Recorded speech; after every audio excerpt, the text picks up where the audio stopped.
game that is set up to be a duel between your friends, the Leeward Islands Hurricanes, who are in fact the host team in this situation. And they are up against the Jamaica Scorpions in this CG United Super 50 encounter here, the second we're having at the Coolidge Cricket Grounds. The Jamaicans obviously are the team that they would need more than the Leewards to come away with a win, simply because they would have lost to the Leewards in their opening game. They would have already found themselves on a bit of pressure here and would like to come out on top. But the Leewards, the team holding the ascendancy in terms of the point standings here in Group B, which is being played here in Antigua and Barbuda. The Leewards having already 3 wins plus 1 no result, a critical game against the Barbados Pride, which in fact was abandoned after the Leewards, before the Leewards completed their innings. Jamaica having gone down heavily against the Leewards in that independence encounter at the Sir Viv Richards Cricket Grounds, massively, so they would really like to have last laugh here and put themselves beyond a doubt in a position for a semi-final berth. So the news is that the Leeward Islands won the toss, and Jamal Hamilton elected to bat, and the Leewards would have, in fact, 2 players out, would be Sheena Berich and Rakeem Cornwall. Those are the players out with the Leewards already, guaranteeing themselves a place in the last 4. Jamaica, though, they would have had a team. In fact, I already see that no one else, in fact, a team led by Rovman Powell. Chadwick Walton, is good to see him back. He was back in the previous game. Brandon King, the gem of West Indian batting. Wicketkeeper Alwyn Lewis, Andre McCarthy, Pete Salmon, Odin Smith, the all-rounder, the man who can hit the ball hard and far and also bowl a decent spell at decent pace, along with Dennis Balls, Jevon Royal, Sheldon Cottrell, who is going to open the attack, and Nicholas Gordon. Here is Cottrell to Powell. That is, in fact, Kieran Powell, who gets off the mark with the first delivery. The Leewards on the way, 1 without loss, and it's the Powells. Kieran Powell, the Nivision, and should I say former West Indian batter. Some people would not like you to say former because he's still currently involved. He has not retired, but has been out of favor. And Ross Powell, the other Nivision, both left-handers opening the batting for the Leewards. And Kieran has gotten a single, and Ross will face up to Sheldon Cottrell, left armer to left-hander, rides the delivery. Good length here.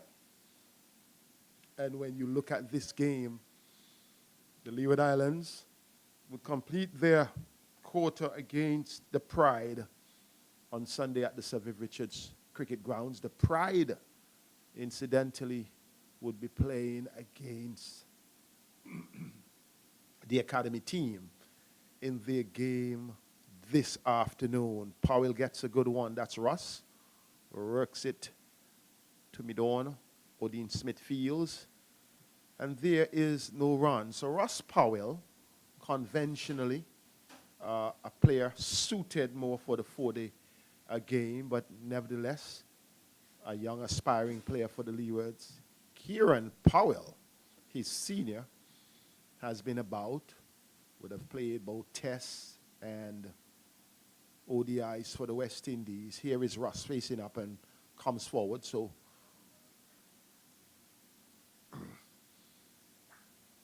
no run once again. This ball being played into the cover region, and Jamaica Scorpions, they would be delighted with the conditions here. It's still overcast, relatively overcast, cool conditions here. And we are yet to see the sun, though it's no threatening delivery, though. From Sheldon Cottrell, the ball coming in, and then on touching down, left to Ross Powell. A gem of a delivery. Chadwick Walton, who is back doing wicket-keeping duty, takes this one. Walton doing wicket-keeping duty instead of Thomas, who would have kept when both teams played their opening game. This time, Powell comes forward. Good over on the part of Sheldon Cottrell. 5 dot balls after Kieran Powell would have scored a single of the first delivery of the over. After that, it has been well pitched up stuff. One gem of the delivery, pitching just short of a good length, leaving the left-hander, going through to Walton, and at the end of the day, he definitely must be pleased with his work. Cottrell, who was part of the West Indies team that went off to Australia for the T20 World Cup, and we know the T20 World Cup final comes up on Sunday. Unexpectedly, between between England and Pakistan, after England hammered and really shattered India's hopes. Would have been built a nice New Zealand-England proposition from projections made at the beginning, and then a India-Pakistan possibility, but it would be India-Pakistan. But now here, for the CG United Super 50, we can all make our projections, so it's up to you online to make your projections. Here is Royal. His first delivery has been worked into the onside by Kieran Powell. Powell moves to 2. And the Leeward Islands Hurricanes, 2 without loss. The Leewards Hurricanes would also be without the services of Devon Thomas, who was left with the West Indies team off to Australia for the 2 test matches. He has been replaced by Daniel Durham in the squad. Ross Powell playing at this one, the ball going from bat to pad. And Jamaica Scorpions being able to control things here in the early exchanges. This first power play in progress. Powell gets a full one and steers it down to third man, Cottrell fields. And there is a single, so Ross Powell gets off the mark, and it's a 3 without loss. Here at the Coolidge Cricket Grounds, it is, in fact, a very well laid out field, a newly laid square. Kieran Powell gets a single and takes his personal score up to 3, and the Leewards Hurricanes up to 4 without loss. So Powell, the Powell combination. They're not brothers. Many across the region believe they're brothers, but one is Kieran Powell, in fact, the senior of the 2. And the other is Ross Powell. Ross Powell is the son of Ronald Powell, the former Leeward Islands all-rounder. This one, he works onto the onside, was attempting a single, but deciding not to go through. The Jamaicans would remember Ronald Powell. I think back in 1999 when the Leewards won, which was actually the Red Stripe Bowl. Powell played an integral role with his off spin. This one goes down the leg side from Royal, gripped nicely and turned across the left-hander who was trying to work it. Walton took it comfortably. So Ronald Powell, that's his son, Ross, works the ball forward of square, gets one. They're content, the Leewards Hurricanes, they're content just to work it around. At the end of 2, Leeward Islands winning the toss and deciding to bat. They are 6 without loss. Kieran Powell on 3, Ross Powell on 2, a wide being the extra conceded during the over from Royal, which was actually one that spun across the left-handed batter. And Leewards would be happy that they have not had any loss from the 2 overs. Jamaica, they're looking for wickets here as the 3rd over is about to start. Brandon King, he's at first slip next to Walton. Cottrell, good delivery. Worked into the onside, but Powell cannot penetrate. It's an offside bias field here. The first slip a gully, backward point, cover, mid-off, and the fielder on the deep third man boundary. So 7 on the off and only 2 on the on. Odin Smith is at mid-on. And there is a square leg on the boundary. Ross Powell cannot penetrate once again. Odin Smith comes across to his right and field. Quite a bit of dots being conceded here by the Leewards. Powell, who is on 3 runs. Kyron Powell watches at the non-striker's end, perhaps anticipating that things could be better. 9 dot balls faced by Ross Powell. 2 runs from 11 deliveries. Wrapped on the pad, but this one was a bit high. May have taken the inside edge. Good bowling on the part of Sheldon Cottrell. The Leewards would be mindful that the power play matters because this is a very small outfield in comparison to what we have seen at the Sir Viv Richards Cricket Grounds at North Sound. This one is easier to score. You have a slope on this, the southern side. You also have a wind moving more rapidly from the east. Oh, a wayward delivery and bad shot on the part of Ross Powell. That was pitch outside the off stump, pretty close to a wide, and he wafted at it. Was neither cutting nor pulling. And Kyron Powell comes down to say, perhaps, youngster, you need to rethink this. The Leeward Islands also have in their armory another opening option, Kofi James, who has been used deep in the low order, is a bona fide opening bat. Here is Ross Powell, looking a bit uncertain. And you get the impression that he's more at home in the 4-day version of the game. Nevertheless, solid young left-hander. Kyron Powell, suited for all formats, played a bit in the CPL. In fact, in the opening days when we first had T20 at this venue, Stanford T20 was one of the extravagant batters. Here is Ross Powell getting a single, working this one nicely off the pads, and he gets a single down to backward square, and that completes over number 3. Both batters are on 3. Kyron and Ross Powell, 3 each to them. An extra in Royals. Opening over would have been the other run scored. So from a Jamaican standpoint, Cottrell doing good work. 2 overs, 2 runs, and Royal in his over so far, the first over conceding 5. So good prospects here at the Coolidge Cricket Grounds.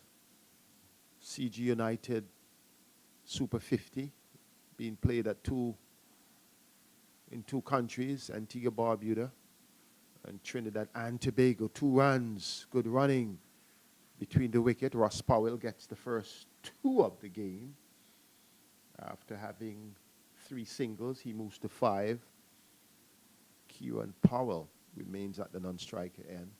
So in Trinidad and Tobago and in Antigua and Barbuda, a wonderful season. We have had a few situations of rain. Now the sun comes out nicely to calm any fears of any possible rain here. Flags are flying, the Antigua Barbuda flag, the Leeward Islands flag, the Jamaica flag, all up. Royal. Powell works it forward of square.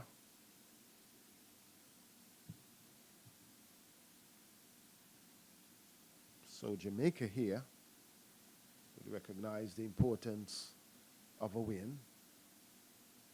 And whereas they knew the prospects were tough at the Sir Viv Richards Cricket Grounds when they virtually surrendered, I would have thought. Lovely shot, worked nicely. Down to the long leg boundary, pull back, just inside the boundary. And 3 runs to Ross Powell. And he takes his personal tally up to 8. And the score up to 12 without loss. And we're in over number 4. So Powell, Kieran Powell, the senior of the 2 Powells. They're countrymen, not related. So Royal is ready to continue. The veteran Powell plays it out to mid-off for Odin Smith. And there is no run.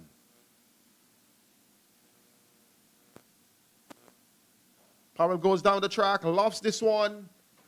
2, 3 bounces into the long off boundary for 4. Kieran Powell, he's not going to stick around and watch a spinner dictate to him. On that occasion, he dictated the pace, skipped nicely up the track and playing it over the top, getting 4 runs after 4 overs. The Leewards 16 without loss after winning the toss and batting.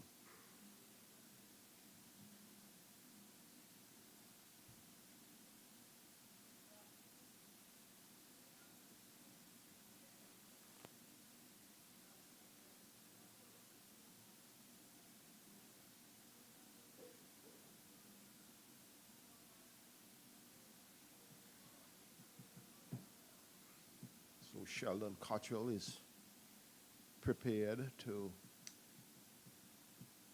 do the bulk of the early work from the northern end. This time, Ross Powell stands up straight and plays it into the mid-on region. Quite a spectacle here. The Jamaicans, perhaps they have been pushed in a position where they will be chasing. Perhaps the Leewards would have thought they chased in that early game, in the opening game.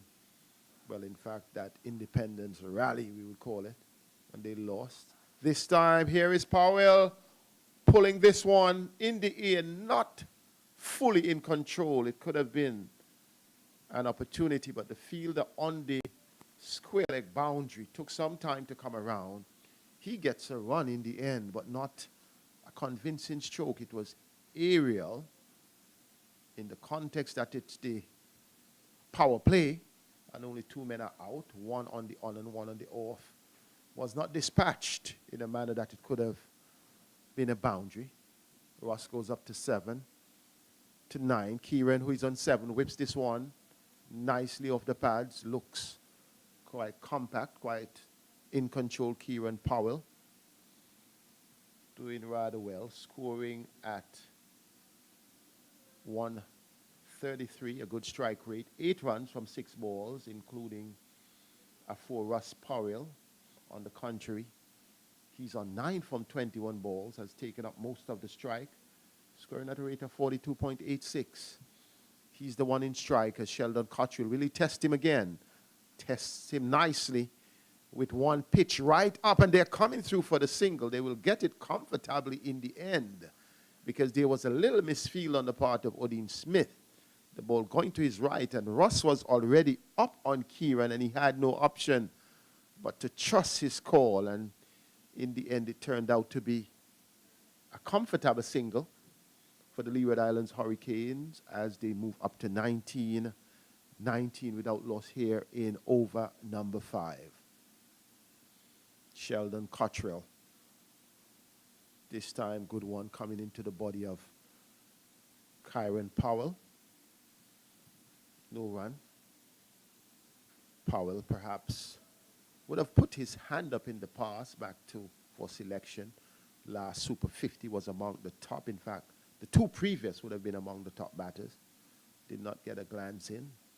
Missed the game between Jamaica and the Leewards, the Independence Derby this time. Plays this one to mid-on. Does not score, in fact, to mid-wicket. No one on this occasion.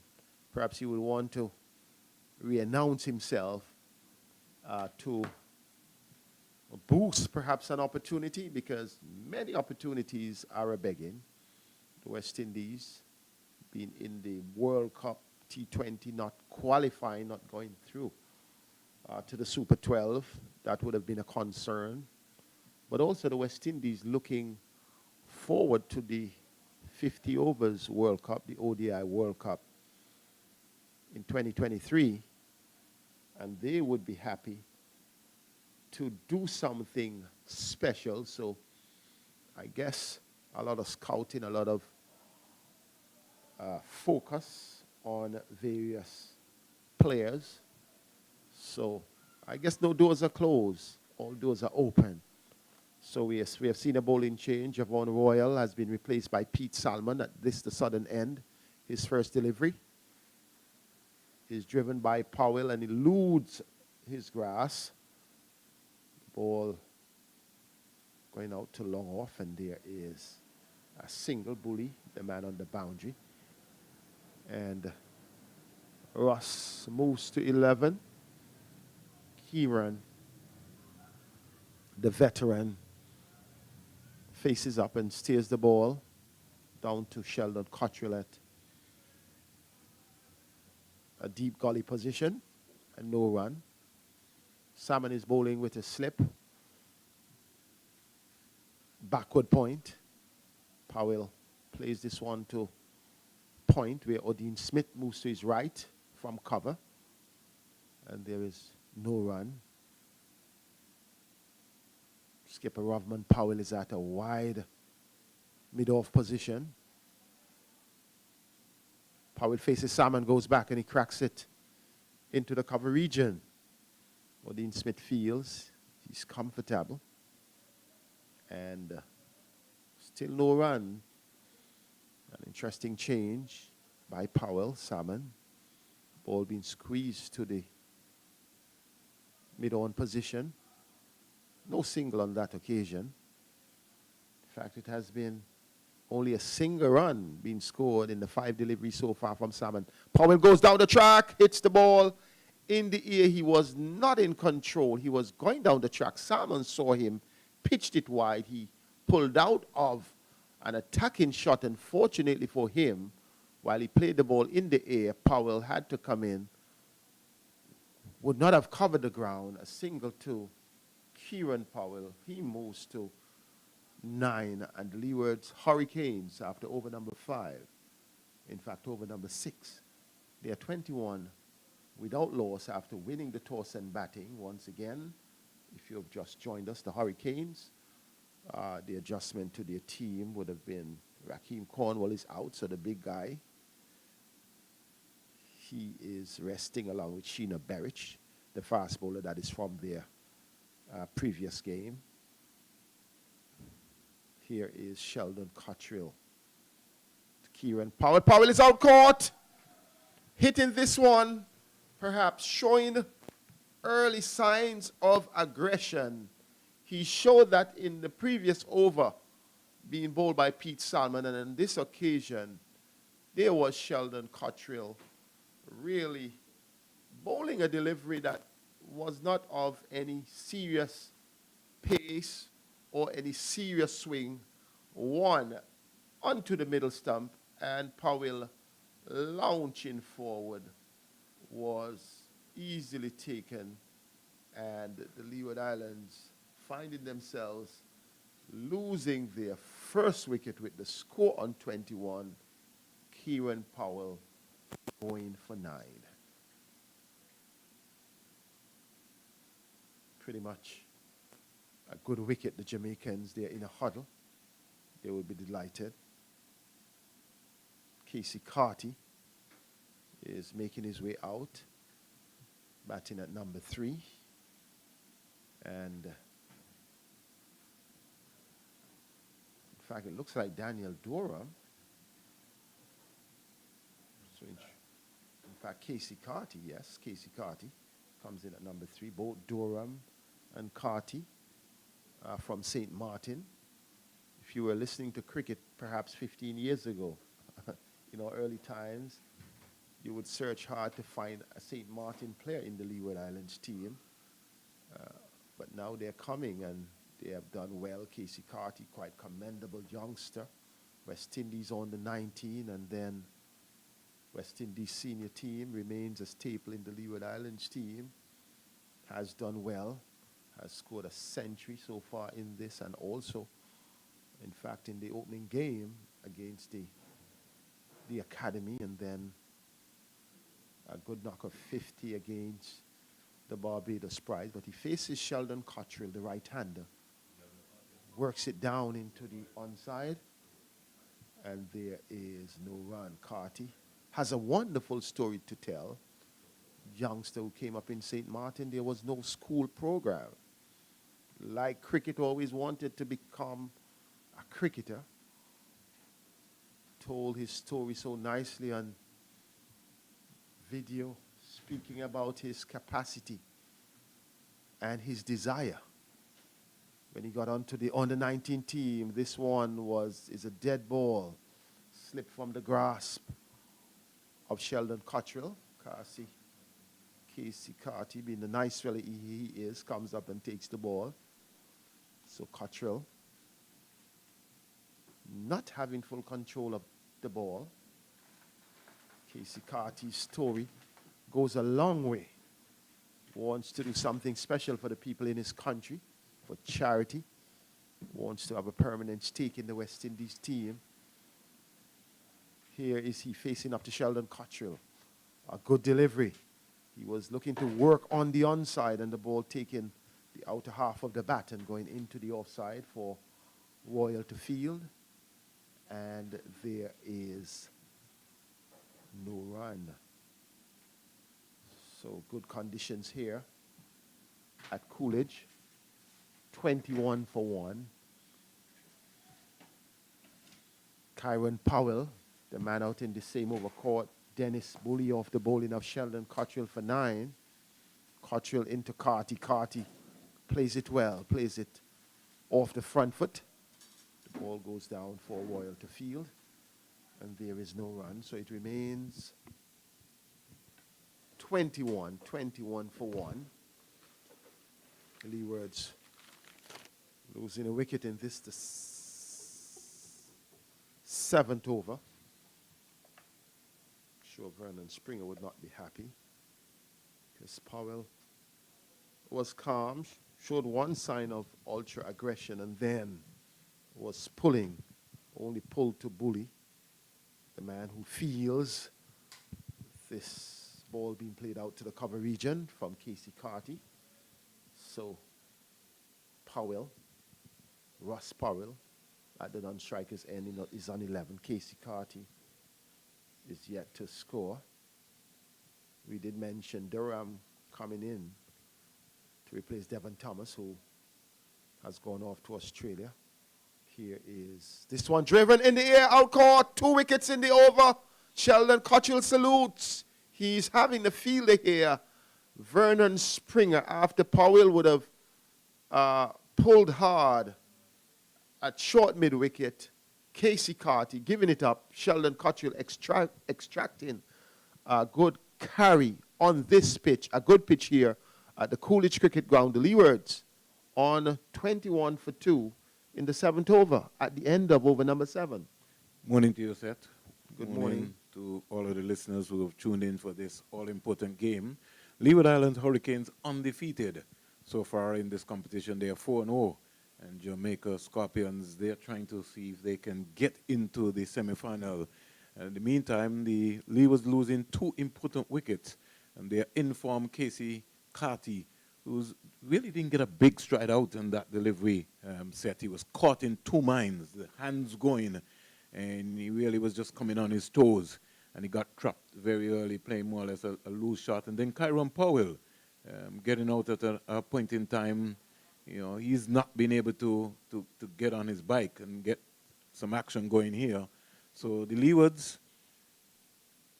more or less faulting away. Yes, as we see some rain, yes. we see the groundsman moving into position, because I don't know if it's maybe it's been threatening to come all the time, Seth. So let's hope that the wind will push it away. I would figure it's a passing drizzle, because because the groundsmen, they have not moved. The flags are not moving. That could be worrying, though. Here is Pete Salmon and Royal. Don't want to infuse early discussion, but in the Leewards, Kofi James is a bona fide opening bat. We would get back to that. Here is Ross Powell. A good delivery from Pete Salmon. Jumped a bit. It was not jumping high, but he was prodding forward, and the ball just kicked a little bit to be played on the outside. Kofi James, a bona fide opener. We have had 4 batsmen to the crease. He's yet to come. Here is Ross Powell getting a quick single here, comfortably in the end, and no problem for the Leewards. In previous games, he would have batted at number 9 in that Independence Derby against the Jamaica Scorpions, then batted at 7 and has been floating around.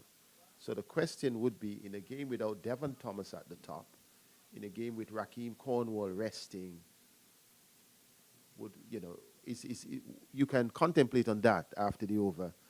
Is it that he would be playing an anchor role or expected to get on with things towards the end? This one beats the wicketkeeper, beats the bat earlier. Will it beat Cottrell? No, he pulls it up nicely just inside the boundary at fine leg. So wides, it looks like 3 wides to the Leeward's credit. I think in fairness to Chadwick Walton, he really didn't get his body behind the ball. He was more or less blindsided, caught on the blind side. And you know, as keepers set, you've been around for one time, you want to get your left foot around, especially when there's an off-spinner bowling, and get your movement going. Walton, being back into the Jamaica team. That's a beautiful delivery from Pete Salmon. He is getting good turn. He would have conceded 2, well, in fact, pitched 2 wides on this occasion. But his movements, he's getting good bite off the pitch. He's tall, slimly built, has a good delivery position. This one is going down the leg side. And I see here, it's in fact Terence Ward who has come in. And he is searching, really. He's searching because Pete Salmon is really bowling well. Well, he's an off-spinner also too. So this in itself would be a good experience for him. Be an off-spinner to an off-spinner. The only thing is that Salmon is taller than Terence Ward. A bit deceptive. Coming over the wicket, Brandon King is waiting at first slip. If there is anything, this time Ward plays this one from wide outside the off stump into the onside. That completes over number 8. They're going at just over 3 runs per over. I thought they're not really maximizing on the power play here. On the first power play, that is Jamaica, they have been in charge in terms of the first power play.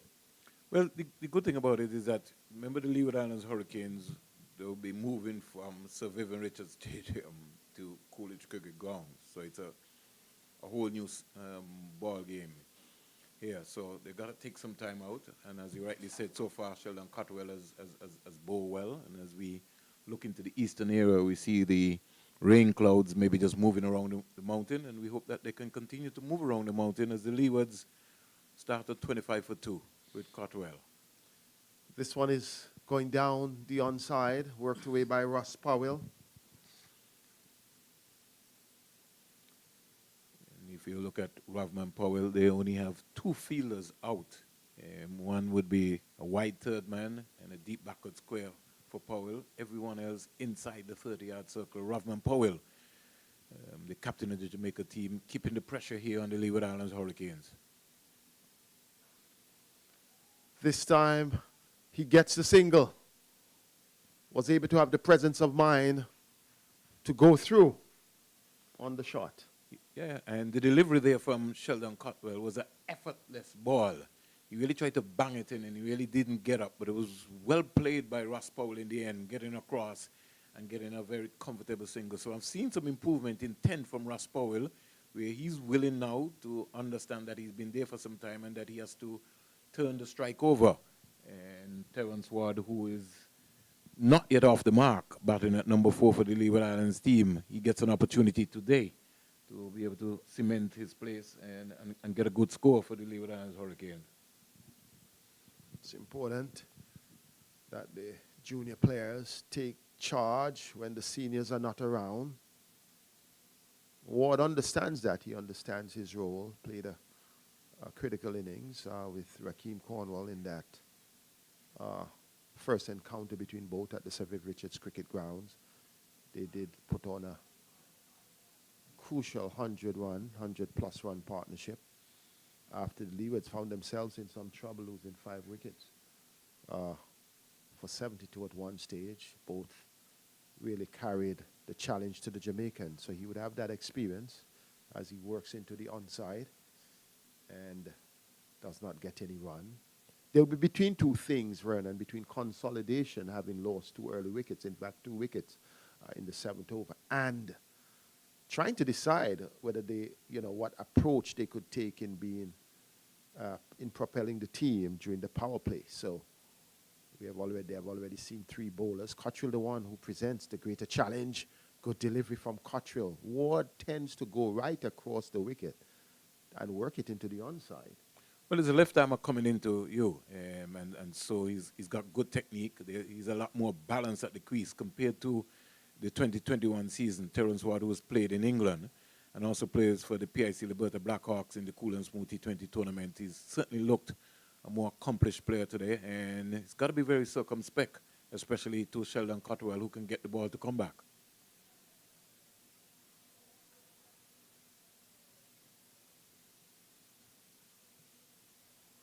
So the over comes to an end, Vernon.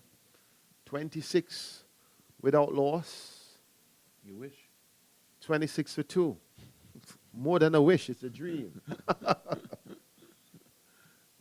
So the batters who would have gone, the opening stand between the Powells, Kieran and Russ, was 21 runs before Kieran Powell was caught bully at mid-wicket off the bowling of Sheldon Cottrell for 9. It was 21 for 1, and then Casey Carty came in and he spent a brief moment before he went for a duck out to Javon Royal in the gully of the bowling of Sheldon Cottrell for duck. And the Leewards really finding themselves in a spot of bother at 26 for 2. All right, so you look at the position here. Sheldon Cottrell, 5 overs, 1 maiden, 6 runs, 2 wickets. And Javon Royal, 2 overs, no maidens, 40 runs, no wicket. But Pete Salmon has been very impressive so far. He comes around the wicket now to bowl to Ross Powell, who's looking to go past the Jamaica captain, Rovman Powell, wearing the number 52 into the short extra cover area. Can't score. The score remains on 26 for 2 here at the Coolidge Cricket Ground. Salmon wearing the number 11. Shortly over here is Powell giving his hand away. He's out caught. That is a poor shot by Ross Powell. No need for that short ball set. And it sat up. He really didn't have the pace on it. And he just lobbed it to the number 8 at mid-on. Looks like it is Jamie Merchant. Well, Vernon, it was clear to me that Ross Powell, he was having a challenge initially getting the ball away. He was comfortable working singles, but also was consuming quite a bit of dot balls. So once Kieran would have gone, once Carty would have gone, the pressure would have built on him, knowing that Terence Ward would have just joined him to pick up the momentum. I think what was wrong, as you mentioned, it was a poor shot. The shot selection, the option against the off spinner, it's best going down the ground, straight over the head. There is nobody fielding there. But he was opting to go over long on and then played out so easily to mid-on. Leewards in a spot of bother here. The captain comes to the crease. And will he rescue his team? And if you look at how the track is playing here so far set, it's almost like 2 pace. And the ball is really not coming onto the bat. So there are certain shots that certainly won't be on today. The groundsman getting into position. And I just feel that we will maybe have a delay set when the clouds are coming over a little bit more. But in the meantime, the Leewards are in trouble here at the Coolidge Cricket Ground, home of Cricket West Indies. The Leeward Islands Hurricane captain coming off of a blinder knock at the Sir Vivian Richards Stadium against the Academy. He had to pull out all the stops. 91 not out. Well, he's going to need a big one here today. Yes, he is, and that one was due. He would have recognized that he was due runs. He would have recognized that the other senior batters would have played their part, in the preceding games, and much was expected of him, and he delivered on that occasion. The question is, can he deliver on this occasion? Time is in his favor. 40.4 overs remain. Both batsmen are not. Hamilton gets his first delivery, comes across, and steers it down to the fielder at backward point area, patrolling. And the score remains on 26 for 3. Powell, Ross Powell, and Casey Carty all back in the Leeward Islands hut. And he's getting the ball to turn so much, bit risky there, set, but in the end, a wide call by the umpire. And he's getting the ball to rip. Yes. Tremendously. And I understand his situation because when you're getting that much movement, you pitch it even on middle, and it's turning away past the leg. You can't fault him. He's getting he has a good pitch here, and perhaps what he needs to do, perhaps pitch it off and allow the pitch to do the rest. 28 for 3 as Ward comes quietly forward to another flighted delivery here by Salman. Jamaica large and in control here in the first 10 overs. The Leeward Islands can rebound. They have the potential. They've got the capability. The good thing about this team so far is that somebody has always turned up. Here's Ward backing across and just turning it to Rovman Powell, the Jamaican captain, who comes across in the traditional short mid-wicket position and cuts it off. Rain playing a little cat and mouse game here. 28 for 3 to Leeward Islands. Ward is playing a naughty shot, a drifter ball by Salman, and looking to cut. And he'd be advised maybe to play that ball up in front of him. Over comes to an end. And the latest score here at the Coolidge Cricket Ground at the end of 10. Are we right, Set? Leeward Yes, at 28 for 3. 28 for 3. That's, in fact, a below par, way below par scoring rate. 2.8 runs per over after the first power play. 3 wickets would have been lost. The 2 openers, Kieran Powell for 9, Ross Powell for 13, Casey Carty for a duck. Both men at the crease. I think the groundsmen have been trying to signal the umpire. Umpires that, listen, This is a threatening. This is a threatening thing. Royal is trying to have a conversation, but the guys know best here. And I think it's raining pretty heavy anyhow. Hamilton having a few choice words. Maybe a little banter there in terms of going, but it is heavy. And so the covers are being called on here. Very organized crew here at the Coolidge Cricket Ground, home of Cricket West Indies. And the players will be a little bit dejected. That momentum and that break could give the Leewards a little chance to rebound. Well, he said the players will be dejected. The Jamaican players certainly will, because momentum, everything is in their favor. Not just the momentum, but you can see that team spirit that they have there. Sheldon Cottrell really started the challenge to the Leewards bowlers. He opened the bowling along with Javan Royal. Javan Royal didn't really trouble the batters, and I think that was cited quite early by Captain Rovman Powell. So only after 2 overs from Royal, he brought in Pete Salmon, and Pete Salmon has been a good foil for Sheldon Cottrell, because it was in that second over Cottrell really stepped up, and in fact his third really stepped up and captured those 2 wickets. We spoke about the captain and then Carty, and then Pete Salmon, he has applied a bit of pressure, and after applying pressure, getting the ball, yes, conceded a few wides, after keeping the ball on middle and off, having the ball cutting into the bat at a few times going down the leg side, though, he was able to force Ross Powell into a false stroke and was able to get into the wickets column. He, at this stage, will be happy with his return. 1 for 8 from his 3 overs. Sheldon Cottrell 2 for 6 from his 5 overs. Javan Royal, none for 14. Jamaica. I would say may not be large at this time, but they're definitely in charge and will be happy about their work for the first 10 overs. So we leave you and we will be back as soon as we have play here. But we leave you with the news that Leeward Islands won the toss, elected to bat. They are on 28 for 3 after 10.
Welcome back to ball by ball coverage here at the Coolidge Cricket Ground.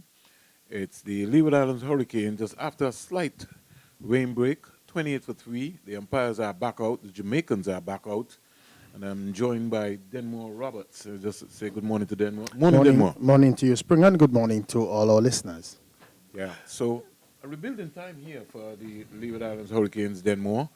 28 for 3. They've lost the Kyron Powell, Ross Powell, and Casey Cathy. And I was making the point to set that moving from Sir Vivian Richards Stadium to the Coolidge Cricket Ground is a different track when you're accustomed of playing a particular venue. And I found that this track this morning is sort of played two pace. Yeah, but you also have to adapt. And that's the art of cricket, because cricket is not played on the same venue every time. If you're going to be an international cricketer, you have to be able to adapt to the surroundings and adapt quickly. Early and right, you need to establish what is taking place and adjust your game to suit. And I think that is where the Leeward Islands probably did not do a good job in terms of adjusting to suit. 43 of the 60 deliveries they faced so far have been dot balls. And if you find that the track is slow, if it's too paced, you then have to find other ways to score. Here comes Jevon Royal, who started first. He goes past the umpires, now the ball to Hamilton, who's on north. And both batsmen are north, both Ward and Hamilton are north. 28 for 3. Royal from the CION into ball to Hamilton. Hamilton comes quietly forward.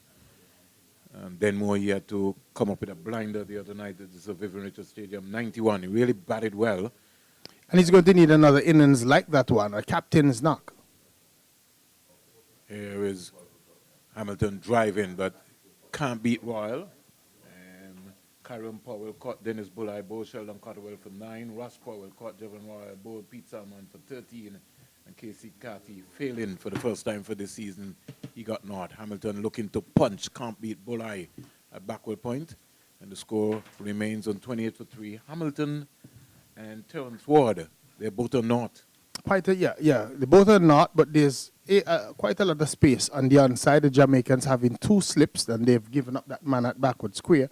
Maybe the Leeward Islands should just look to try and turn the ball into those little areas and get the scoreboard ticking over, rather than still trying their best to try and beat the offside with aggressive strokes. But if you know Hamilton, he's very aggressive by nature. He gets off the mark now quite easily, down to Salmon. So the Leeward Islands Hurricane captain, wearing the number 44, gets a single.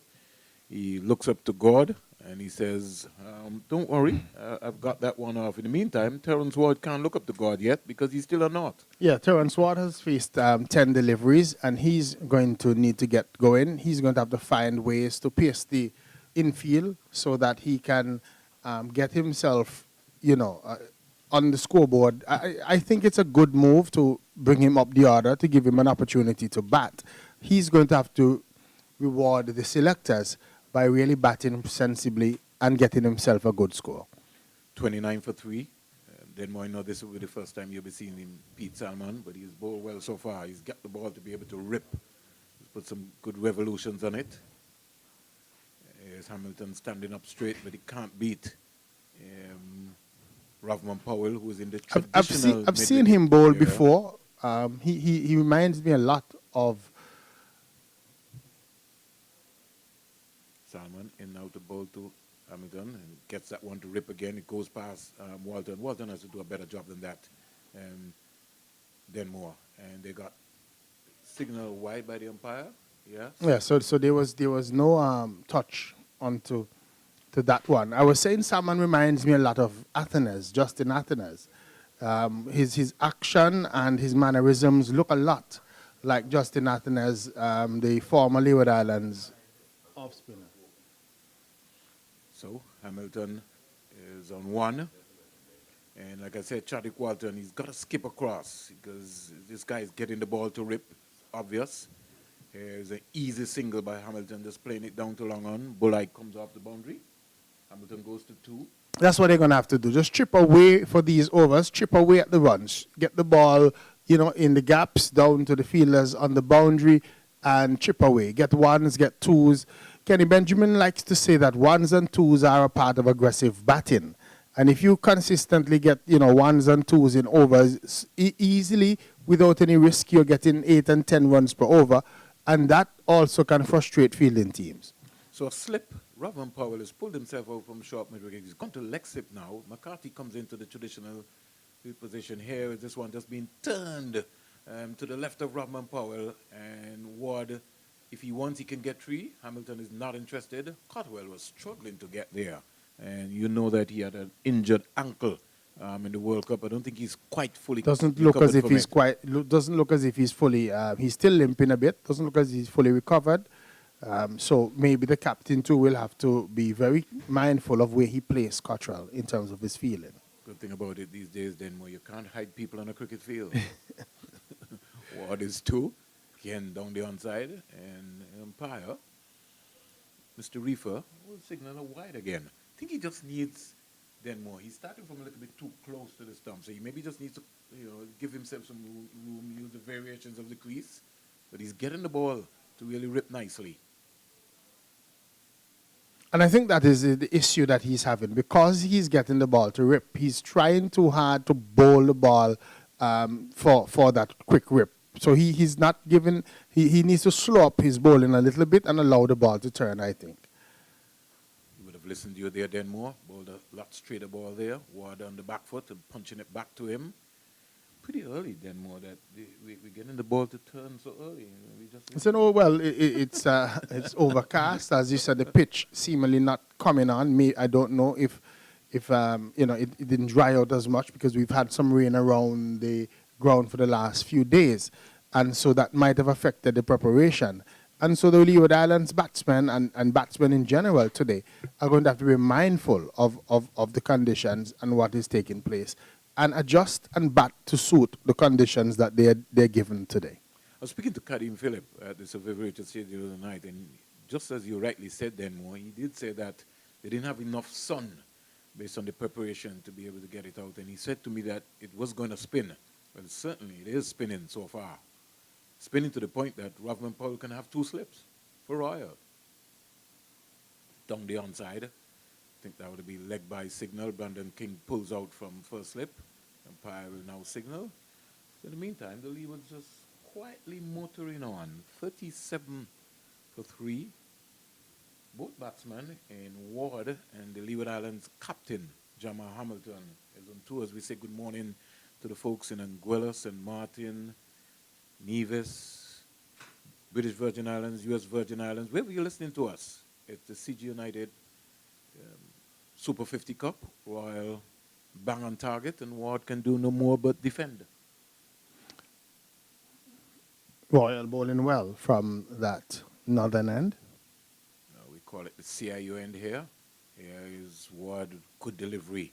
And he had to pull out the technique there. Played with nice soft hands.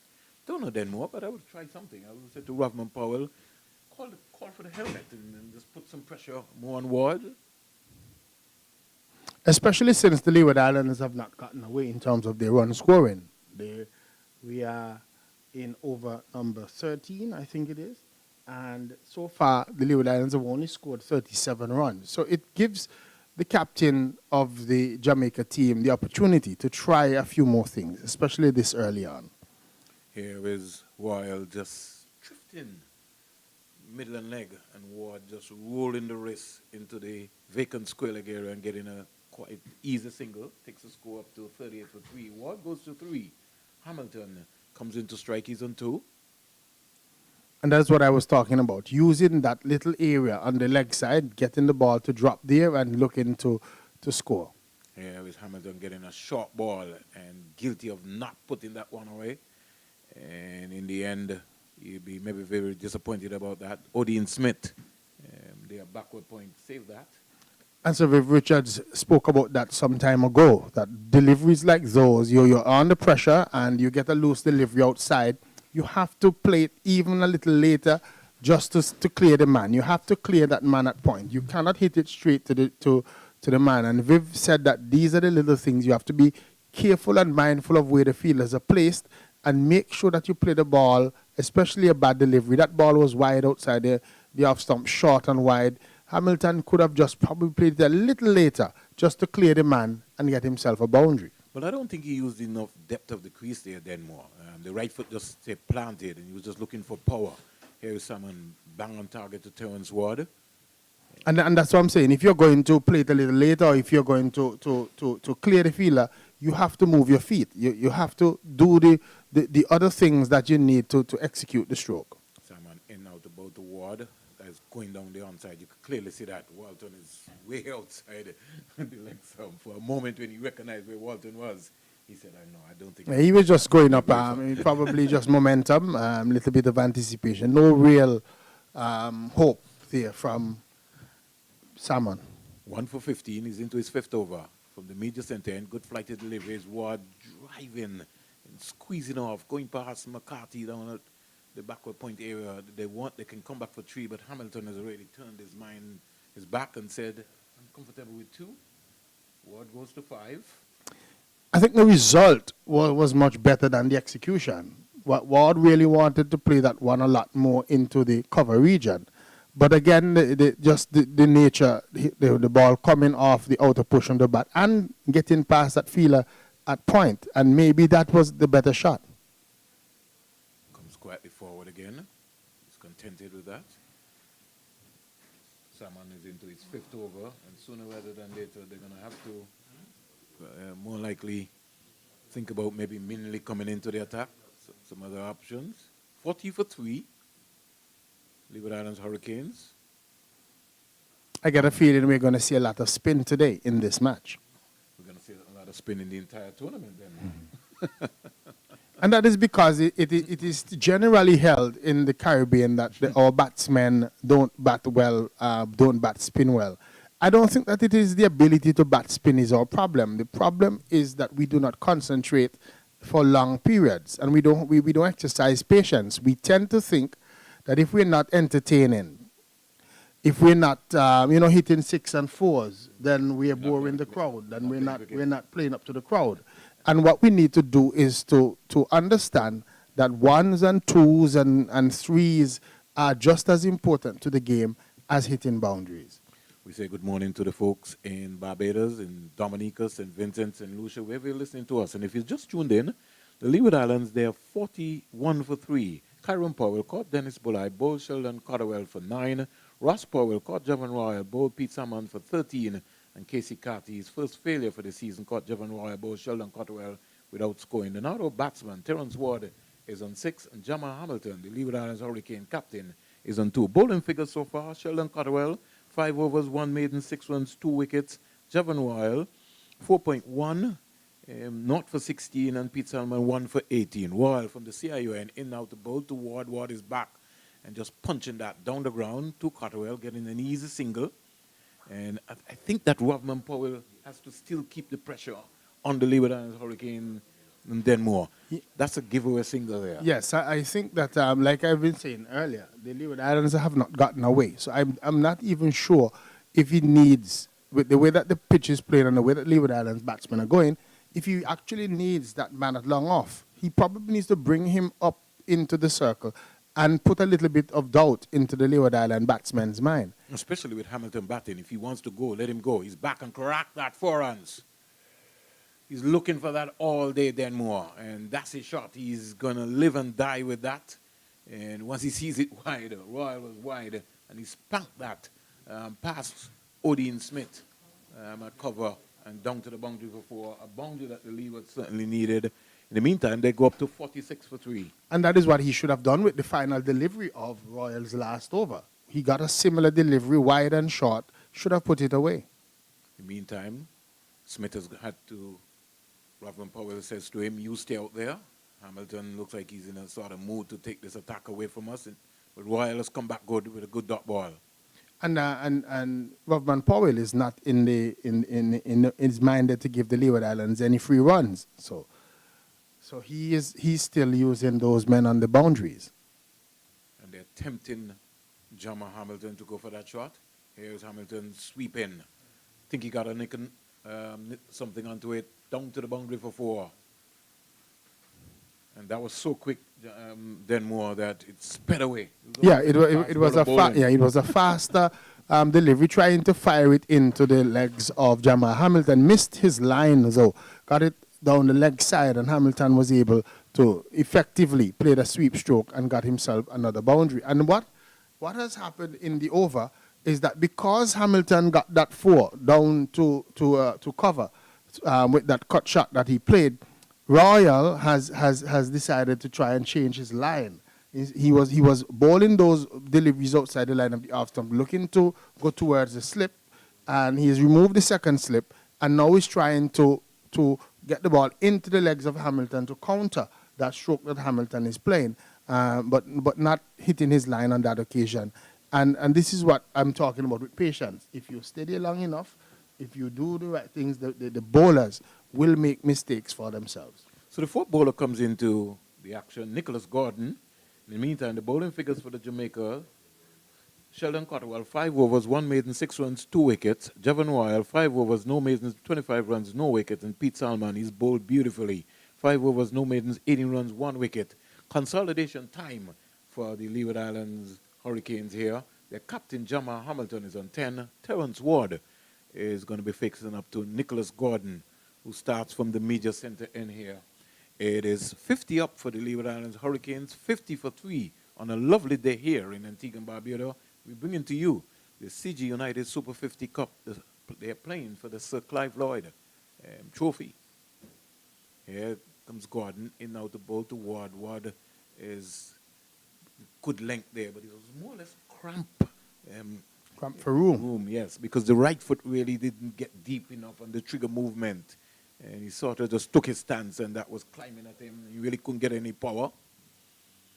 Hamilton giving him some assurance and say, keep going, Terrence Ward.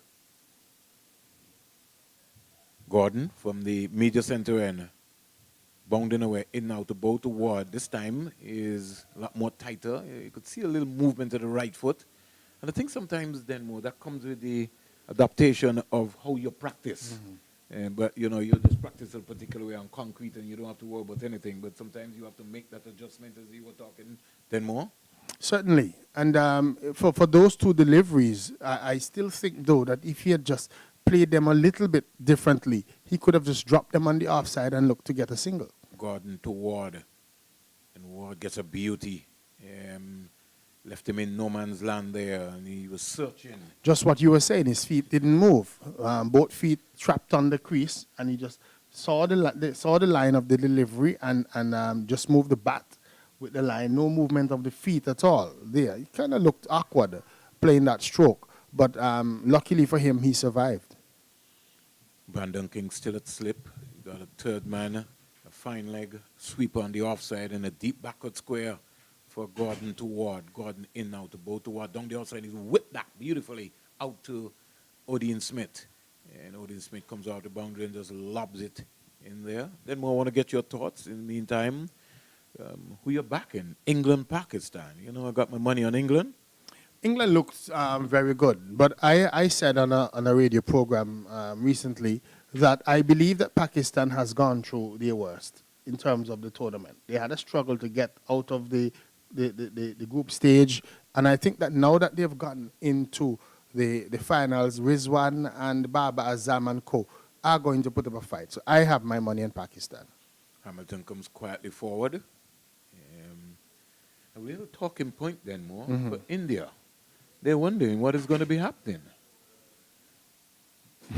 Lots of conversations. Lots of conversation. None of conversation. I thought we had problems then more in the Caribbean, but when you listen to Indian politics, you wake up for a moment. It's lots of talk, and that is probably a good thing to have for India, in the sense that when you have many persons that are performing, and that you start to discuss, you know, how your team is picked, how things go. Then you basically I think it's a good problem to have for India, because what is going to happen is that it is going to force people to perform, force other people, different teams to be selected, give other people an opportunity to shine and stuff like that. I think India took it for granted that they were going to come into this tournament because they've had the IPL going and they have players who are performing. They figured that they were going to come and literally blast away the other teams. It didn't happen. And so the discussions that are happening is healthy, I think, for Indian cricket. 16 overs bowled. The Leeward Islands Hurricane, they are 52 for 3. And the Leeward Islands captain, Jamal Hamilton, with a blinder a couple of nights ago at the Sir Vivian Richards Stadium. He's continuing his good form here with good support from Terence Ward, who was on 8. Hamilton is 11, and he waits for Jevon Royal. A little banter going between both of them. They're teammates. Hamilton driving down the ground. Denmore can't give away that single so easy. He's got to be able to pressure Hamilton if he wants. Let him go over the top. And I would say for Hamilton, if he's giving you that single all day, take it. Keep playing that stroke. Every time you face Royal and he brings the deliveries in those, drive it up to long off, take the single. That will then frustrate the Jamaicans. Royal into both to Ward. Ward pushing, but can't go past Royal. Again, just the check stroke. He's either he's not defending nor attacking, and I think that is not a very good shot there. If he's attacking, attack. If you're defending, defend. My coach used to tell me when you defend, the ball should stop close to your feet, right there. Just now he was just pushing. That makes him a candidate to be caught, either bowl and caught, or even where we've seen the captain go right now at that short extra cover position. Royal bowl to Ward. Ward comes quietly forward. Much better. If you're defending, you're defending. You understand? Play the defensive shot. Drop the ball right there. But don't be in between two minds. This period of play is going to be very tricky for the Leeward Islands batters. Here's Ward whipping this beautifully, almost up to someone in the air. He was like in two minds. Denmore, he wanted to go for mid-on and just more or less a chip shot, like in golf, as we would say. Again, if you're going. If you're going to play an aggressive stroke, if you've come down the pitch and you've gotten to the pitch of the delivery, go with it. Hit it right over the top of that mid-on fielder for 4 or 6. Don't go half-heartedly. You go there and then play a half-hearted stroke. You're only getting yourself out. Here is Hamilton looking to go past McCarthy, but can't. And then I just want Hamilton to get a lot more closer to that ball, especially with the bounce. He's pulling away, and I think you lose power. You've got to be balanced at the crease as a batter. Once to be able to execute your shots. And if you're not balanced, it could be a problem. Comes quietly forward to good flighted delivery. Royal has bowled well, Denmore. He has bowled well. He has not been daunted by the Leeward Islands batsman. Hamilton has tried to be aggressive to him, but he's come back with some very good deliveries, and he's bowled well and kept the Leeward Islands batsmen in check. The Leeward Islands, they're just crawling along, 54 for 3. But it's an opportunity, like I've said earlier, for both Hamilton and for Ward to get themselves big scores. Stay out there for a long periods. We've only had, 12 and 5, 17 overs gone so far. So lots of time, lots of overs to go for these two batsmen to do well. 54 for 3, Nicholas Gordon. Moving to bowl to Terence Ward. Gordon in to bowl to Ward, and Ward is turning this past mid-on, and we'll get a couple of runs. Buller is after it. He can't stop that. Can't wait to see him come into the action today. He's bowled well so far.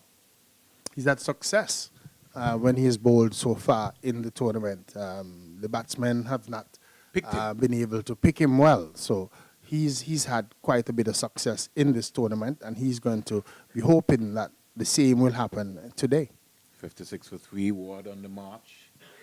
He now goes up to 11. Hamilton is on 12.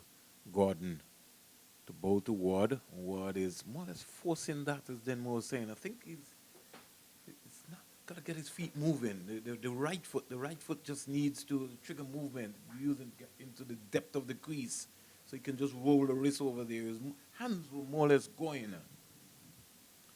Certainly. And he's actually rehearsing the very same way. So he has to understand, that he needs a little bit of less stiff movement so that he can maneuver the balls how he wants to. Both batsmen on 12. Hamilton into strike. Gets a good length delivery. And, he's so good, Denmore. He's just his application and his mindset. Sometimes I don't know which Jammer Hamilton is going to turn up. And that's the scary part for me, because he's got the capability. He can bat. But sometimes, he just gets into that rush of the mood, and he feels that he has to clear the fences all the time. But he's a good batsman, Hamilton. Flashing hard at a wide delivery. That shot not on today. I remember when I saw him first in the juniors. Remember, he was an opening batsman. Yes. Came into the competition, and many of us thought that he was really going to be one for the future. I think he's gotten as far as the West Indies team. Didn't get that opportunity to play, I think, on his own merit in terms of the Test cricket. But we certainly know that he has the ability to be a very good batsman. Well, he's the best keeper in the Caribbean, then more barring none. Straight driven down the ground. There's going to be a challenge here for Royal. Got 2 runs quite easily in the end. Hamilton, in the meantime, goes up to 14. I think his glove work is the best glove man. His glove work needs to be backed up by the batting. The batting that we know that he can do, the ability that we know that he has. So he has to understand that is what is going to get him back into consideration. He has to marry the two. Good glove work with good batting. He has an opportunity here to take his team across the line, short delivery. And then I'm sure you would have picked that up. Here was Gordon trying to bang that in. But Ball kept very low. Very, very, very, very low. Yeah, so Gordon, that was an effort ball from Gordon trying to bang that one into the pitch. But there's no real assistance today from the pitch. So Gordon is going to have to be mindful of that. And the batsmen today will have to be mindful of that the ball is not getting up, not carrying. And so they will have to adjust their technique to suit. Hamilton, again, was on the back foot looking for that one to rise, but then was able to quickly adjust and get the bat down onto that one so that he's not struck on the pad. So it seems as if Ravman Powell is going to bowl Javon Royal out. 6 overs, no maidens, 27 runs, no wicket. Don't get fooled by the not for 27. He's been good control here. Started first with 2 and he's now bowled 5. Here is Ward trying to undrive. Can't go past Royal, who skips across nicely and cuts that off. In the end, he's from the CIUN here at the home of Cricket West Indies. Good flighted delivery, good variation. He smiled there. Thought he had Ward for a moment. Ward was not interested. So there's a slip, a backward point, a cover, short extra cover. You got a sweep on the offside. Cottrell also is down on the boundary. Here is Ward back, can't find the gap. And the score, he remains on 12. Again, when you time it so well, you have to make sure that you miss the fielders. You must score for those deliveries. As Denmore has been saying, here comes another flighted delivery. And what I think is confusing Ward Denmore is that Royal is mixing up his variations. Now and again he comes from a little higher and then he slows it. So Ward has got to be peeping. He's got to be looking. Good flighted delivery again, bang on target. And he's doing the right thing. Doing the right thing, not getting out, not getting frustrated. You have to pick your battles. Maybe Royal is not the battle for Terrence Ward, so just play him sensibly. Cool, good arm ball there. Well played in the end there. So good over. So finally, Ward really just respecting a maiden over by Javon Royal. 7 overs, 1 maiden, 27 runs, no wicket. And the Leeward Islands continuing to fight on here after losing Kyron Powell for 9, Ross Powell for 30, Casey Carty without scoring. The not-out batsman, the Leeward Islands Hurricanes captain, Jamar Hamilton, is on 14 not-out, and Terrence Ward is on 12. He's more or less the stabilizer here. Stabilizer, and he's going to need to do so for quite a few more overs. I think that he needs to bat for at least another 15 or 20 overs and look to chip away at the score here for the Leeward Islands. It's going to be important, this partnership. So far, 33 runs, and I think it's a good partnership so far being put on by these two. They're going to need to continue. I really don't see too much demon in the Jamaica bowling, especially from the seam bowler. Nicholson Gordon is pretty, just ordinary, if at best, so far. ball to Hamilton, and Hamilton is back and across and just defending nicely. And Gordon got out his football skills there just to remind the Jamaica Football Federation that he too has got some skills in soccer. Nice little flick there. Certainly, certainly. You would love that. Yes. That, as a coach, you would be like, wow, okay, he's got that touch. Yep. But like I said, he's been bowling just steadily. Not necessarily anything for the Leeward Islands batsmen to be too worried about. And also Captain Rovman Powell has noticed that he's not necessarily, troubling the Leeward Islands batsmen. So he's removed the slip and put him into that short extra cover region. Gordon to Hamilton is both of Hamilton short, and Hamilton again looking to go for that expansive square drive. McCarthy diving away, can't stop the single. And Hamilton wearing the number 44, he comes on the non-striker's end. At the end of this over, sorry, Denmore. I think the pace of that delivery deceived Hamilton. It was a lot slower than he was expecting. He expected it to come on to the bat a lot faster. So he was into the stroke pretty early. And, the ball not getting there. So hitting the ball almost on his follow-through. 60 for 3. Ward in strike to Gordon. Ward is punching back. And just for a moment, Gordon decided to rifle it, and he said no. At the end of this over, you'll hear the voice of Denmore Roberts in the ball by ball, and Terry LaRaja will be jumping into the comments position as we welcome and bring to you the Super 50 CG United competition. Leeward Islands leading here, along with Trinidad and Tobago in the other group. Easy single just played up to mid-on. Can't stop it. Rovman Powell comes across nicely. It's a good rotation of the strike here with Ward and Hamilton. Ward, in the meantime, goes up to 13. 42 balls, 43 minutes. No boundaries yet. But Jamal Hamilton was hit two fours already. He will be thinking about batting all day today and getting Leeward Islands a decent score. Gordon to Hamilton. Short. And the appeal for a leg before that seemed to be going down. And that shot is not on then. Not on. Again, the ball banged into the pitch, not coming up. Hamilton was on the back foot, and then he played an ugly stroke, which is, of course, batted shot, trying to get it on the onside. He's going to have to be mindful that the ball is not getting up. When it's banged into the pitch, it's not coming up. I think that he was quite fortunate there. Because the umpire could have given him out. You look at the Jamaicans and they think that one might have been pretty straight, but it might have just been strained down the leg side from Nicholson Gordon. But Hamilton will have to be very, very careful. He must have had his heart in his mouth there at that on that occasion. No need to improvise any shot. He just has to play every ball on its merit, Jamal Hamilton. That's better. Fully respected. So finally, Denmore, 20 overs have come to an end. The Leeward Islands are 61 for 3, recovering partnership here at the Coolidge Cricket Ground. More ball-by-ball comments from you, Denmore. And then, for the first time for today, it'll be the voice of Terry LaRaja.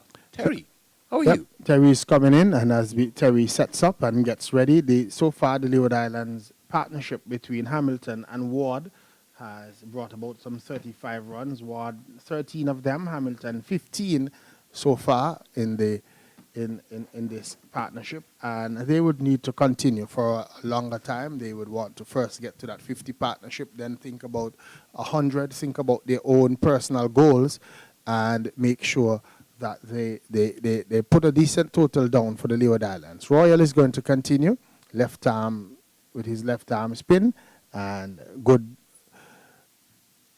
playing there from Ward, just getting a single down to deep backward point, and they're able to just trod through for the single. They need to keep the singles ticking over and keep the scoreboard ticking over. Good morning to you, Terry LaRaji.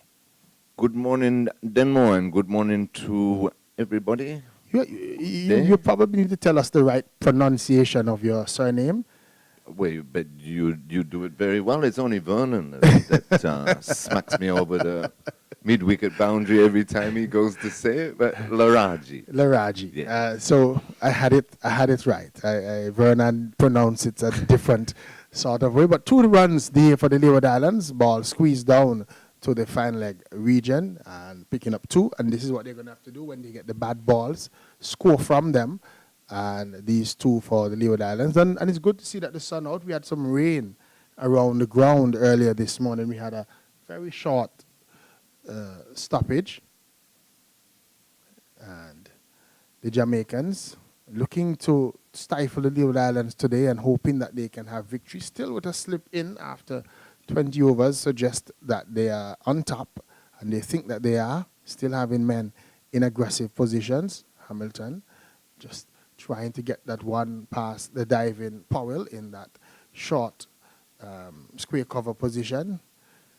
You could see the idea there from Hamilton, just playing the ball, trying to find the gap, but ball still stayed too close, and here is he hitting one hard. He's just going to get a single out to Odin Smith, who is on the boundary. So just one more for Hamilton, the total to 65 for 3.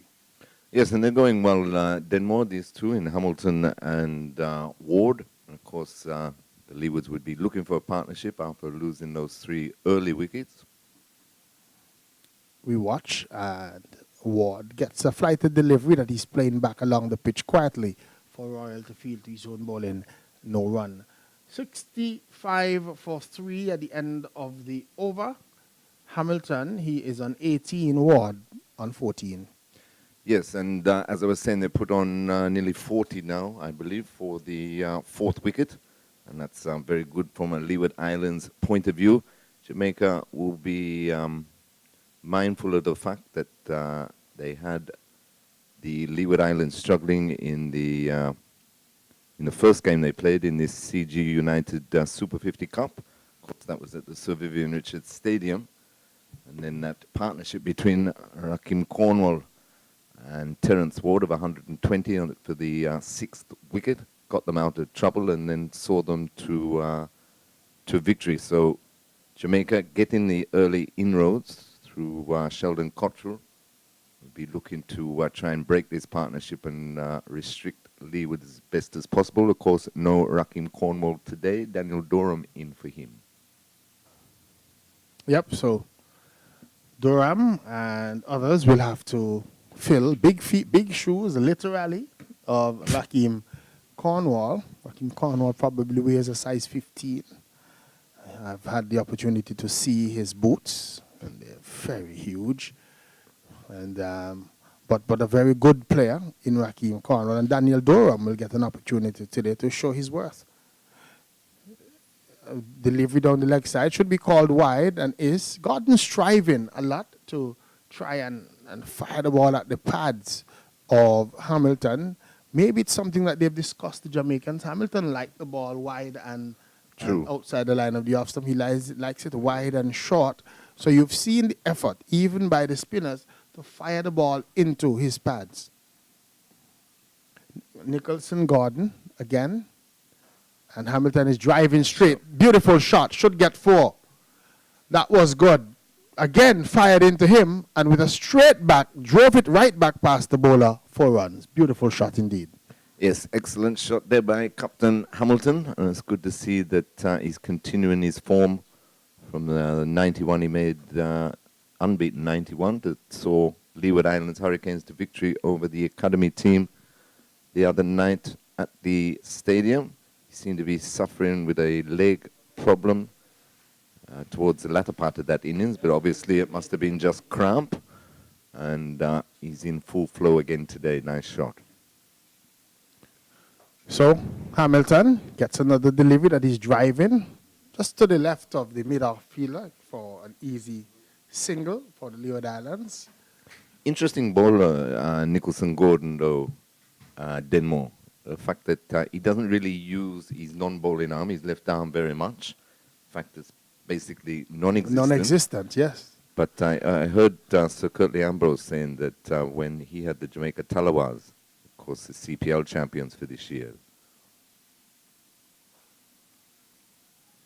And coaches would tell you that if he's able to really get that left arm into play, he could bowl a lot faster. Exactly.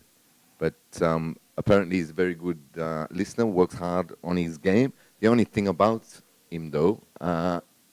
Age might be a bit against him, Denmore, in 30. Yes, he would be what you call in the upper years for a cricketer. You want them to really blossom when they're in their teens and early 20s, so that they have a number of years behind of them in terms of the career. But matters not at age 30. If he's able to get the job done, power to him.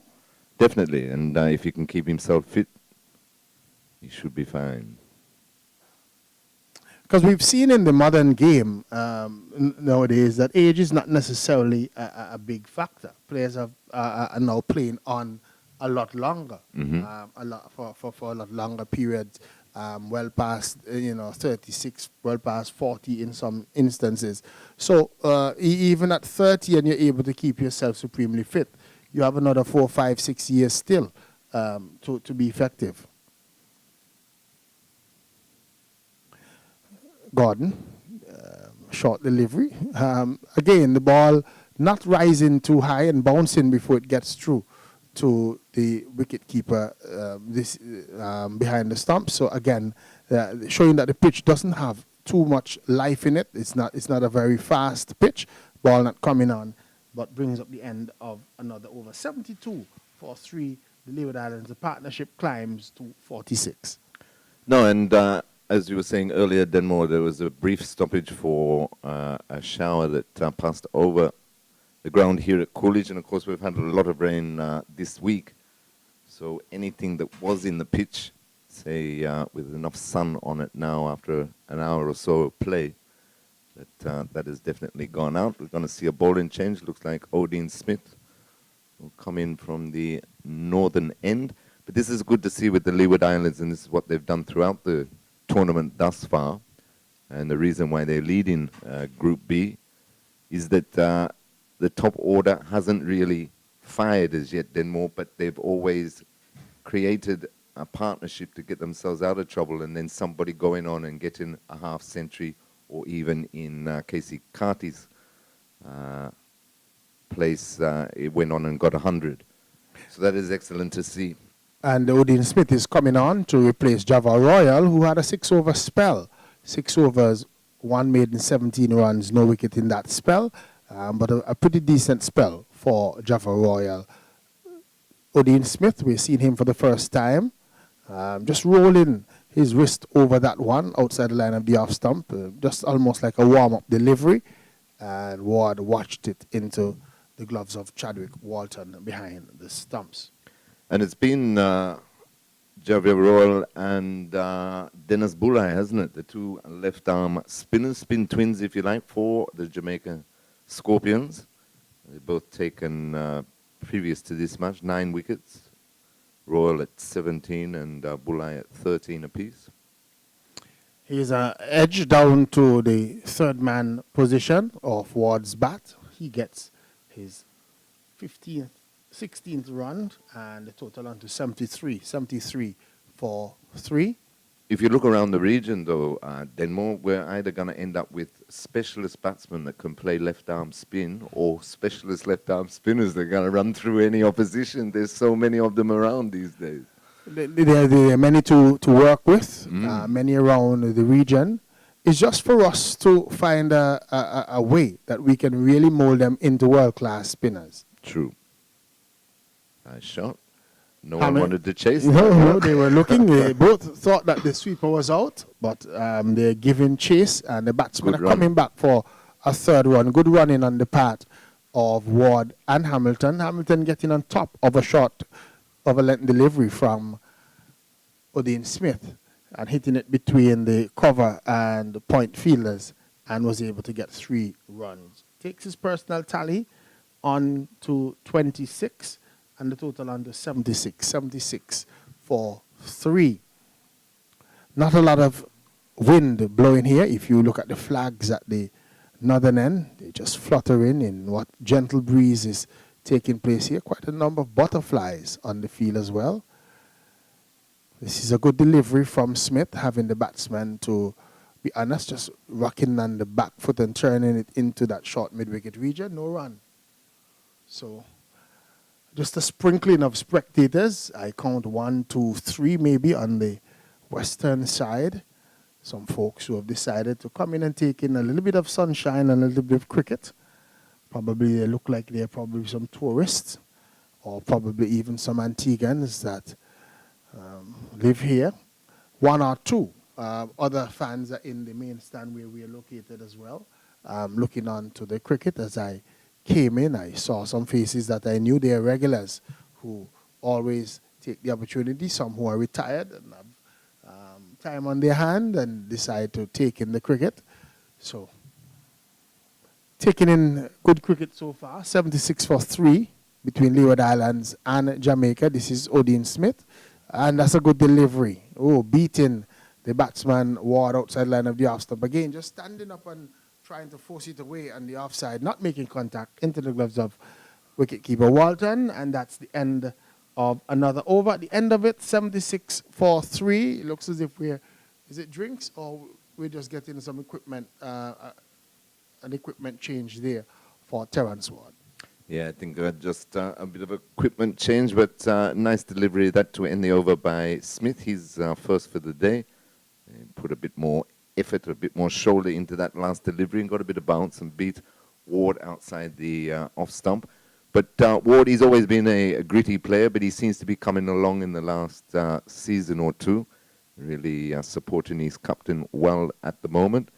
Seems that they were, that's a 50 partnership. Would it be just about? Yes, just about the 50 partnership. And so they would now need to just continue to focus, understand that we've gotten the 50 partnership. We now, the team still needs us because even though they've gotten a 50 partnership, the team is only on 76 for 3. And we've had, 23 overs bowled so far. So still 27 overs to go, still a long way, still a lot of cricket to be played. And so these two would want to continue with the batting. Exactly. They look to consolidate now through the rest of these middle overs and then really push it on if they're still there in another 10 overs. Time would put Leeward Islands in a very good position. Dennis Bully has been brought into the attack, and his first delivery is a good one. Flighted outside the line of the off stump. You could see that one. He was just trying to give it a little bit of air, trying to allow it to turn. Hamilton played it quietly into the offside field. Here is Bully again, and that one turns sharply back into the right-handed Hamilton. He's trying to force it. Can't beat Odin Smith, though, who is at that cover position. And there's no run. Bully's flighting, and Hamilton is driving again. This time straight to short extra cover, where fielder is posted. There is no run. Very good to see Bulai giving it some flight. Here is he in, and a poor delivery, and hit the way down to the backward square region, or more of a long leg region, pulled right around by Hamilton, and he picked up a boundary. Takes the score to 80 for 3. Yeah, well played by Jamal Hamilton. Bulai there just missing his line, and the delivery getting what it deserved. But Bulai, early on in the tournament, he took a few wickets with some rather rank long hops, but I think growing in confidence, he doesn't mind tossing it up. In the last couple of games, we've seen that from him. He's been very successful. People haven't seemed to be able to pick him too well, Denmo. That one there, though, I thought that Hamilton missed an opportunity because that one was outside of his legs, already pitching outside leg stump, and really should have looked to score from that one. Gets a single, though, forcing one that was cutting back at him into the offside field. A little bit of a misfield in the outfield, and he's able to come through for a run. So the end of Bully's first over, 5 runs coming from it. The Leeward Islands, they moved on to 81 for 3. Yes, and not a bad first over there by Bulai. And as I say, the first over for the day, so he'll be just getting into his work. But as I was saying earlier, in the tournament, he took a couple of wickets there with rather ranked long hops, but he seems to be growing in confidence the more matches he plays. And good to see him giving it some flight. asking the batsman to come to him because they haven't really been picking him. But do come down to Coolidge, beautiful day. Yeah, it's an opportunity for folks to come and watch some good cricket. As Odean Smith continues, Odean Smith of Jamaica and West Indies fame, recently given some opportunities to play for the senior West Indies squad, and he would want to continue to do well in this tournament to keep him fresh in the minds of the selectors. Selectors are always around. I saw Chairman, here is this one, slapped away for 4, wide outside the line of the off stump, wide and short, and Hamilton just smashing it through the offside and gets 4 runs. Yeah, lovely shot there by Jamal Hamilton, just standing up tall. The crease was short and wide and got the treatment, cut beautifully through the point region.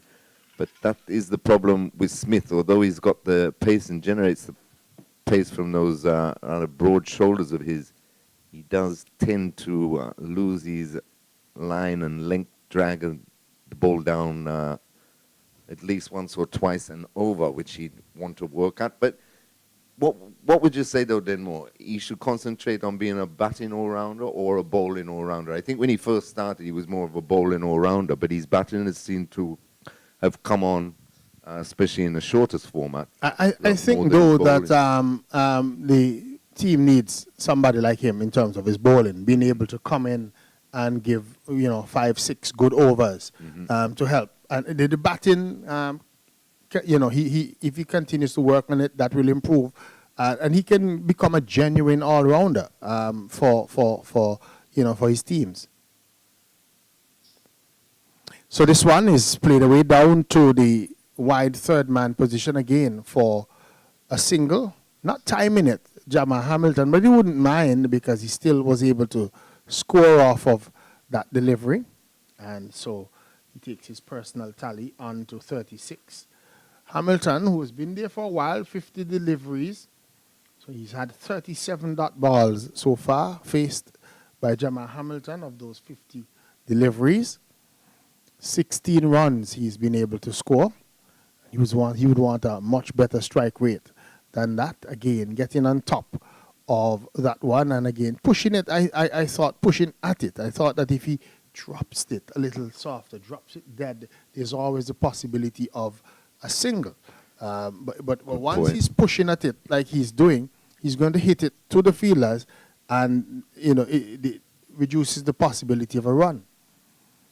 Odean Smith looking for his first wicket, and again Ward coming across and covering the delivery but hitting it straight back to Odean Smith on the bounce, and there's no run. Brings up the end of Smith's second over, 2 overs for 9 runs.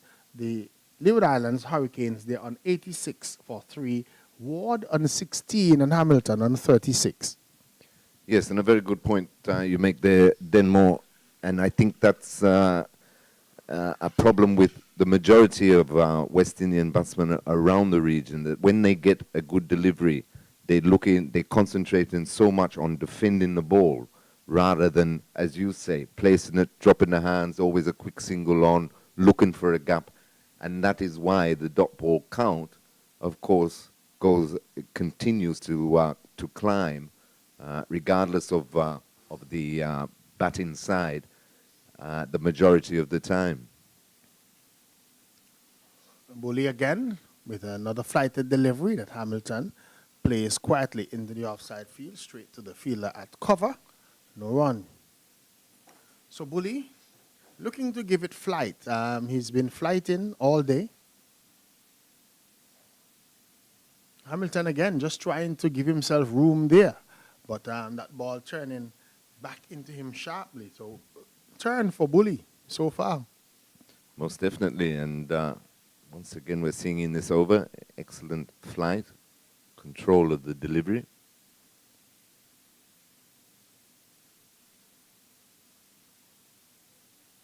Short delivery that's banged away over mid-wicket, 6 runs.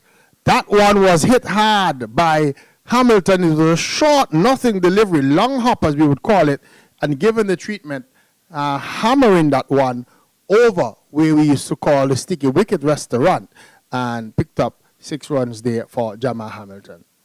Excellent shot there by Hamilton. He was quickly into position, and he's banged that one out of the ground on the way to the airport by the look of it, as the umpires will get a new ball for that one. But Bulai just tends to drag a delivery or two down. He's not doing it, as I say, as often as he was earlier in the tournament, which of course has created some success for him. But that was severely dealt with by Hamilton, as it should be. And this partnership continues to grow for the Leewards, up to 92 for 3 now. 92 for 3. The partnership continuing. It's now 66. So good partnership this between Hamilton and Ward. And again, just getting a single. Nicely done by Jamal Hamilton. Ball on the line of the leg stump, just turning it into that backward square region for an easy single. Keeps the scoreboard ticking over, which is important for the batting team. Yes, intelligent batting there by Hamilton, and now he just moves to within 7 of consecutive half centuries. Flighted delivery, it should get an easy run. This one comes out to the fielder at that long off position. One more to the total. 94 for 3. Bully's flighting, and the ball is driven hard back to Bully by Hamilton. Hamilton just thinking that he could have gone with that one, but at the end of the over, when we're going to have drinks, the over comes to an end. Ward is on 17, Hamilton is on 43. Hurricanes, they are 94 for 3. Powell, he made 9. Kieran Powell, he made 9. Ross Powell made 13. Casey Carty didn't score.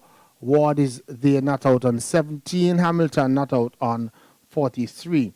Cottrell has had 5 overs, 1 made in 6 runs, 2 wickets. Jeva Royal, 8 overs, 1 made in 31 runs, no wicket. Pete Salmon, 5 overs for 18 runs, and he's had 1 wicket. Nicholson Gordon, 4 overs for 16 runs with no wicket.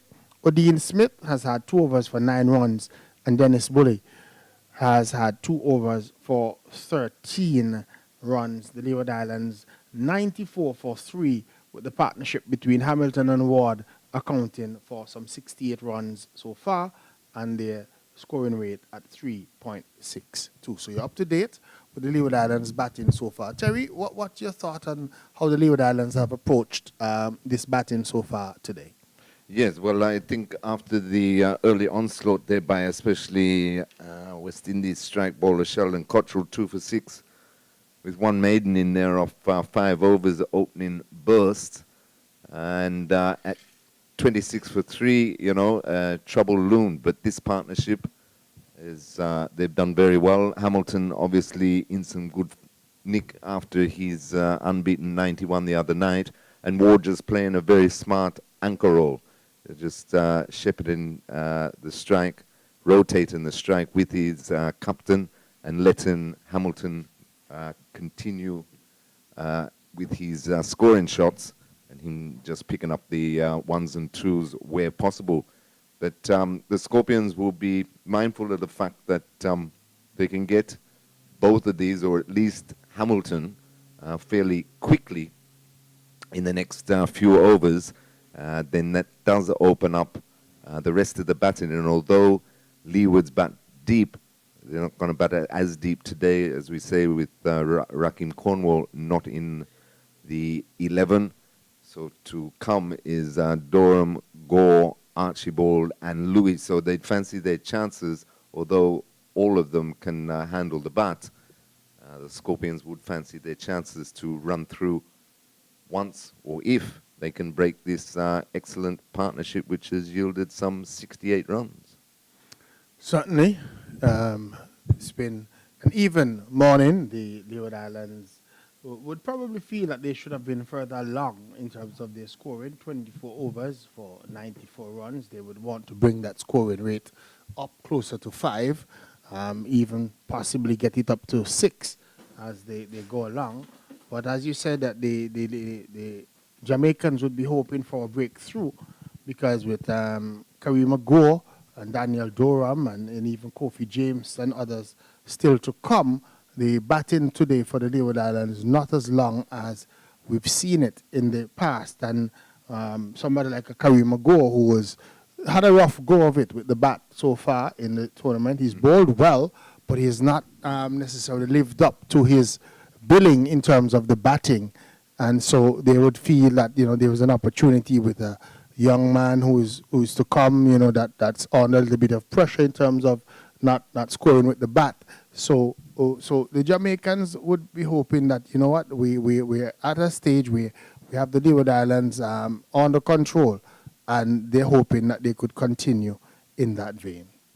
Yes, most definitely. And a big match for Jamaica Scorpions, more so than the Leeward Islands. If Jamaica can win today, they basically consolidate that second position that they're in. And of course, the top two go through to the semi-finals. So with Barbados and West Indies Academy playing later today at Sir Vivian Richards Stadium, it's a big opportunity for Jamaica, and they'd be conscious of that fact, and just keeping things tight for as long as possible. But they'd obviously know and understand that Hamilton is the danger man, and the quicker they can pick him up, the better, as Odin Smith looks to continue. So Smith on target, and Ward playing this one up into the onside field. Ward is just going to need to continue. He's soaked up quite a number of dot balls, 40 so far of the 68 deliveries that he's of the 54 deliveries, that he's faced in the 68 minutes at the crease for 17 runs. Has a very low strike rate of 31.48. But he shouldn't be too daunted by that because the longer that he stays at the crease, you would think that he would get in and that he would find scoring more easier as he goes along. He gets a single and gets off strike, so he's on to 18, bringing the total on to 95 for 3. The more aggressive Jamal Hamilton, who's had 5 4s and 1 6, is in strike. Just a little bit of encouragement coming from fans. Here is Hamilton getting one down the leg side, looking to pull a stifled appeal from the Jamaicans. Wide signal by the umpire. But Hamilton didn't look too confident playing that stroke. You would think that you would want him to really latch on to that one because it was a short delivery, not too quick from Odin Smith, and should have really done a lot better with that delivery. Yes, Smith hasn't really let himself go as yet. Oy. And here is the delivery chipped in the air. Oh, that was a lucky escape there for Jamal Hamilton. Was looking to come across and trip that one on the leg side. The ball took the leading edge, but went over the top of that. I think it's a Royal. That looks to be Royal, who's in that mid-wicket position. Couldn't get there. Just for a moment, he thought that he was in the game, but the ball falling safely and Hamilton getting a single. And that's what happens sometimes when you get a break. Like you get the water break. Hamilton has come back, look a little bit unsettled after the water break. Not sure what the discussion was during the break, but he's come back and has looked as if he's just sort of lost his way slightly. We saw him with a short delivery, not handling it well, and then that little flick that took the leading edge. He's going to need to settle back down outside the line of the off stump, and Ward thought of playing and then belatedly pulling the bat away. He remains on 18, and the total are 97 it is for 3. Yes, I think that was well bowled there by Oldene Smith. Bit of a slower ball, tossed up just outside off stump, tempting Ward. Ward was equal to the task. He just needs to be wary of the fact that he still needs to keep the score ticking over and give as much strike to Hamilton as possible. Coming down hard again, forcing the ball back to Oldene Smith, who fields on his follow-through. End of another over. 3 overs for 12 runs for Oldene Smith. Leeward Islands Hurricanes on 97 for 3. Yes, 97 for 3, and that's a very good recovery by the Leeward Islands Hurricanes. I'd just like to see maybe Robin Powell, Jamaica captain, just put a bit more pressure on, especially Ward. I know if they got this breakthrough, as I said earlier, that they got the opportunity to run through the Hurricanes. He's got a slip in for Bulai, but just when Smith is coming from the other end with Ward on strike, I wouldn't mind to see the field come in a bit, or even a slip for Ward. As that one's turned nicely by Hamilton, back with a square for a single to start the Bulai over. So just one more to the total. One more. Just trying to calculate how many dot balls the Leeward Islands have soaked up so far. 110 dot balls of the 153 or so that have been bowled so far. So quite a bit of the deliveries they have not scored off. Here's another delivery that they're going to get a leg by. And you hear that, Denmore, all the time with all the teams around the region, and they all say, oh, we're concentrating on dropping the dot ball count and looking for the singles and twos. Here is a good bit of feeling in the cover region. Just dropping away to his right and stopping, because Hamilton had backed away and hit that one hard, was looking for a boundary, didn't score. He's going to get a run here now, as this one is on the line of the leg stump, just turning it down into that square leg region for another run for Jamal Hamilton. And I think that's a better option. With Bulai turning the ball into the right-hander, Hamilton has been trying to pierce that cover field for quite a while now. And the 100 has come up for the Leeward Islands, 173 deliveries in that 100. And they have struck some 6-4s and 1 6 in the innings so far. And he hasn't been successful, and now we see Ward trying to punch it off the back foot through the covers. That's better. Advancing. Yes, using his feet on that occasion and just stroking it down to the long off region where Gordon is posted and getting a run. But from the left arm spin of Bulai, they're turning into the two right-handers. Much better in just nudging it round the corner and picking up the single, rotating the strike. It helps with keeping the Scorpions bowlers on their toes. They can't get the opportunity to bowl to the same batsman with consecutive deliveries. Keeps the scoreboard ticking and helps that dot ball count. But as I was going to say, though, Denmore, they all talk about, being cognizant of the dot balls and looking for the ones and twos, but a lot easier said than done when you're not used to batting that way. Certainly, it seems like a chore for some folks. As Oldene Smith is going to continue, and good running on the part of the Leeward Islands. Again, ball played away, but this time going just to the right of the fielder, giving them the opportunity to come through for the single. Yes, and on that occasion, Ward did not try to overhit the ball or play the ball too hard, which enabled them to come through for the single very comfortably. Something we've been talking about for the whole day. Instead of pushing at the ball, just allowing the ball to probably hit the bat. Wide down the leg side should be called wide, and is. So again, Oldene Smith coming with the same plot against Jamal Hamilton, trying to fire it in to his legs. missed his radar on that occasion. The ball spraying down the leg side and giving the Leeward Islands another run. 103 for 3 is the total. Is it time for the Leeward Islands to start to think about a target that they want to post? Here is he edging past the wicket keeper and down to the third man boundary for 4. No slip in place. And it was wide outside the line of the off stump. He flashed at it, and they say when you flash hard, edge it, and got himself down to 50-50 for Jamal Hamilton in 59 deliveries, 67 minutes, 6 fours and a 6.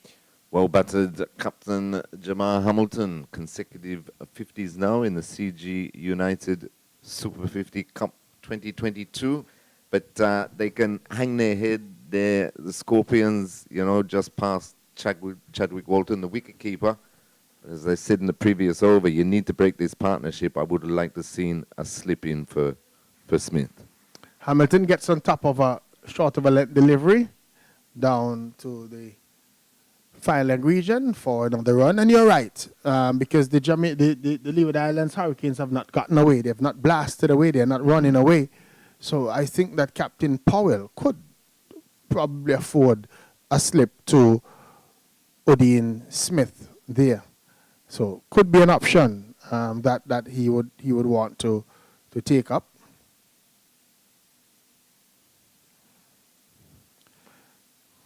Ward gets another run down to deep backward square position.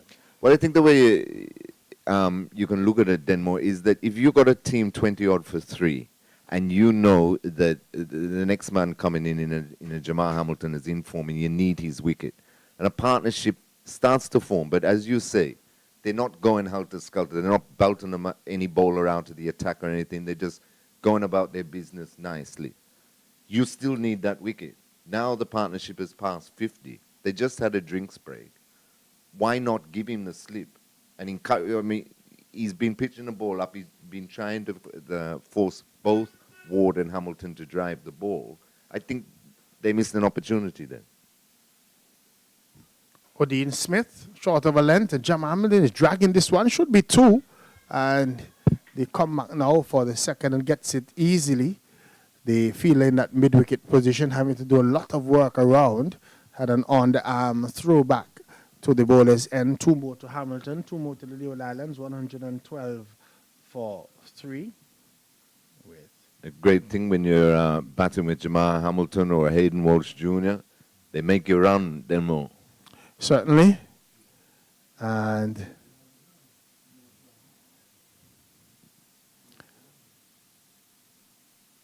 down the leg side again from Odean Smith. So he's having a little bit of a struggle with his radar.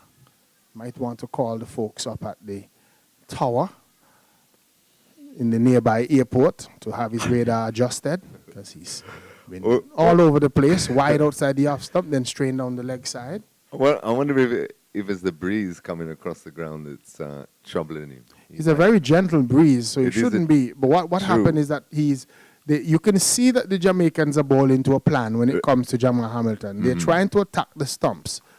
So they're trying not to give him any room at all outside the line of the off stump to play the shot that he likes. Here's this one, getting it right on target. Just what the Jamaicans are trying to do. Keep Hamilton in check. That one angled into Hamilton, just playing it quietly on the pitch, no run. So they're trying to not give Hamilton room outside the line of the off stump. Yes. And so in order to do that, they're trying to start the ball a lot closer to the stumps.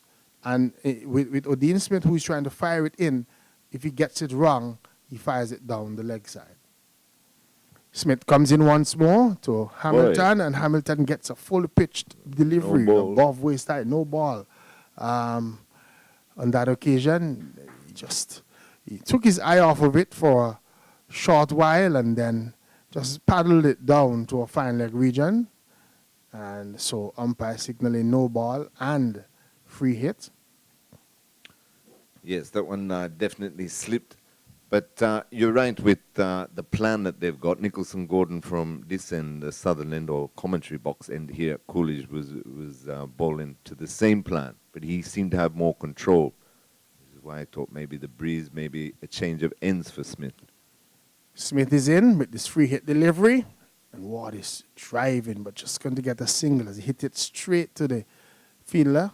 Cottrell standing on that long on boundary. Cottrell didn't even have to move. The ball came straight to him, and the batsmen were able to just get a single. End of another over.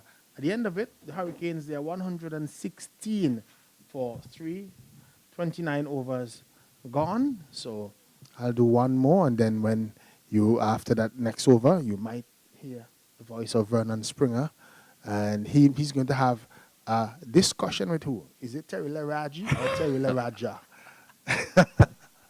Depends on and how it goes. Springs can call me anything he likes. Of course. But Leeward Islands, 116. But I'll ask you something though, Denver. Mm-hmm. That previous delivery, right? No ball for waist high. You wouldn't think, I mean, easy single because he knocked it down to fine leg. But you wouldn't think to yourself, maybe a better Hamilton being the bigger hitter to be on strike. We refuse the single. Possibly. Here is Hamilton hitting one over backward of square, one bounce into the fence, 4 runs. Correction, that was Terrence Ward getting a short delivery from Dennis Woolley and smashing it over the backward square region, picked up a boundary. Good shot by Terrence Ward. He goes to 26 and the total on to 120 for 3. And good to see the Leeward Islands batsmen putting away those bad deliveries from the spin bowler. Yes, every opportunity they've got, they've certainly capitalized. Bulai just dragging one down once again. Outside the line of the leg stump, called wide. And again, Ward just coming inside and not playing at that one very confidently.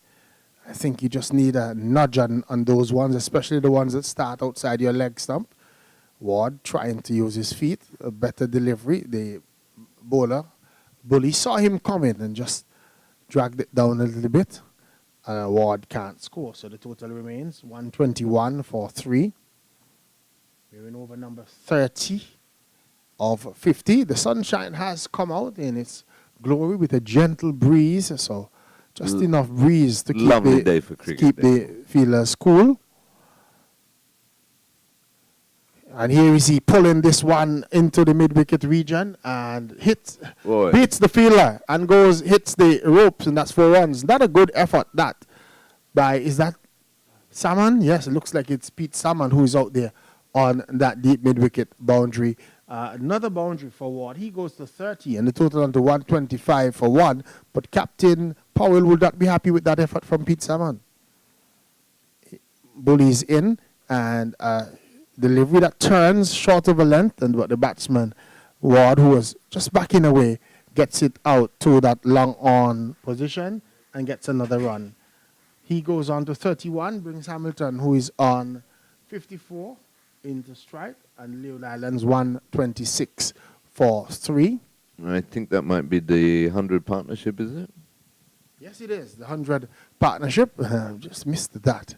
But both batsmen just touching gloves as he is Hamilton caught, and as soon as driving straight to that fielder at that short extra cover position. It was a delivery right up to him. He drove it hard. Catch taken. That's the end of Jamal Hamilton. He was caught by Royal off the bowling of Dennis Bully. Hamilton goes for 54, and the Leeward Islands losing their 4th wicket. They're 126 for 4. Yes, Hamilton will be very, very disappointed with himself as he's furious. Walking off the ground now. It was a fuller delivery. His eyes lit up with the fullness of the delivery. He tried to drive it through the extra cover region, but hit it straight down the throat of the short extra cover. He's gone for a well-played 54 of 64, but that was the wicket that the Scorpions needed. The partnership had just ticked over to 100, and 2 boundaries off that over from Bulai. You just sensed that Leeward Islands were starting to up the tempo, And Jamaica very fortunate, but we're very happy that they got rid of the Leeward Islands captain. But as we were saying earlier, though, Denmore, that one was full, but he was trying to pierce that That offside, cover. that cover region. Yeah. And again, I've been talking about that the deliveries from Bully has been coming back into the right-handed batsman. And Hamilton have been trying to play that shot for quite a while to pierce the offside field. On that occasion, hitting it straight to Royal. Royal didn't have to move. He had to hold on to it, though, because it was hit pretty hard. But he did so. And that was the end of the Leeward Islands Hurricanes captain in Jamal Hamilton. Kofi James has been given a promotion, so he's at the crease, and he gets one from Bully, and his first delivery is a short delivery outside the line of the leg stop. He tugged it away down to backward of square just for a single. Might have wanted to hit that one a lot better and look to get a boundary, but he's off the mark, first delivery, and the total has gone on to 127 for 4. New partnership between Ward and James has started. Ward is not out on 31. Kofi James is not out on 1. Leeward Islands 127 for 4. After more thoughts from you, Terry Laraji, it's going to bring in Vernon Springer alongside you. Yes, the more and interesting stage of the innings. 31 overs gone, 127 for 4. The Leewards, but just losing Hamilton has certainly brought the Scorpions back into the contest after a very good 100-run partnership between Hamilton and Ward. Bulai getting the breakthrough with the only real full delivery bowled pretty short in that last over. And Kofi James gets in a promotion. Let's see what he can do with the bat. He's been in fine form with the ball. Good morning, Vernon. Good morning, Taylor Raji. Are you okay with that one? That's brilliant, Vernon. That is absolutely brilliant. You see, Denmore, he After wants to, 6 years, Denmore, that is brilliant. he wants to give me a hard time, right? James coming quietly forward. Just a little banter in the booth here with us, our commentary team, Seth Burton, Taylor Raji. Is that okay for you? That's still? brilliant again. Okay, all right. And Denmore Roberts, 127 for 4. Hamilton giving it away. James gets an opportunity where he could be able to almost bat all day. We have another 19 overs to go. And I just saw something clicking in Hamilton's head there. You know, he got to 50 and then he just wanted to maybe take the attack away from Jamaica. But you need to understand that if he batted all 50 overs here, he'd have got close to a double 100. Yes, most definitely. And or more the beneficial for the Leeward Islands Hurricanes. But after that drinks break, though, Vernon, he didn't seem to settle as well as he was playing before prior to the break. All right, so 127 for 4. We've got a total of some 19 extras. The Jamaicans have been very ill-disciplined. 15 wides, to call it. But Royal has bowled well so far. His 9 overs has cost him 31 runs. No wicket in the wicket column. 1 maiden. Sheldon Cotterwell, 5 overs, 1 maiden, 6 runs, 2 wickets. Pete Salmon, 5 overs, no maidens, 18 runs, 1 wicket. Nicholas Gordon, 4 overs, no maiden, 16 runs, no wicket. Odin Smith, 4 overs, no maiden, 27 runs, no wicket. And Dennis Bulai continues to get wickets. During this tournament, it's been 4 overs, no maiden, 27 runs, 1 wicket. The Leeward Islands, 127 for 4. As I say, good morning to my counterparts in Jamaica, in Guyana, in Dominica, Commonwealth of Dominica, Trevor Shillingford, Thomas Kentish. In Barbados, Adrian Donovan, Milton Small and Company. Bulai from the media center and in out to bow to Ward. Ward is back and trying to go past Odin Smith, who is bubbling with his hat, bubbling with the ball, and also bubbling with the fielder who is coming towards him. But he stopped it. But he can't stop the single. Can't stop the single. So in the meantime, the score goes up to 128 for 4. Ward has batted beautifully so far. 32 off 69 balls, 90 minutes at the crease. Here is Casey, not Casey No Carty, ball. but no ball there from Kofi James. Is just hitting this down to long on. And I don't know if something has happened. Did you and Denmore pick up anything? In All of the regards to extras what? are mainly coming from the media center area. True. The yeah. wides, something has got to be wrong.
definitely need a partnership. They need to bat out these final 12 overs so they can at least give their bowlers something to defend.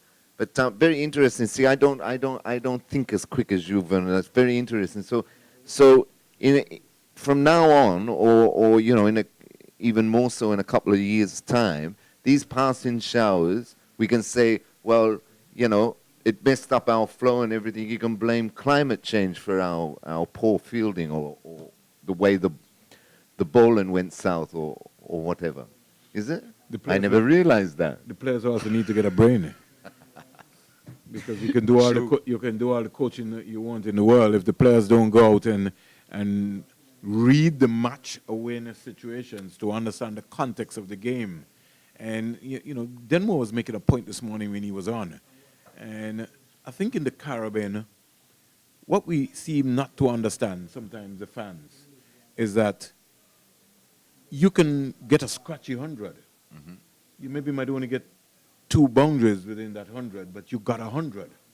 We think that we have to have an extravagant 100, so we got to be hitting 6s and we got to be hitting 4s. And if we're not hitting 6s and we're not hitting 4s, then you're not a good batsman. Right. And I think the Caribbean has been spoiled over the years by the class players that we've produced over the years. So what we have now today is more or less sluggers. Exactly. And not batters who are looking to find the gap. So in an era where you would have had like a Alvin Kalitcharan and a Roy Fredericks and a Lawrence Shaw touch players, Everton Mattis, people who would have represented West Indies, the late Everton Weeks, where when you come to a Kensington Oval or Warner Park or whatever, you're looking to see who's the cream of the crop, who's the number 3 batter. Mm-hmm. So from the Leewards or from the Cumberland Islands in those days, you know, you saw Jim Allen walk out, you say, wow, okay, boy, he looks good. Mm-hmm. You saw Richie Richardson, who came into his own.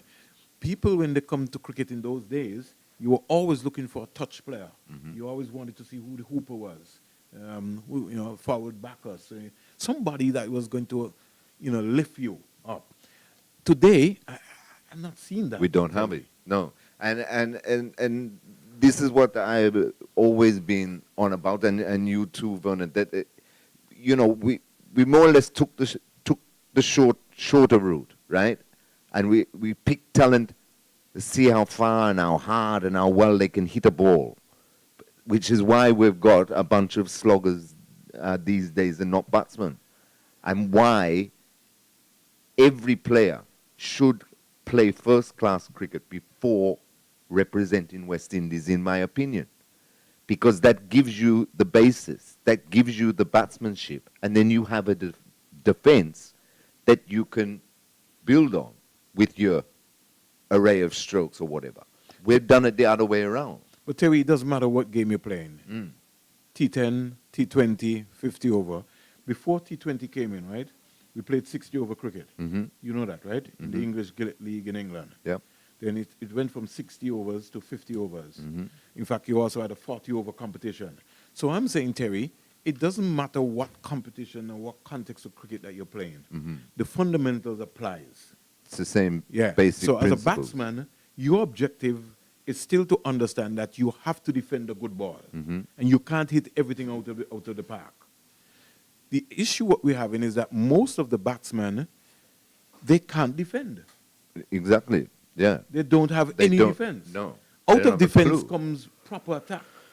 Right. So if you don't have any defense, then you're more likely that you're going to get out every time. There you go. The bat. Exactly. Right? Exactly. So it's just the fundamentals. So I don't worry about the T20, and I'm not going to get into the no. Because how many T20 that's what and T10. T10. That's what we're talking about. It doesn't matter how many overs, 35 overs, 25 overs, it doesn't matter. We're playing cricket. Exactly. So you have to respect the cricket ball. Exactly. And folks, if you're wondering what's happening, why we're chattering about, the covers are being sneaked off here. We had a sharp shower that passed across, and as I was saying to Terry Laraja, it what happened? Climate change, because we didn't see it. It just came. It did, out of the blue. but the other thing, studying the game, right? In a situation like this, Vernon, too many captains, say, in my opinion, say to themselves, 7 down, 155. If we can keep it going like this, we can contain them in the final 12 overs, that they get about 2-10. Instead of saying, let's bring the field in, put some pressure on, we take 3 wickets, we don't have to bowl 50 overs. We don't have those captains in the Exactly. in the Caribbean anymore. Exactly. So everybody's gonna be conservative. Exactly. I mean, I saw the Jamaica Scorpions the other night playing against the West Indies Academy. All right, they bowled out the academy, and I think they worked out in the back of their mind that, all right, they got 1 something, we can get that. Yes. They lost yes. by 12 runs. Right. And I'm almost seeing the same approach here today Yes. from the Leeward Islands Hurricanes. Yeah. Except now that we now have to begin now to judge, to understand how Hayden Walsh, Jeremiah Louis, Colin Archibald, and Daniel Durham, they're capable on paper, will be able to get the Leeward Islands past 250. Right. Yes. So I think that is going to be the first objective. The umpires are going to the respective dressing rooms. I don't think any overs will be reduced. And anytime soon, we expect to see some action taking place here at the home of Cricket West Indies, Coolidge Cricket Ground. I don't know if you heard, Terry, but our nice monstrous stand on the right-hand side will be demolished in a couple of weeks' time. So that is going to be so you maybe need to go and get a photo so that you can remember it. Right, yeah. But big renovations going on. Yeah, big renovations. It's going to be great by the time it's all completed. Well, it's going to be great, but the mindset of the players also has got to be great. We got to start to get into the players' minds and what is worrying the players. Life has changed. Whether we like it or not, we got to understand that. And I don't want us to come up with a situation where we just want to just get to the finish line. We have to get beyond the finish line. And that's what I want to see happening for West Indies cricket. So when we come as broadcasters, we share a view because we're very passionate. We want the players also to understand the history of West Indies cricket. Exactly. You have to understand how Denmore feels. Right. And he travels to Australia. And he saved all his life savings. He's gone to Australia and he sees a West Indies team get knocked out. Mm-hmm. And you have to understand how that fan feels. He saved his money, taking his family and say, I'm going to the World Cup to see the West Indies. But you hit the nail on the head, though, Vernon, when you talk about history, and I've been on about this for a long time. I want to see West Indies cricket history in the curriculums, in the schools, all throughout the region. But Terry, we don't read enough sometimes, Terry. So well, even if we get it in the schools, it's not a matter of getting it in the schools. It's a matter that, as we would say, the cricket boards have to implement programs. So when you get at the under 13 level, you're taught the history of your national association and also West Indies cricket, where you begin to understand the fight of what Sir Garfield Sobers went through, Wes Hall. Right. I mean, when we came onto the scene in 1928, you got to learn to understand that. Right. You got to know your heroes too. So that's what I was saying. If not through book form, then talks after training once a month. We all meet somewhere, and somebody gives a talk about their piece of history. You put all that together, at least then they have a background, they have an idea, they have a knowledge. I'm sure the performances wouldn't be so poor if they knew what exactly they represented. So we had a under-15 camp this year in Antigua and Barbuda. And Pedro Corbin, a former Secretary General of the Leeward Islands Cricket Association, the guys were staying at Coastal and Hotel. They don't know him, he don't know them. And he saw them in some uniforms, and he decided that he was going to go up to ask them a question. So he said, do you know Denmore Roberts? And he asked, where are you from? One said he's from Anguilla. Next one said he's from Montserrat. Next one said he's from Nevis. And somebody said they're from St. Martin. And so he started to quiz and ask them some questions. They didn't have a clue about some of the names that Pedro Corbin was talking about. Right, exactly. These were guys I who were believe that. representing the Leeward Islands. Right, there you go. Yeah. And they didn't even know some of the names of personnel from their country that they came from. Getting wise. Right. And no fault to the players, you know. No. The administrators themselves. Yeah, it's us. Administrators, Terry. Yeah, they just don't let know them down. They don't know some of the players. Either, No, who you would have can't blame the represented player. West Indies. No. But that is insulting, though, Vernon. You know, that the history is not only just being taken for granted, the people that put the history there are taken for granted. You know what I mean? It's a lot of work that we have to do, Terry. A lot and of work. we have A social, lot of we have work. social media, Terry. Yeah. How many of our players have seen Fire in Babylon? Right. Have taken the time out to sit down? I'm quite and- sure and- most of them and- never heard of and- it. Yeah, and say, let me look at that. Let me look at Fire in Babylon. And really begin to understand how many players walk around with a book. You know what I mean? And study West Indies cricket or read a Brian Lara book or Viv Richards' book or Sir Garfield Sober's book. How many players really take some time out? And that's the difference with the Laras and the Hoopers and the Jimmy Adams and the Sawans and the Kenneth Benjamins and those guys. They knew the history. When you walked Right. into a Leeward Island setup, you were taught the history by Hugo. Right. You knew exactly what you when were you walk in, walking you were into. sat down one-on-one, and they let you know the expectations, the history, the story, the struggle. That has to happen all around. Definitely. Because now it's just turn up and play. You know what I mean? You get that impression because you don't see the effort. You don't see. They could put in the extra yard, but I can get away with doing this. So why do I need to put in the extra yard? And yes, unless somebody is really pushing me for my position, I can sit back and have a comfortable life. So, And unfortunately, that's the way it is at the moment. so lovely sunshine, and we're back with ball-by-ball action here at the Coolidge Cricket Ground, the home of cricket West Indies. I'm Vernon A. Springer, alongside my compatriot, who wants to give me a very hard time. Coming up next will be Denmore Roberts after 2 overs. And then I will slip and give Terry Laraja a break with the ball-by-ball and take him to a lunch. No. I have to do my report back to the station. So. Okay, well, that's what I said. So then we will come in and you will get to go and Oh, have your okay. break. That's what I No, said. thought we were not, swapping seats. No, I'm not. Sorry. I'm not putting Sorry, you in the Skip. hot seat. Sorry, Skip. I'm looking after Should you. never question authority, then. I'm looking after you, Terry. I don't understand. You're giving the I'm public glad like I'm somebody giving you a is. hard time. No, never. Come on, I think that. So we're back with the action. And after 38 overs, the Leeward Islands in a bit of, as what we would say, a struggle here. It's been really one of their lowest scores so far, 155 for 7. But in the hut is still Daniel Durham and Colin Archibald, who's got a first-class 100. And in the middle is Jeremiah Louis, who's capable, and Hayden Walsh Jr., who has been busy. Odin Smith comes back into the attack.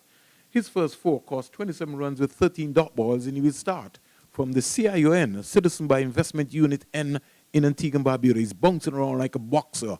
Sort of look like a Mike Tyson as he goes past the umpire in now to bowl to Jeremiah Louis, who is contented to play with a nice straight bat. And he rehearses to say, the next time you pitch up that half volley, I'm going to push it past Brandon King at cover for 4. And Cotwell with a one leg will not be able to stop it. 155 for 7. We say good morning to all the folks in Jamaica, Barbados, Guyana, Dominica, St. Lucia. We break Smith, bang on target. Looking for some pace, but there's no pace in this wicket, Terry. No, very docile pitch today, but he's bowling good line and length so far in this over.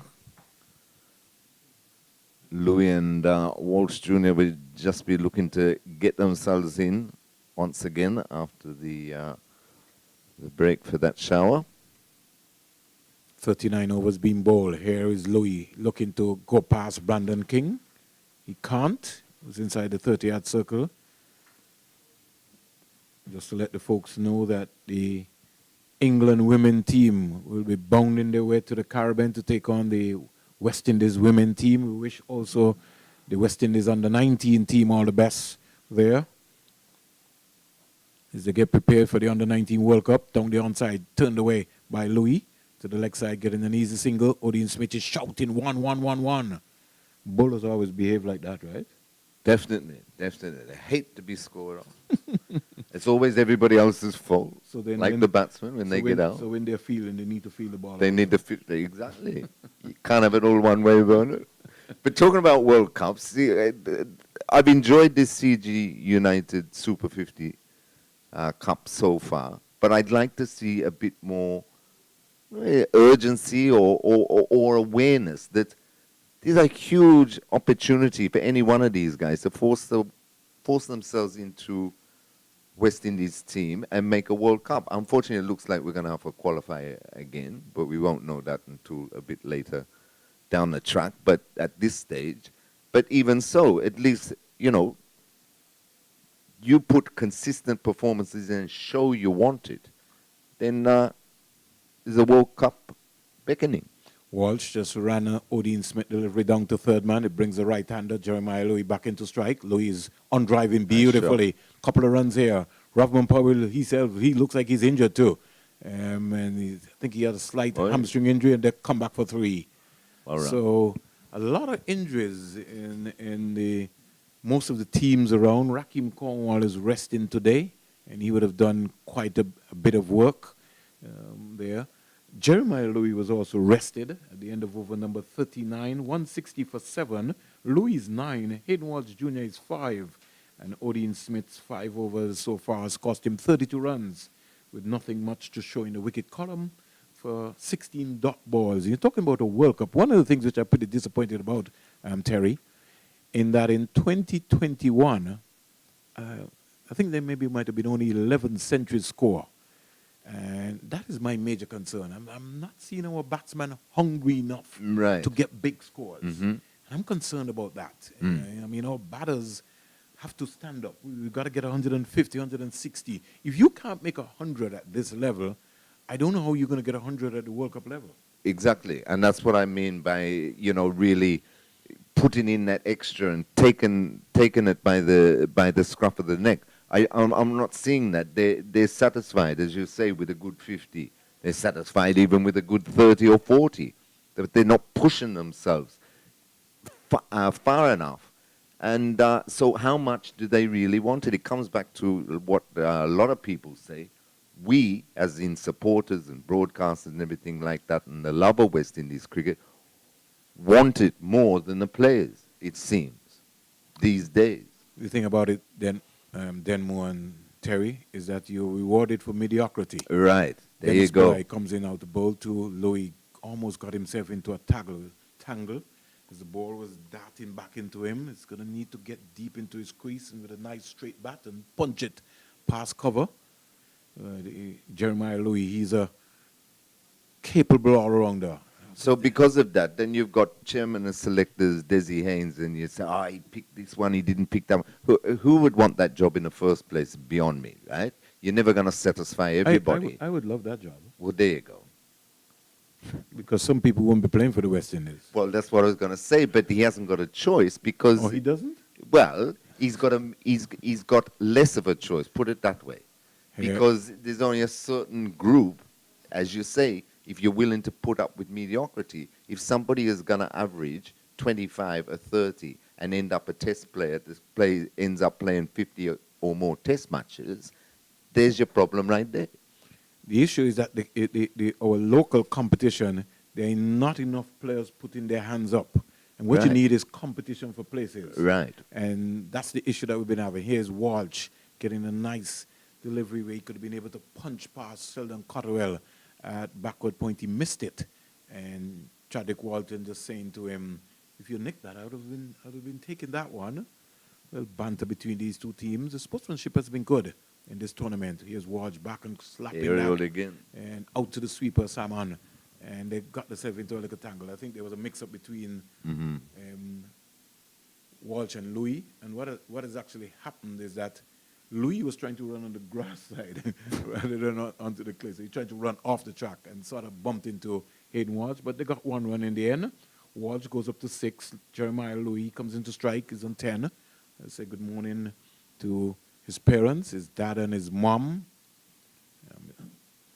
Dennis Bulai into bowl to Louis. Louis is back and punching it, can't score. Another dot ball. There have been so many, I can't count enough. Break for a little while. Let's see what's going to be happening here. Louis comes quietly forward. Nice flight again by Bulai. Yeah, he's not afraid to flight the ball. So he's completed his 9th over. 9 overs, no maidens, 44 runs, 3 wickets. And he's different. You've got to understand, Terry. And he brings something different to the Jamaica attack. 162 for 7. Your final comments, and then we'll be the voice of Denmore. Yes, from a Leeward Islands perspective, you'll be hoping that this partnership gets in 162 for 7 with 10 overs remaining, so they can still push it up to that 250 if they can get a partnership rolling. I'd just like to see a bit more urgency, though, from the Jamaica Scorpions. They got a real chance here of knocking the Leewards over for well under 200.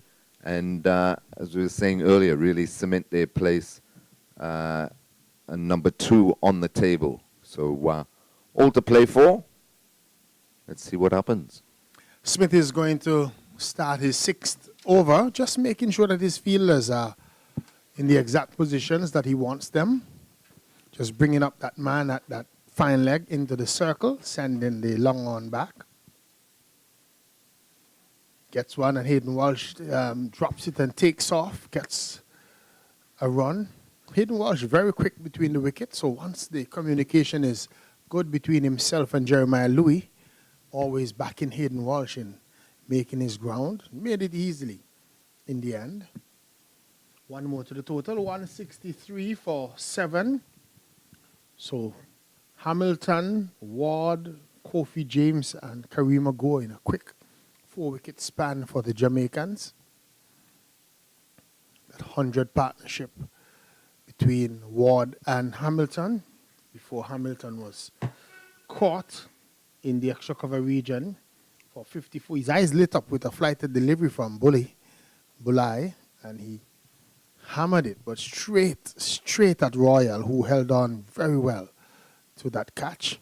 And I thought Kofi James and Karima Go both gave their wickets away. Smith to the right-handed Jeremiah Louis, and Louis has the opportunity now to do a repair job for the Leeward Islands. Jeremiah Louis, somebody whose cricket has come on over the last few years.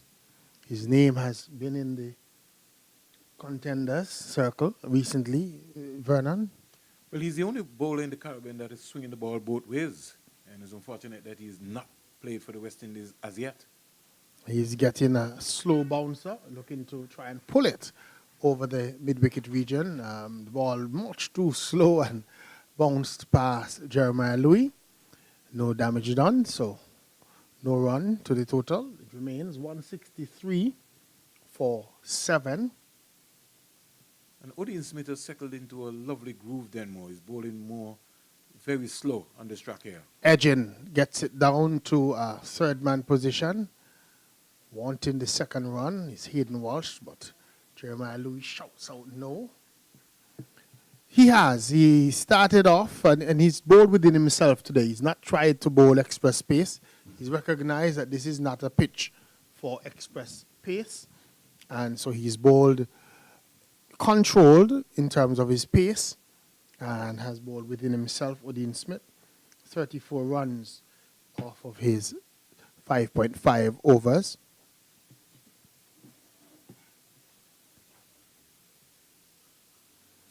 Walsh will he's trying to force that one through the offside, but didn't manage to get it past Salmon, who was, is that Salmon? No, that looks to be Royal, who was running across there, and no run. The end of over number 41, and the total 164 for 7.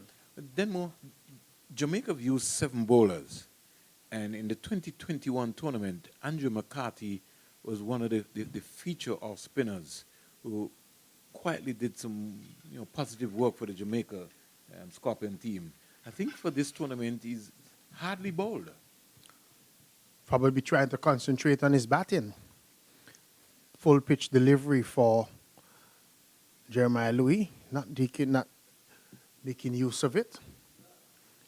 Both feet locked together on the crease and causing him not to be able to time that one. So Bulai getting away with a bad delivery, I thought, on that occasion.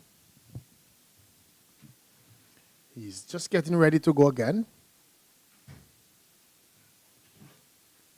Pulled one down to Jeremiah Louis and gets it down to the backward square just for a run. So one more to the total, 165 it is for 7. talking about scoring here and intent. One of the things then more in the games that we've covered so far that we're seeing, the running has not been positive at all between the batters. Good delivery, beating Hayden Walsh Jr. outside the line of the off stump. Walsh Jr. would tell you that he played deliberately inside the line of that one, but it was a shaping away from the left-handed Walsh.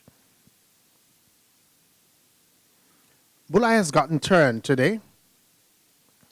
So to his summon. Yes. Bulai turn, though, I find has been a lot slower than that of Salmon. Salmon really got some to rip early on. Bulai has had turn, but it has been slow turn. Outside the line of the off stump, not offering a stroke, is Jeremiah Louis. And he looks a relaxed bowler. When he doesn't try to bowl too fast and he bowls with control, Bulai, he's dangerous. He is. Much too close to cut there for Jeremiah Louis, looking to go square of the wicket, not being able to pace the field. The end of another over has come up, over number 42, completed. And Bully's 10 overs, no maiden, 46 runs, 3 wickets. He would be happy with his day's work. 3 wickets for 46 runs. Maybe not so much with the number of runs that have come off his bowling, but he looks as if he's going straight off the field after completing his 10 overs. Well, the good thing about him is that he continues to get wickets every time he bowls during this tournament. And to complement those 3 wickets, he's been able to notch up 36 dot balls. High proportion, Denmore. Very high proportion. 36 dot balls of the 60 deliveries. So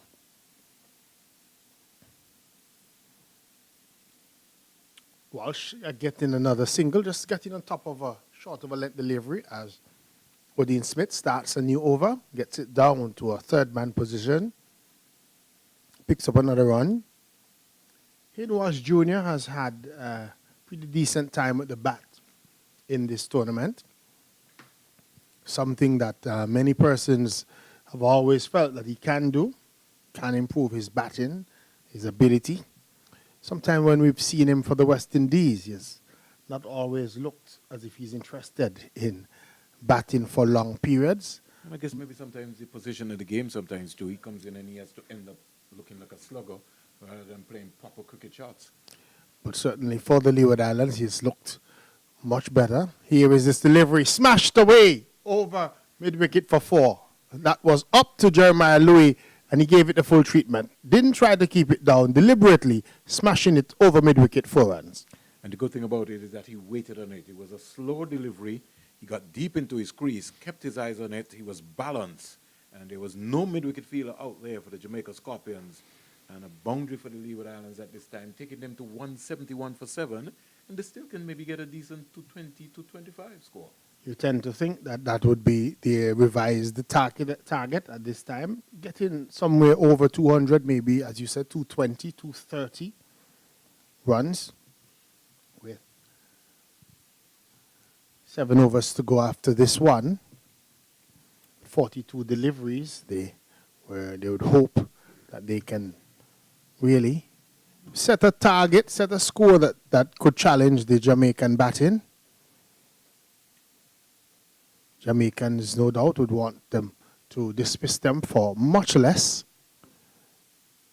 Here is he outside the line of the off stump looking to cut, missing that one as it fell before it got to Chadwick Walton behind the stumps. There's no run. So we see Walton, a name that has been around for quite a while. And what has happened to the young Jamaicans coming through? We haven't seen any real new youngsters coming into the Jamaican side.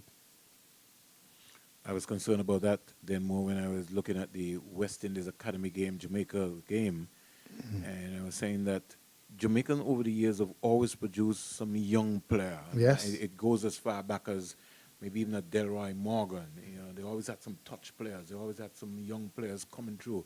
I don't think you're seeing that lately. We've seen the same names for maybe the last 7 years, yes.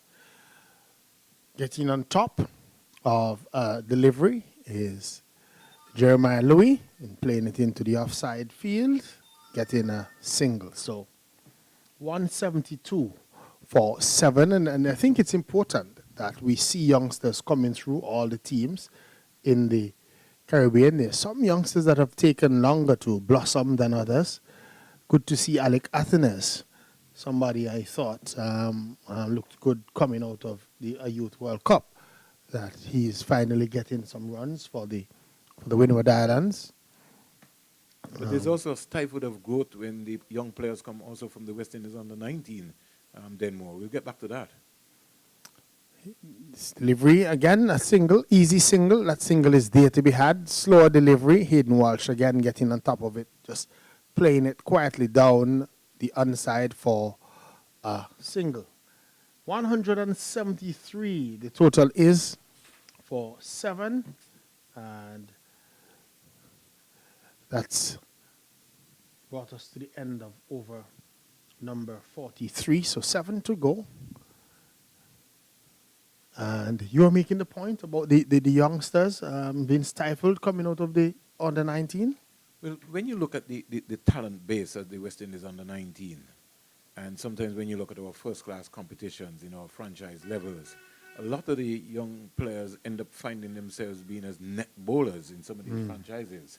And you have seasoned players who just continue to just play and just play and just play. And really you're not getting any real substance out of them. In the franchise setup, if you have 15 players, it don't mean that because you're a franchise player mean that you play all the formats. You might maybe not be good enough to play 50 over cricket, but you maybe might be able to be good to play the 4-day cricket. Certainly, agree with you. Driven out to the offside, takes off and gets an easy run. I've always been a proponent of the fact that who pays the bill makes the rules. And so I have always said that the franchise youngsters should be more than token people in terms of just picking them because the rules say that, I have to have an under-19 player. The rules probably need to be updated to say that in order for us to have continuity and for us to have, forward progress, we want the under-19s playing in one of the, you understand, in one or both of the formats. We want them to play. So if you have them in your side, we want them to be exposed to this level. So that if you say that you have to have an under-19, the under-19 person must play. And Salmon is in. Looks a lot. We'll have to ask if he knows who is Justin Athenes. His mannerisms looks a lot like Justin Athenes. His action, his stance, his walk, even the way that he just walks in. You never know, it might be his hero. Never know. Here is a little bit of hesitation, but they go through for the run in the end. And you know what is amazing, Denmore? The coaches who are coaching our franchise teams these days, they got an opportunity at age 16, 15, but they're saying that Seth Burton is not ready yet. So I'm working on what was the difference then when somebody saw talent in you to give Seth Burton an opportunity who is 16, 17 now? We just need a change in mindset. We need a change in the way we do things. We need to think outside the box. Short of a length delivery. It depends which box, then more. It does. But I'm saying, though, that when we have, the coaches in the franchise, we need someone or something to tell them what is the expectation. What is it that we're trying to achieve? A little paddle stroke being played there by Hayden Walsh Jr. That's a run. Somebody needs to indicate what is the long-term objective? What are we trying to achieve? What is it that we want to happen at the end of this season? So we're having this season, we're playing 4-day cricket. What are the outcomes? What is it at the end of the tournament? What is it that we want? What do we want to see in terms of batting improvement? What do we want to see in terms of player development? What do we want to see in terms of forward progress? What do we want to see in terms of the people who are coming through? So we have to have set objectives that are distributed across the board in terms of across the Caribbean so that the coaches can understand that we don't just want you to have a journeyman player. somebody who's in the franchise just because he's there but not necessarily going anywhere or looking. We want to see something that is coming out that suggests that there is progress being made, that these are people that we can look to for the future, that people that we can look to select. Because there are many persons who are playing in the franchise who are not even in contention for selection into the West Indies team. Should they just remain playing there when they're really and truly, after 5 years, not, living up to the mark, not getting up to the standard? This delivery, they get a single. Nicholas Gordon is back, and he's coming from the northern end. So he's switched. He's coming from a different end. His first 4 overs went for 16 runs. And again, we were pointing out when we saw him, we want you to have a look at him, that he doesn't use the non-bowling arm is that non-bowling arm. Yeah, it's almost as if it's tied to his side. He's got to get that up. If he really wants to get anything out, I'm hoping that the bowling coaches would have seen this, Andrew Richardson and company. Here is a driven delivery, but straight to the fielder once more. Too many of those Find the gap. drives that just go straight to fielders. West Indian players these days have a knack of finding the fielders. Because simply, Denmore, if you're looking for power rather than placement, that's a different objective. If you're looking to find a gap to get a single, then you don't have to worry about the power. Good sharp delivery. That's having Jeremiah Louis just rocking back and playing this one into the offside field again. Just goes to the right of Powell, no run. Talking about the ways in how we can improve Denmore. Even at the franchise level, what I think we need is second team cricket. And I know somebody's going to say we don't have any money. But we got to find a way to be able to develop our young players at the franchise level. We have to have second-team cricket. Agreed. Here's the edging. Going to get a boundary here as it goes down to the third man. Third man beat up in the circle and got it fine enough. Jeremiah Louis down to the third man boundary for 4 runs.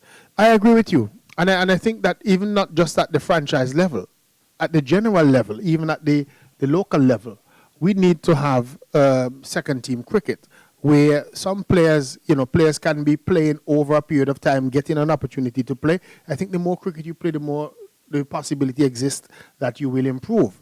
And so we need it all around. We also need back tournaments like the Leeward Islands tournament and so on that gives players an opportunity to represent their countries and also to play cricket at a little higher level than just club cricket, because with the absence of the Leeward Islands tournament per se, players like a Kofi James and a Kareem Agor, having not necessarily played enough for their national teams, are finding themselves in the Leeward Islands team, and the step up could be a little bit too soon or too sudden. So sometimes we need those. All around. Here's another edge from Hayden Walsh Jr. Could chase this, but he flicks it over the ropes. Salmon there just struggling to try and get that down. Didn't win any points with the JFF with that boot flick, and 4 runs to the Leeward Islands team. 186 for 7. But it comes down to the point, and we have to examine what is happening in the franchise system. So although I understand your point then more that we don't have a Leeward Islands tournament, these players are paid to play cricket now as compared to when you used to play then more. They're in a full-time 12, they have contracts for an entire year, which means that your skill set has to be completely different. Yeah, but what is being organized at the franchise level? But you see, when I practice, it's different from when I play. And I practice something, but I don't use it. I don't go into games to see if what the skill that I'm trying to improve, if I'm actually doing it. I might do it in practice or look as if when people are not feeling seriously and so on. So a delivery, but they get a single in the end. Maybe a little bit of an inside edge of the bat of Jeremiah Louis. So he continues to go on. He's on 24. Hayden Walsh is on 17. A nice little partnership being built here. 39 it is But I'm just saying that even though you're paid a cricketer, you need to play.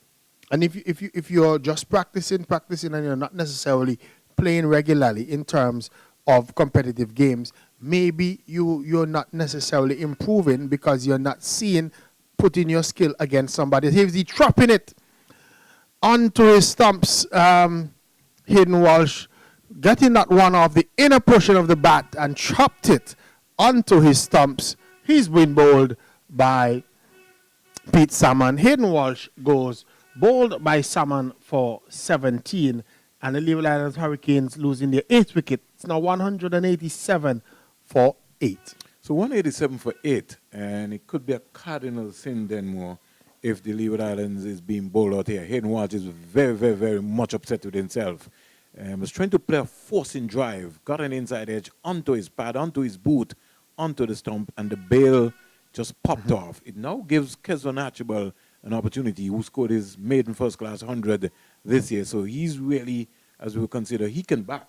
And along with Louis, the remaining 4 overs, they would have to understand that they can get maybe just across to 210, 212.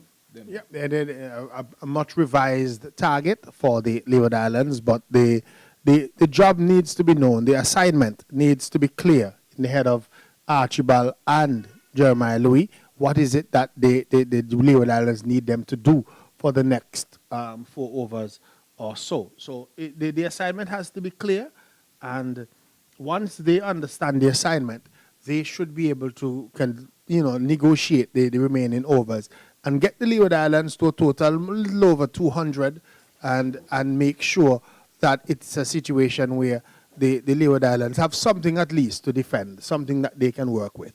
There's a lone Jamaican fan who has been here. And she's been very, very, very vocal out there. She's been here every Jamaican game. Yes, trust me. Has her horn and her voice, and she's been very vocal out there. There are some other folks who have messaged me, people like Petra Williams and others, who have said that they're in location, they're in the dance, as she would say. They're here supporting the Leeward Islands team. And she was saying when I was counting earlier that I counted 8 spectators, she said I missed her out. So it's actually 9 spectators that are here. So good morning to her. And somebody that loves cricket and loves culture and sports. And so we say good afternoon or good morning to her. Hope that she's having a wonderful time today. So Seth Burton has also come back alongside me after this over. We'll hear from him. He's settling in. Looks as if he's trying to get his glasses ready. They're very small glasses. I wonder what he sees through them. Here we watch as Salmon is in and driven out by Jeremiah Louis. Just walks through for a single, brings Archibald up at the end of the over. So we've had 46 overs bowled at the end of it. Jeremiah Louis is on 25? Yes. 25, and Colin Archibald is on 1. And the Leeward Islands, they are 187? 187 for 189 according to the manual scoreboard. Yes, they have it now. 189 for 8. Well, interesting then more. The reality out there is for the Leewards to push as far as they can. A possible 24 balls. If they score a run per ball, yes, they can reach 115. Driven. That's a good-looking shot through the offside. Might not carry to the boundary. Just pulled up just inside. Looks to be Cottrell. Has a hurried left-handed throw back to Nicholson Gordon. And the batsmen were able to cross for 2 runs. 191 for 8. Louis playing a decent hand here. He's on 27. Much needed runs for the Leeward Islands. He's known for that. He can come late down. He can bat. It's not a slug. And Colin Archibald, as Vernon mentioned, has a century at this level. He does.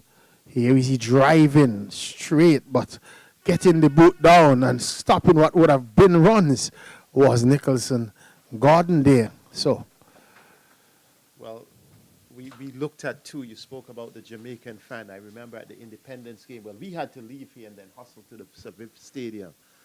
I was chose to sit at a position next to that particular fan. I don't want to call her name. She just entertained. driving hard again and getting a single is Jeremiah Louis.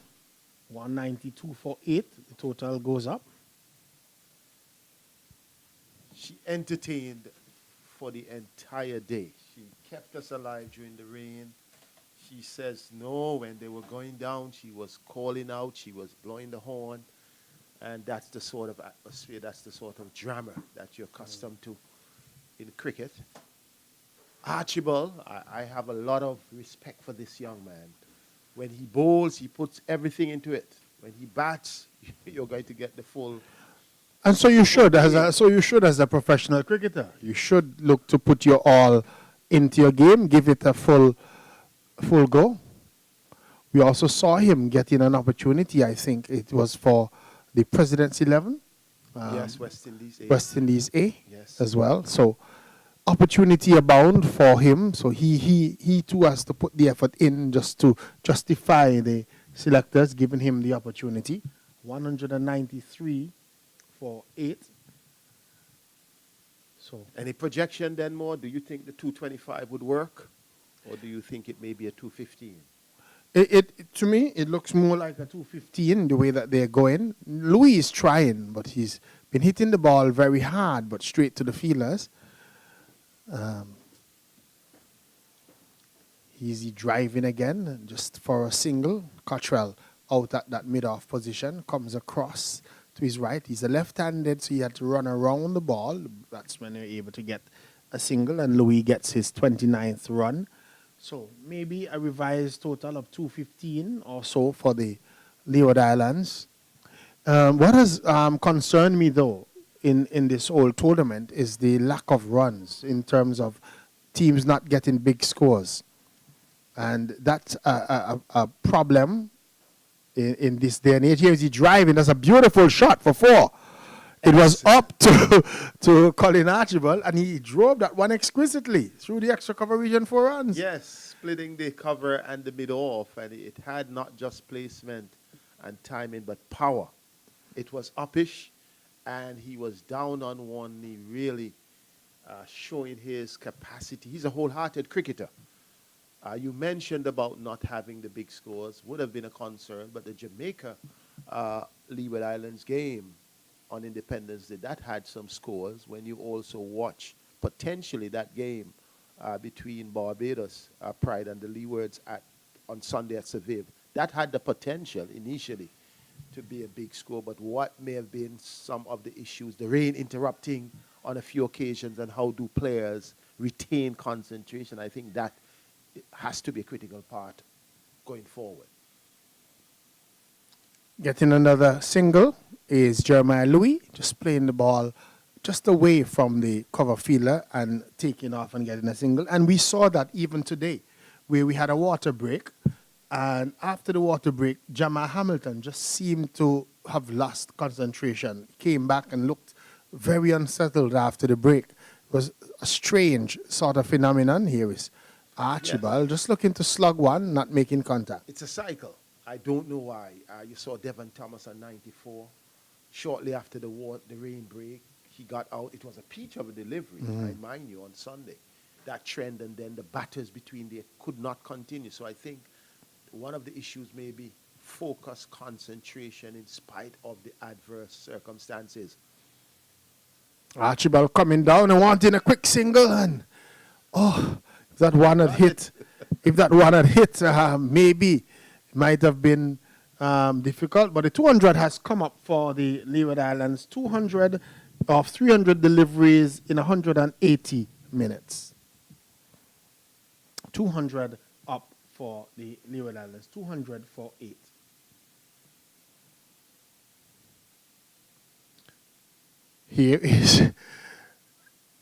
This is Jeremiah Louis playing a reverse sweep stroke there, just almost playing it a left-handed stroke turn. Yep, yeah, Well, that is more like a switch hit. Yes, But it was interesting because that Salmon is getting the ball to turn sharply, and he took that chance. He took it off the stumps. someone is in. They're gonna get a couple of runs here. They get one. He wants the second, and he's coming back for it and getting back for it as well. Is the left-handed Colin Archibald, as he noticed that it was Cottrell who was looked a little bit injured today out in the outfield. He's been limping, has been not sprinting as hard as we've seen him before. Well, he tore the heart of the Leeward's top order, and then I remember I had a sliding save down at the long on region in about his fifth over. I'm not sure if that was a contributing factor. Backing away and getting another run, this time out to the long off fielder. So Archibald continues to tick the scoreboard along, 204. We have to give some credit, though, as well to the captain, the Jamaica captain, Rovman Powell. I know only 2 overs remaining at 204.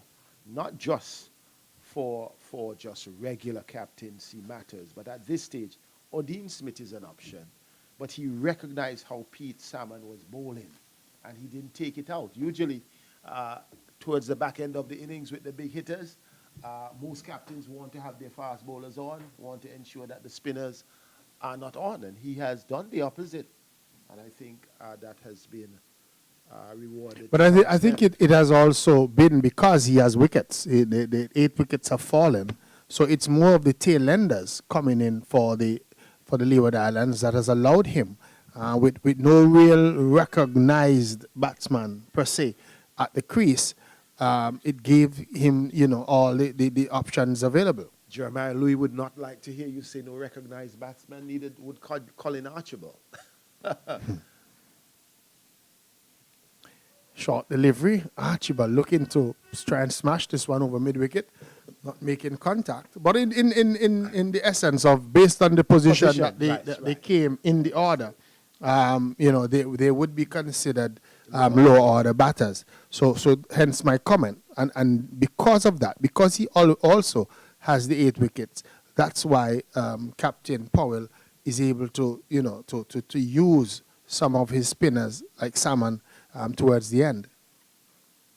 Archibald driving again, this time in the air over the top of cover, but the fielder coming around from the deep cover boundary into a deep extra cover position was able to field, and the batsmen were able to come back for 2 runs. 2 runs, the fielding team would benefit from 2, because had it been the outfield without the rain, that one would have gone for 4. And it looks like the Jamaicans are offering Colin Archibald that drive just based on the deepness of the fielders in the offside. Here we see him getting a single as he's driving the ball to, looks to be Powell, who is on that 30-yard circle, very deep, almost giving away the run, the single, to protect the boundary. So we now see Powell himself going out onto that cow corner, deep mid-wicket boundary. So he has a man at deep square leg, and then deep mid-wicket, and a man at long on. There's also a man on the deep extra cover boundary, and the third man is out on the boundary. So those are the fielders out. This is Gordon, and driving in the air is Jeremiah Louis, and he's out caught.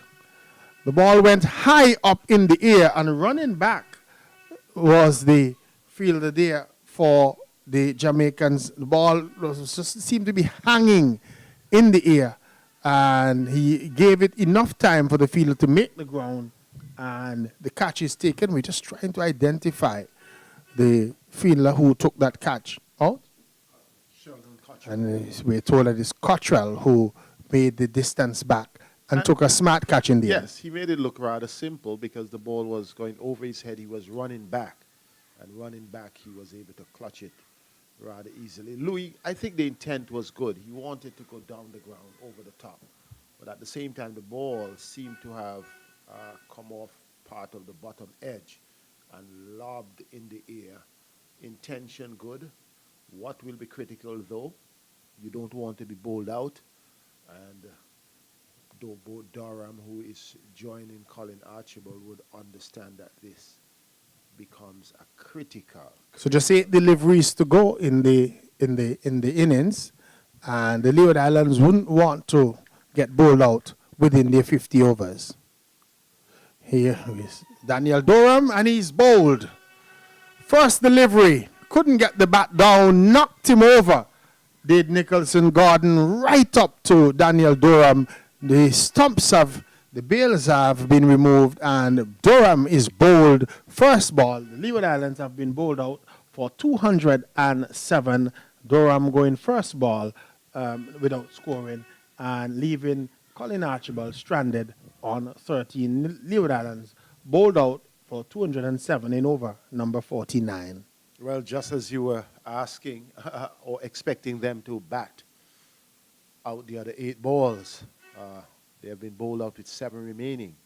I think what will be key here is that the Jamaicans would want to look at it that we have restricted them significantly. And having restricted them, we are on a smaller field than at the Sir Viv Richards cricket grounds, and being on a smaller field, we should be able to get these. Excellent bowling from the Jamaican. Sheldon Cottrell really started the move very well at the top of the order for the Leewards.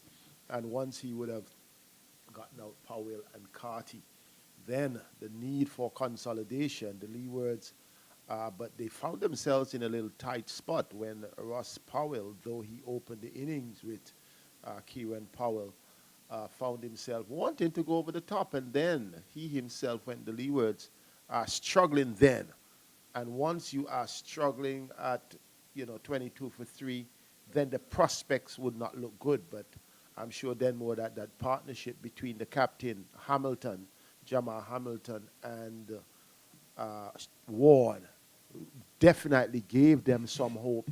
Yes, that was 100 exactly, that partnership between Ward and Hamilton.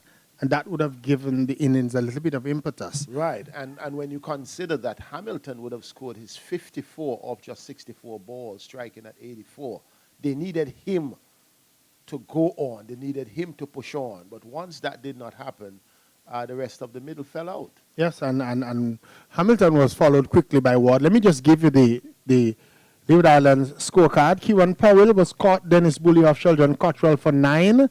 Ross Powell caught Java Royal off Pete Salmon 13. Casey Carty caught Royal off Cottrell without scoring.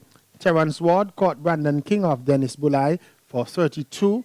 Jamal Hamilton was caught Java Royal off Dennis Bully for 54.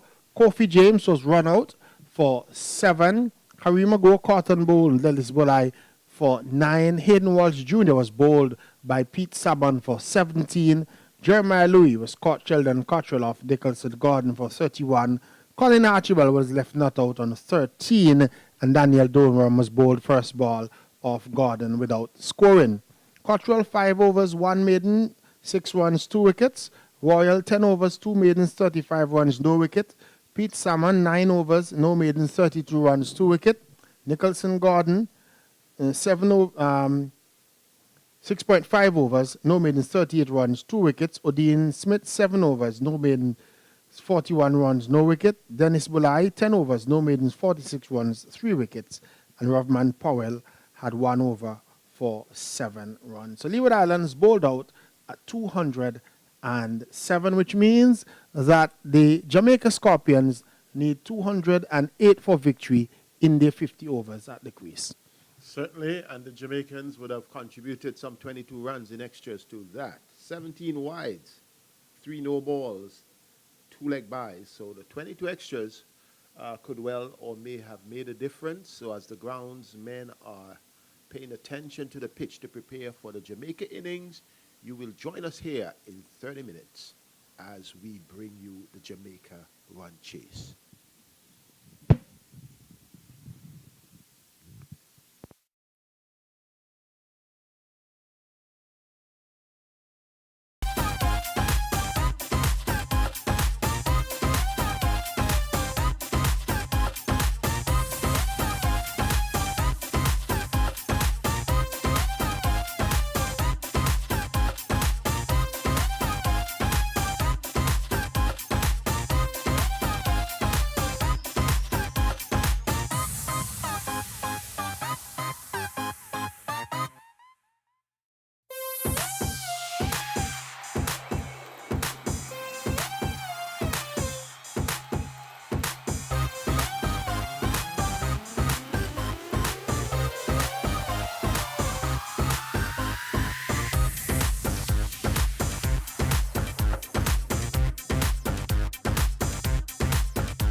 Tell the guys that we need the television up.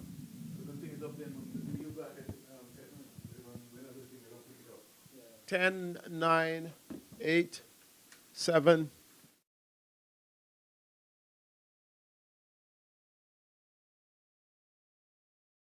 We are delighted to greet you once again here at the Coolidge Cricket Grounds here in the north of Antigua.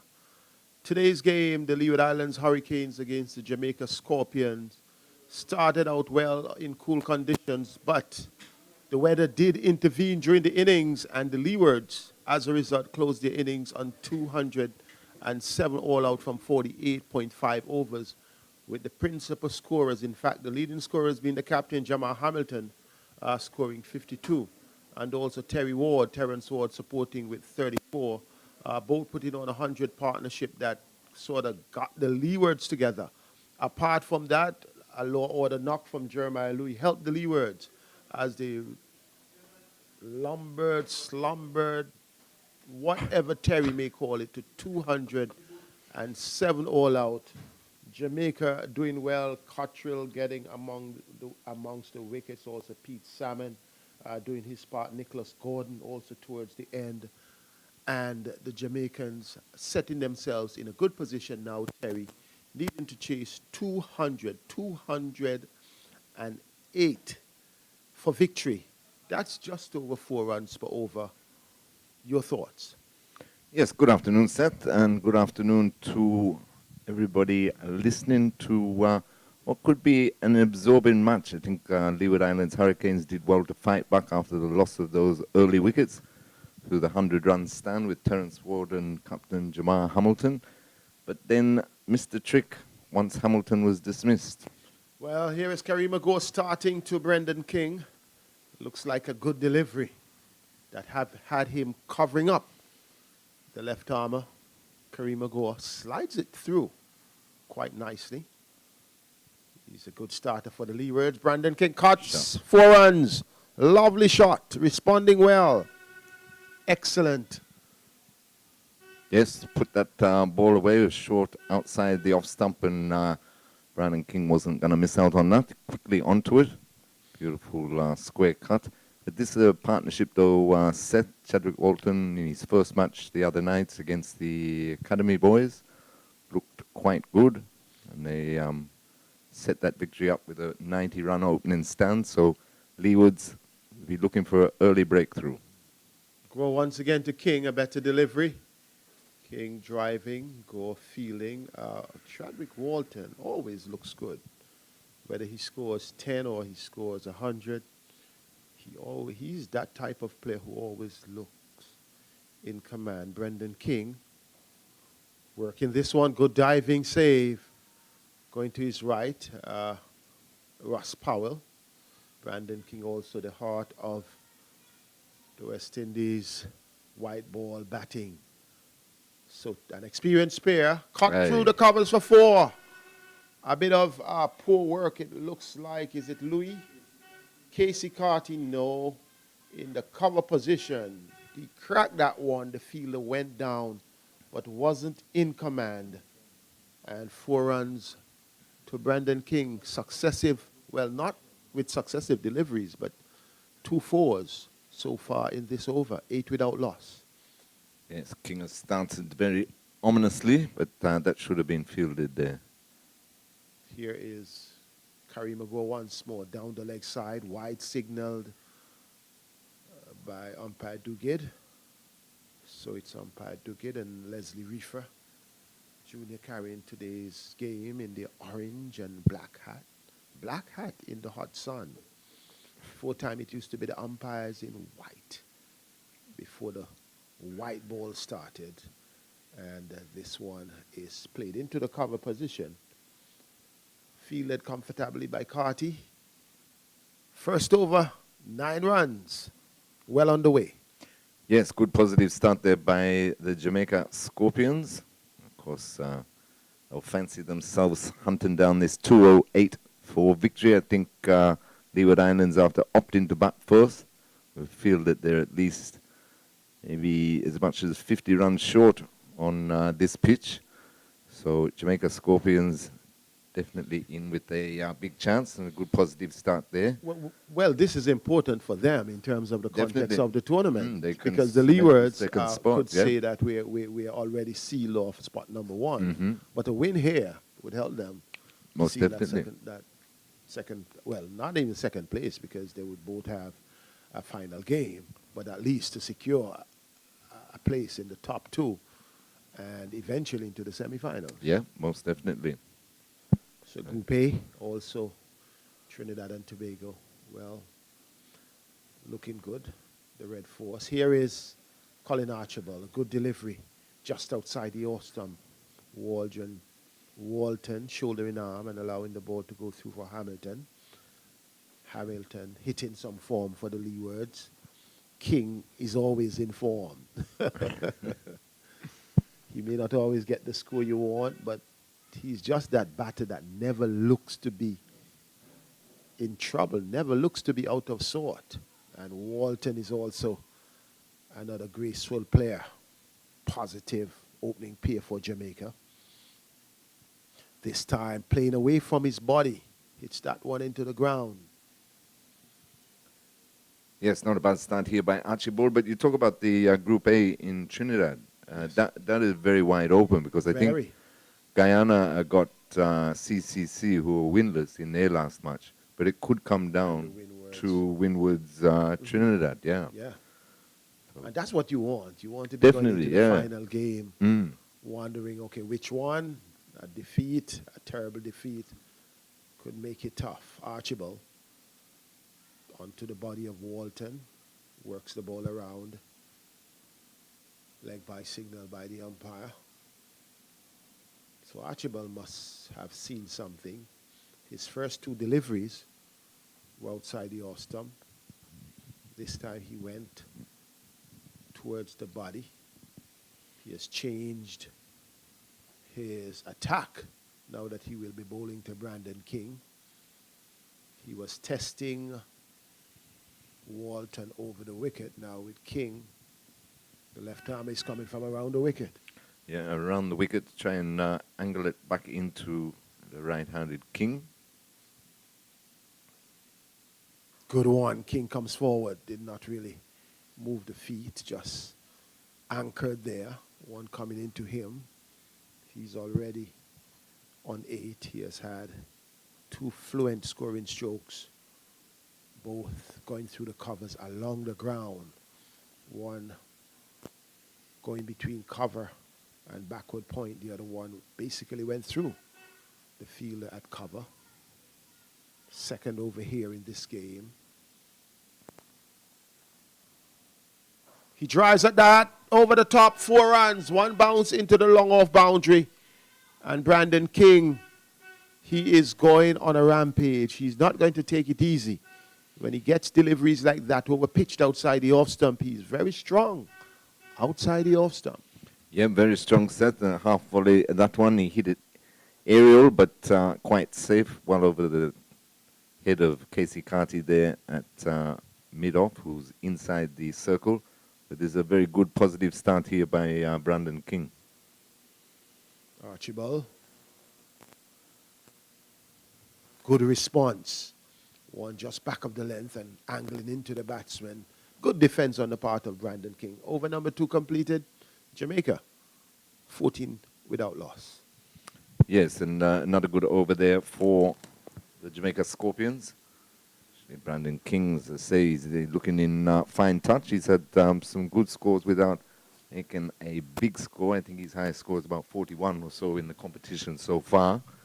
So this could be his day, Seth. But Well, you know, as I said, he's a man. He may not always score the runs, but he always looks in form. Never, I can remember a moment see him ruffled or troubled or see him out of touch. That's just the natural, fluent Brandon King. This time it's Walton.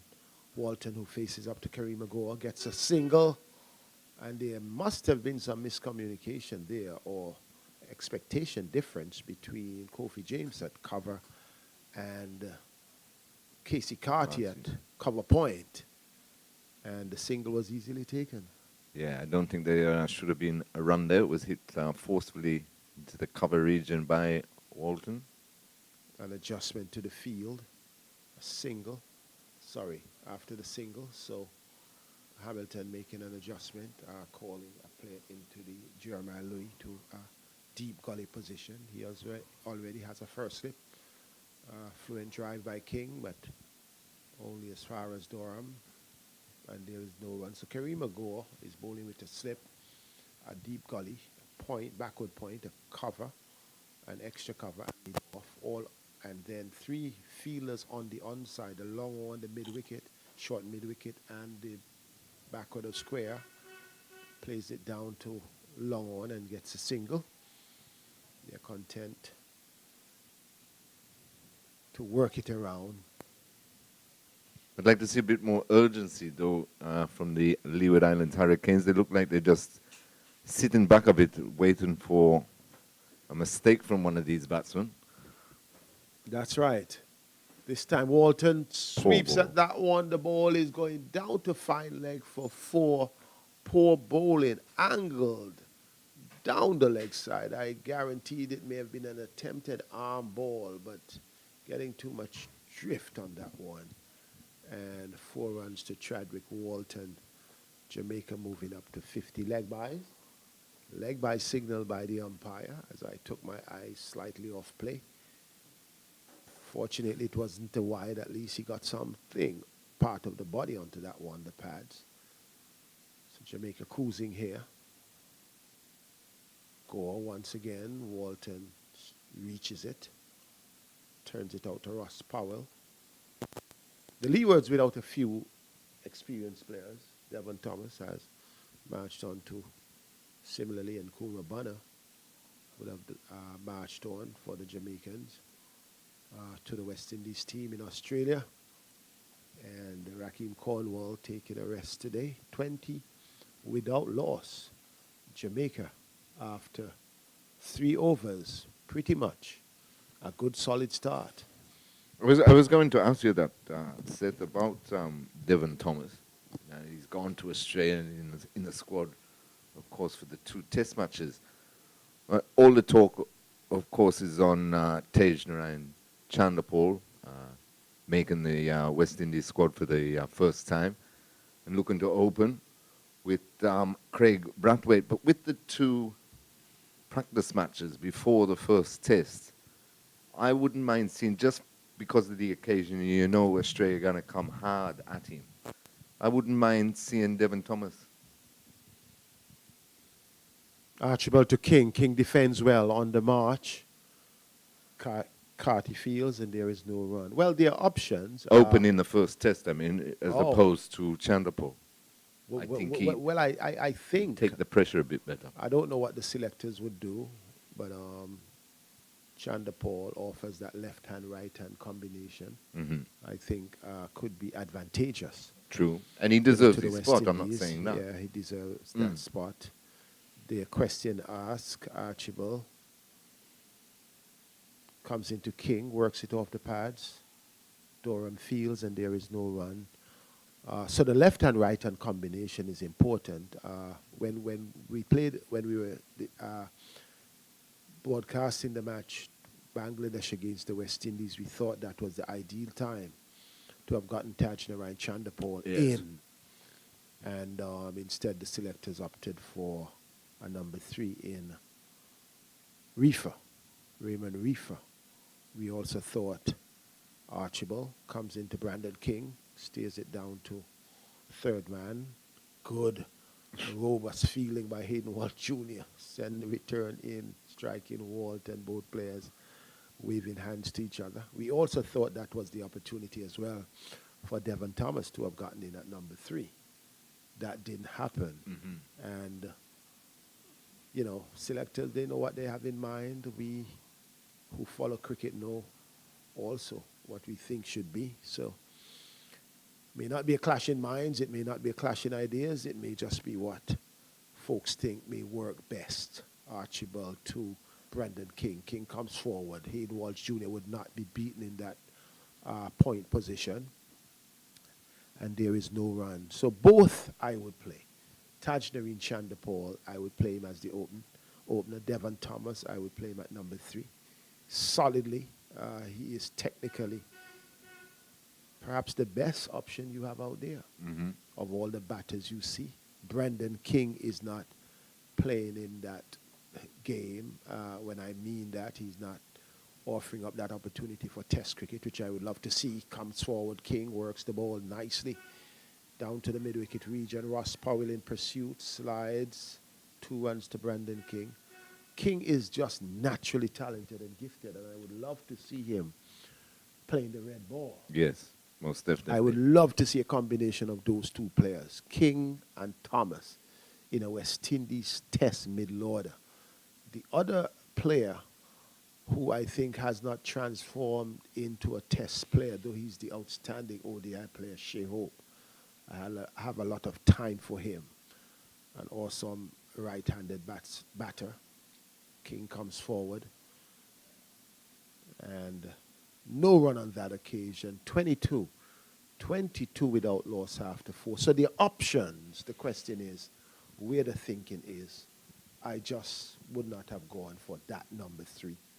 And within the context of Australia, as I said, you grew him prior, but perhaps the selectors see things differently. Yeah, for sure, Seth, but you're quite right. Even with King, I would have thought he would have attempted to force himself into the red ball setup earlier than this, but it comes back again, doesn't it, for how much first-class cricket they're available or willing to play, you know, so... But at the moment, today, here at Coolidge in the CG United Super 50 Cup, he's looking in ominous touch. Chadwick Walton faces up to Kareem Agor, and he comes forward. Kareem Agor seems to have settled down after that first over, because King really had 2 excellent 4s. Walton comes forward. Gore fields.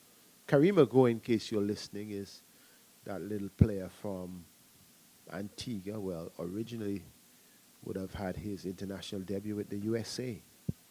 Born in St. Croix, U.S. Virgin Islands. Walton works this one around. Grew up, live in Liberta, Antigua. One of the Black Hawks players, forcing his way into the Leewards team. Walton drives, and I can't believe it. Durham was awaiting for the ball to come to him instead of reaching forward and take that catch. And it is really a clumsy bit of fielding on the part of Durham. The ball bounced in front of him and almost got to the boundary for 4, almost injured himself between saving and the ropes. Just a launch forward would have been a wicket. Walton, though, moves to 5. Jamaica 26 without loss. Yes, and as we were saying earlier, Seth, Leeward Islands just seemed to be on the back foot, waiting for something to happen. Durham there caught in 2 minds whether to fully attack the ball and commit himself to the catch. He didn't. It got through him. Another couple of runs to the score, so 26 without loss now, Jamaica. But at the moment, absolutely no pressure on them whatsoever. Go to Walton. Walton comes forward. Walton should have been back in the pavilion. That ball was in the air, hanging for too long. Definitely. Even if At he had his committed size and himself. his length, Yeah. One step in, it would have been a catch. And you were right, Terry. The guys were just a bit flat-footed. And as I mentioned, without the experienced players, you need to be on the P's and Q's because you don't have a good score. Keep winning being a habit and don't just feel secure that you are already in a position of moving forward.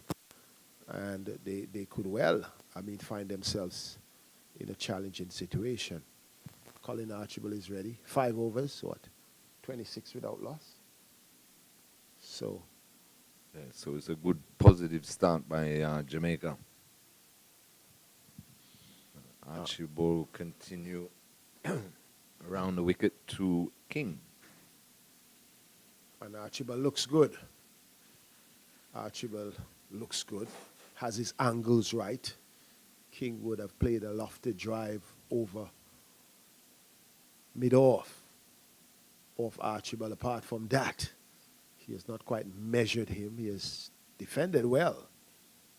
Archibald, a strongly built left armer, also has the distinction of a 100 at this level.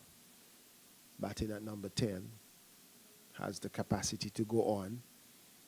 Good delivery, well played. Full face of the bat by Brendan King. And this is good cricket. Good cricket. Good bowling, good batting. Yeah, he's making him play, which is the most important thing. He's got a good line and length going. I perhaps would have left the slip in for another over. Yes. For him. Precisely, especially with the left armer. He angles it in and he can also leave the right-handed batsman. So you needed that slip. Ultra-defensive approach here by the Leewards. A good rising delivery. King rides it well, though. Got up on his toes. Worked it just back with us, created a very tall Durham. Single.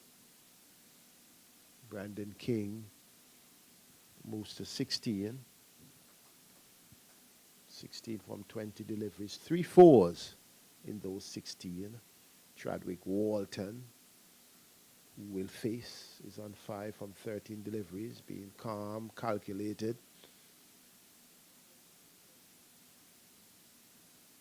Lovely shot. So, Just opened the face of the bat, but there is a fielder on the wide third man boundary in Jeremiah Louis, who sends the return in.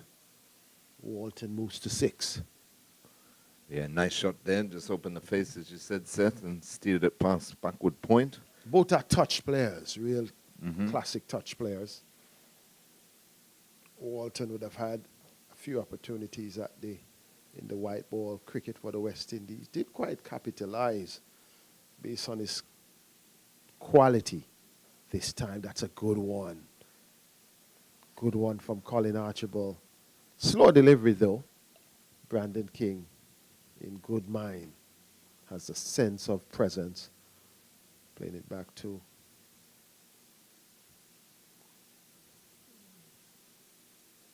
Archibald. Jamaica, good bowling from Dennis Bolai, Pete Salmon, Sheldon Cottrell. Those were the key wicket takers. Brandon King flicks at that one. Wide signal by the umpire. Losing it a bit. Yeah, just went for a bit of extra pace there, I think, backing up the slower delivery. And just got the line wrong there. But generally, Archibald has looked good.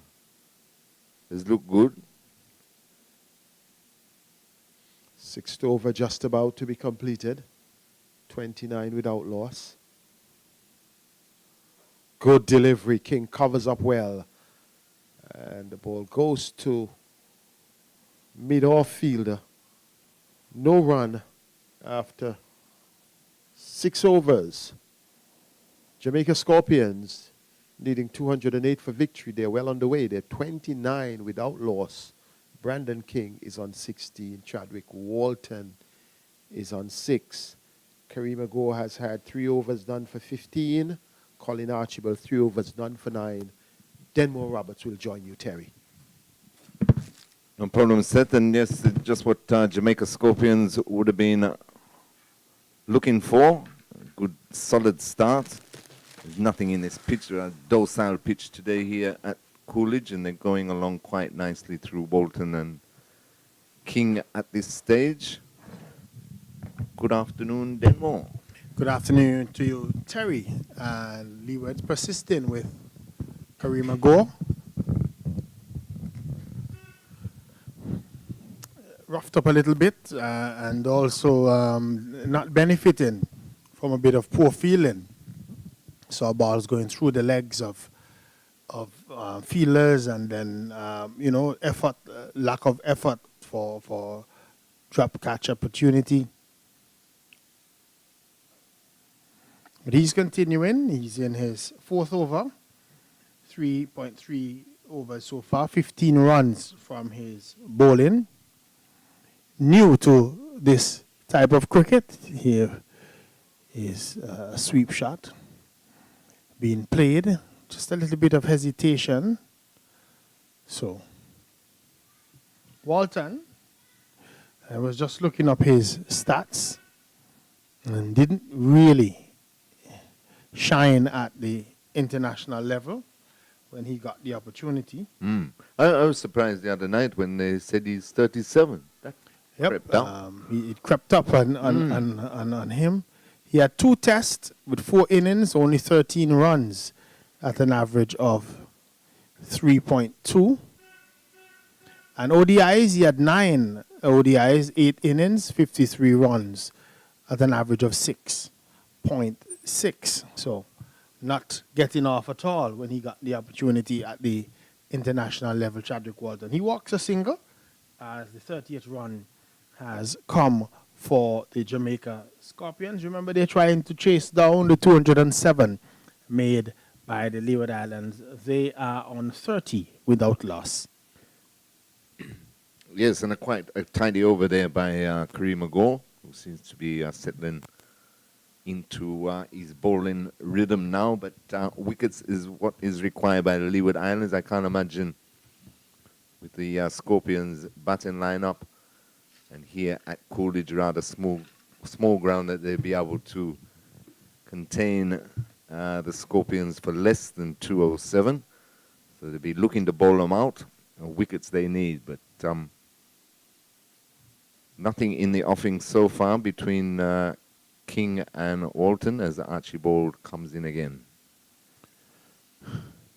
On the line of the leg stump, easy single. So the Jamaicans continue to just knock the ball around, take off and get the singles, and has been very good so far in terms of their batting, the ability to turn the strike over.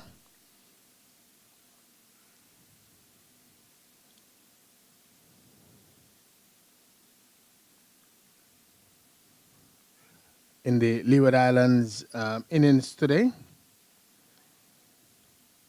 32 from Terence Ward and 54 from Jamal Hamilton, and then 31 late on from Jeremiah Louis. Those were the chief contributors.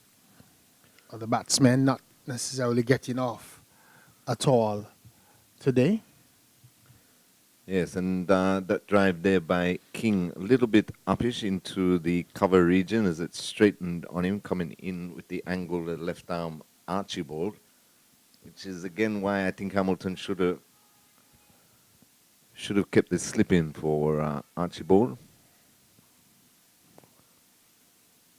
I think though that maybe one of the reasons why Captain Hamilton would have removed the slip because of the line that Archibald is looking to bowl. He's coming around the wicket and looking to push the ball into towards King rather than coming over the wicket and angling it towards the slip region. I think that because of that, that could be part of the reason why the slip has been removed.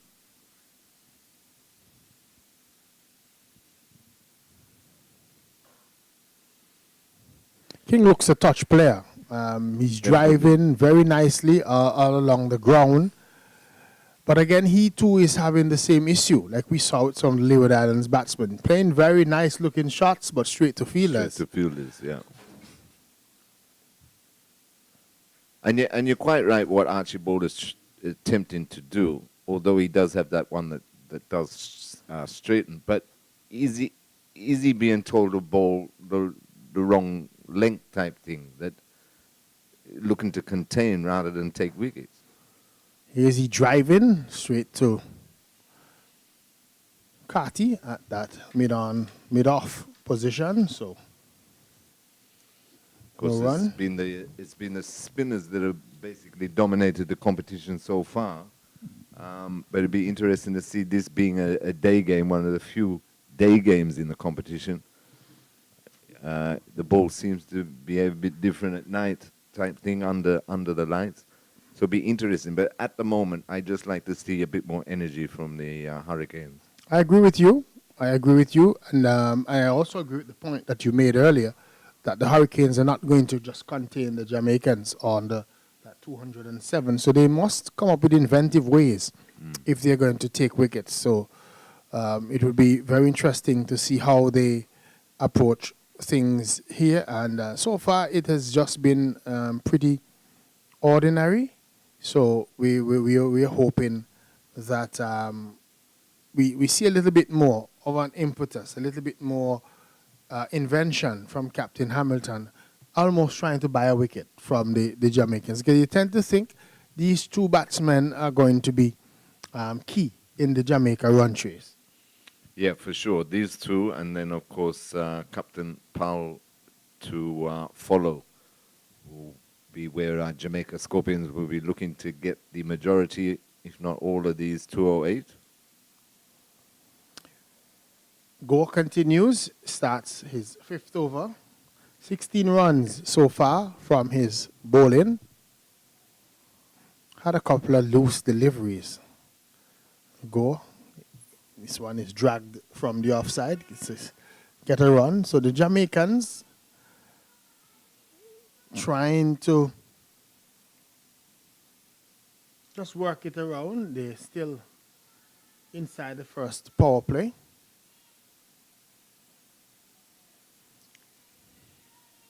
Yeah, that's a little bit too easy there, though, to give a single. You're already in a short mid-wicket position. It was hit firmly enough a bit to the fielder's right, but comfortable single again. And again. And what the Jamaicans have done well is that they have been recognizing where the gaps are and have been picking up the singles. Another left-arm spinner, of course, Kareem Ago. What is it, Demo? I mean, we grew up, we wanted to bat like Vivi or Richardson or, people from other countries had their heroes. Where all of a sudden did these left arm, or why did they decide, right, I'm going to bowl left arm? Maybe just the luck of the draw. Maybe it's just one of those times when quite a number of left-arm players are around. Because we've even seen more left-arm, even fast medium bowlers. Yeah, exactly. Left-armers seem to be the order of the day. I know at one point we also had a lot of left-handed batsmen. But now we're seeing left-arm bowlers, which maybe it's a good thing. What we need to do, though, is that if we have left-arm bowlers, we need to get one of them up to the level of an international standard. We need to work on one and get that person really, really working on their game and get them up to international standard. 35 without loss as Archibald starts a new over. Another left-arm bowler. He's coming around the wicket, Archibald. Bowling well within himself. I think that he can bowl faster than we've seen him here. But the pitch doesn't seem to be one that is encouraging people to bowl fast. So they've been bowling well within themselves, the bowlers that we've seen so far. Again, he's tripped. Oh. They can't say they haven't had their chances, but it's Durham again, isn't it? That one.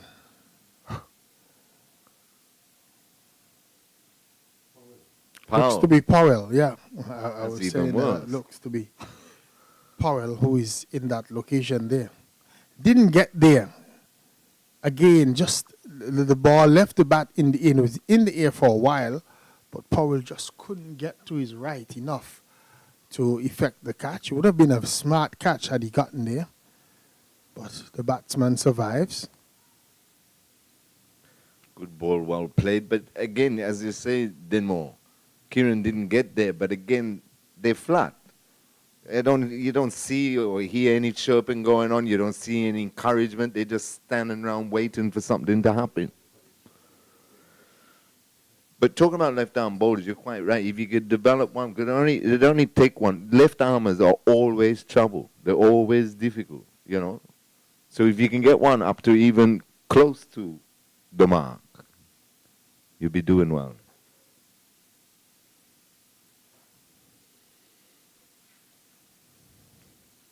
Archibald bowling good line and length, but as you say, Denmore, there's nothing in this. Yeah, nothing in Pitch, it. no. And so he's just bowling maybe to the plan. Looks as if his captain has said to bowl between wicket and wicket, and let's see if anything happens. Let's see if any of these batsmen make a mistake. We almost saw a mistake in this over from that chipped drive by King. Slower delivery and getting away with it because it might have struck King at the non-striker's end. That took all the pace off the ball, so they only get a single. Walton would have wanted more from that stroke. But just a run to the team from Jamaica. 37 without loss, the Scorpions.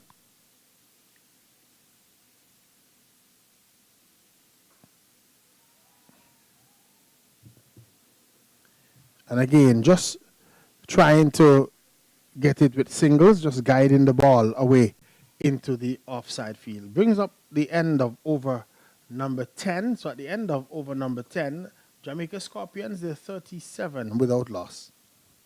Yes, and another good tidy over there by Archibald. Unlucky again. He could have had the wicket of both these batsmen so far.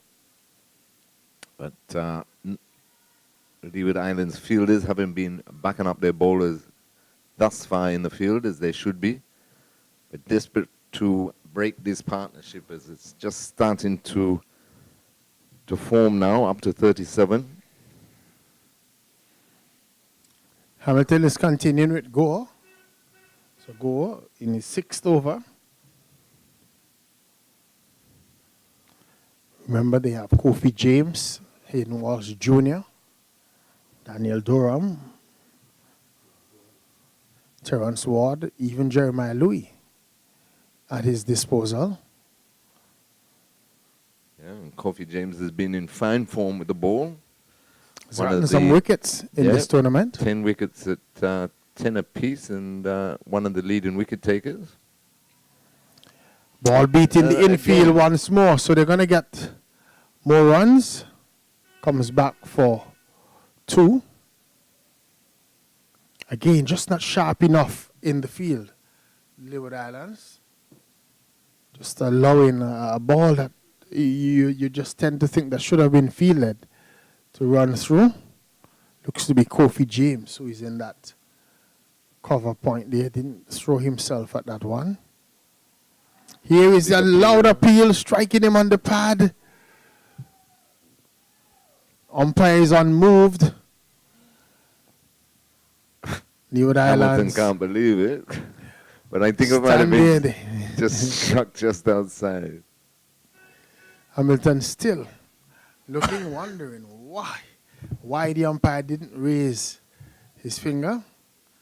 I don't know why he's asking the batsman, though. Denmark, I've never seen a batsman in my life walk on an LBW decision.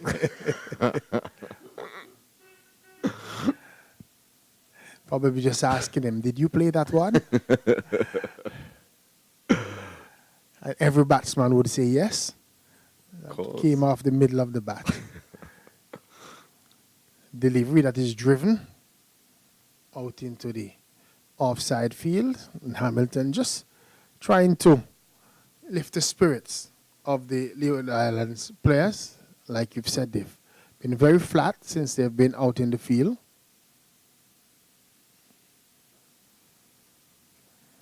And Kareem Agor bowling a good delivery to end his 6th over. So 22 runs from his bowling so far. The score has moved on to 39 without loss at the end of over number 11. Yeah, good tidy old over there by Kareem Agor, just the 2 runs from it. And even those 2 runs might well have been saved. But we're looking for a wicket. And it's getting to almost desperation times. Is it going to be Archibald to continue, though? From this, the commentary box or southern end of the ground here at Coolidge. 39 for no wicket after 11 overs. Jamaica Scorpions definitely well placed, chasing 208 for victory.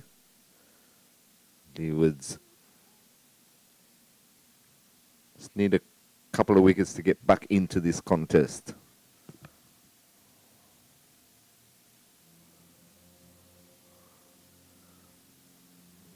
Having said that, though, Captain Hamilton is spreading the field a bit. He's putting the cover fielder out on the cover point boundary. No timing in that shot by King with short delivery, trying to punch it through the offside. No run. Yep, yeah, I think he missed out on that one. Short of a length delivery. Really should have been looking to put that one away, but didn't time it whatsoever. Remains on 19 runs. 13 is Chadwick Walton, 39 without loss.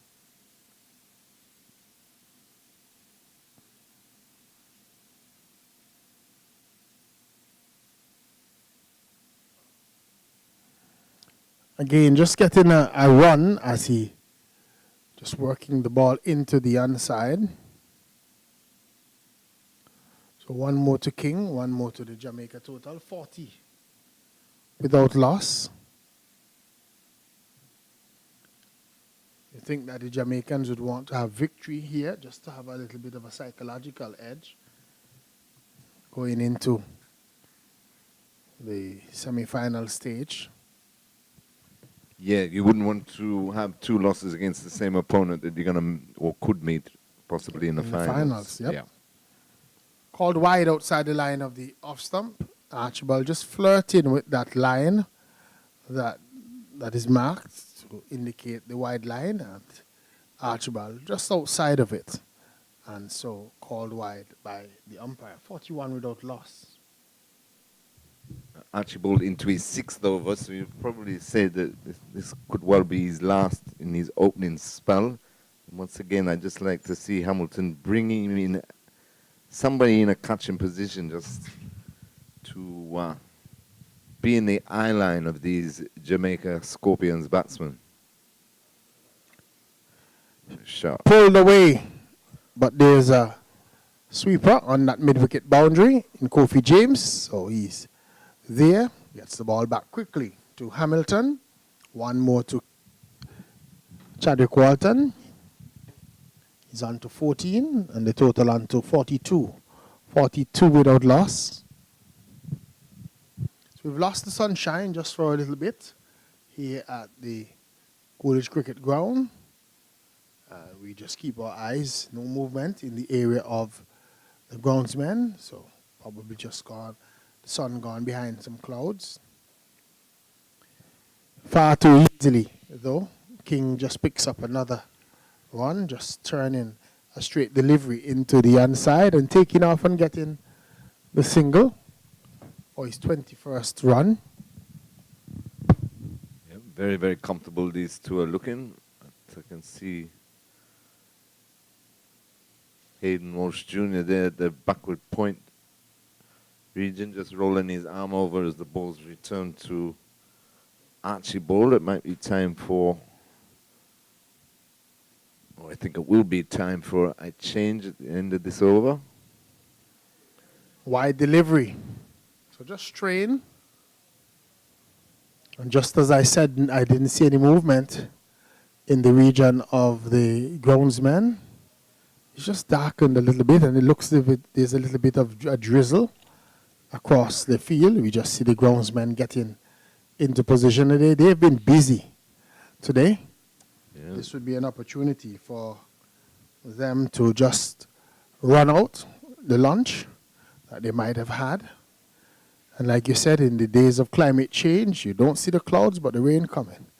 Maybe they're behind of us where we are. Here is another delivery straight down the leg side. So he's beginning to lose it. Colin Archibald, this might just be an indication to Captain Hamilton that he's probably needing to bring someone else onto the field. Yeah, he may be just tiring a bit into his 6th over, but it just, to me, the Hurricanes know, especially after winning the toss on this type of surface today that we have here at Coolidge, that they're, as I say, about 50 runs short. Rain is just beginning to get a little bit heavier, and no doubt, very soon we might see the umpires taking the players off. They're just assessing if it's heavy enough, and it's really now getting a lot heavier. So we've seen the signal for the covers to come on, and the groundsmen who seem to have had the drill down packed for the day, they are now sprinting on and to get the covers on in quick time. So it tells us that the Jamaicans, they need 208 for victory. They are on 44 without loss. Brandon King is on 21 of 36 deliveries. He's had 3 fours so far in his innings. And Chadwick Walton is on 14 of 36 deliveries. He's had 1 4. So we're going to have a break because it's a sharp shower that is coming out here at the Coolidge Cricket Ground.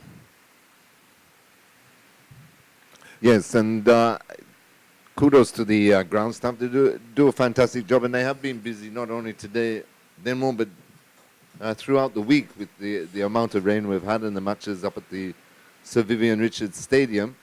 But won't it be great when we see in the Caribbean? I was watching the World Cup the other night, well, a bit of it anyway, and I saw they got tractors, they got pulleys, they press a button, everything opens and shuts for them. Well, the day that happens in the Caribbean, then well, this is part of our culture. It will take away from what makes us uniquely Caribbean. too true. Yeah, we love when the guys run on with the covers and the Exactly. pageantry that comes with it. Yes, adds Seeing to them the standing excitement. out there, being soaked from head to toe. All a part of what we we do need. We do need some of those tractors and Definitely. motorized stuff. I was just being facetious there. But this is a sharper shower than we've had Yeah, all this day. is So we might have a little serious break. rain. So we're going to we'll just take a short break from the coverage. And as soon as things clear up and we have more live coverage, we will certainly come back to you on the stream. Don't go anywhere. Stay tuned. Maybe in about 10 minutes or so, we'll be back with more cricket action from the Coolidge Cricket Ground. I'm going to take a break. Jamaica Scorpions, they are 45 without loss, chasing the 207 made by the Leeward Islands, which means that they require another 163 runs off another 38.1 overs. So we'll take a short break and then we will be back with more coverage.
home of cricket, West Indies.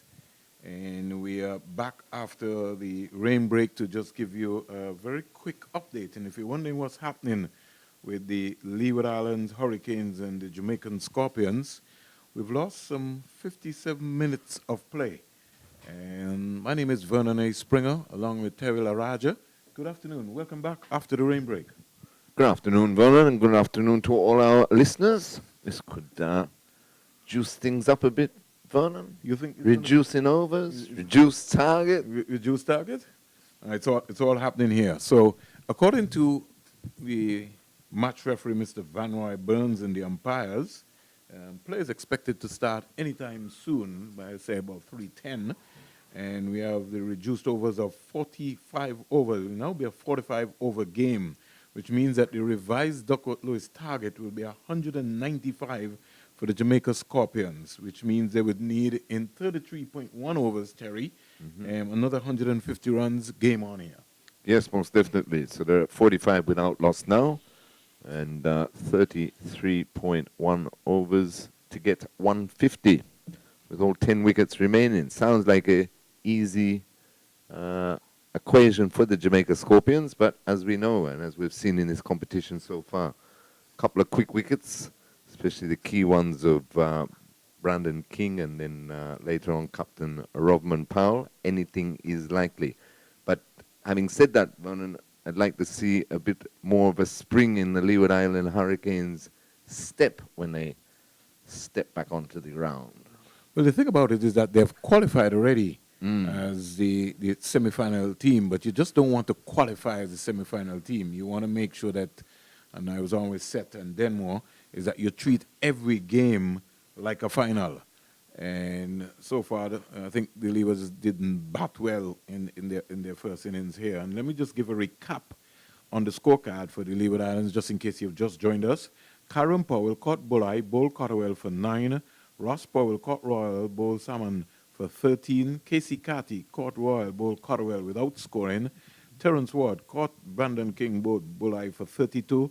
Jamar Hamilton, he was caught Royal, bowled Bulleye for 54. Kofi James was run out for 7. Kareem Agor was caught and bowled Bulleye for 9. Hayden Walsh Jr. was bowled Salmon for 17. Jeremiah Louis was caught Sheldon Cotterwell, bowled Nicholas Gordon for 31. Colin Archibald not out 13. And Daniel Durham was bowled, the only delivery he faced without scoring. The highest run partnership for the day, Ross Powell, 21. And then next to that, you would have had Jamar Hamilton and Terrence Ward sharing a fourth wicket partnership of 100. And then Hayden Walsh and Jeremiah Louis, 39. Jeremiah Louis and Colin Archibald, 20. In terms of the extras, sort of ill-disciplined when you look at the, as I would say, the Jamaican bowling attack. Let's go to the figures for the Jamaican team. Sheldon Cotterwell, 5 overs. He really put the brakes on the Leeward Island Hurricanes top order. 5 overs, 1 maiden, 6 runs, 2 wickets. Javon Royal, 10 overs, 2 maidens, 35 runs, no wicket. Pete Salmon, 9 overs, no maiden, 32 runs, 2 wickets. Nicholas Gordon, 6.5 overs, no maidens, 38 runs, 2 wickets. Odin Smith, 7 overs, no maidens, 41 runs, no wicket. Dennis Bulleye, 10 overs, no maidens, 46 runs, 3 wickets. And the skipper, Robman Powell, he just had the solitary over. 1 over, no maiden, 7 runs, no wicket. In terms, Terry, of the, like I said, the partnerships, no one really got going today. So the only featured partnerships would have been Jamar Hamilton and Terrence Ward.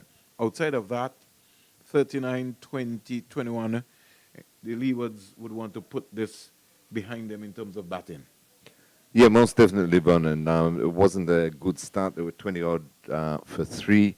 And then Captain Jamar Hamilton and Terrence Ward dug them out of the hole. A very good, steady partnership of an even 100.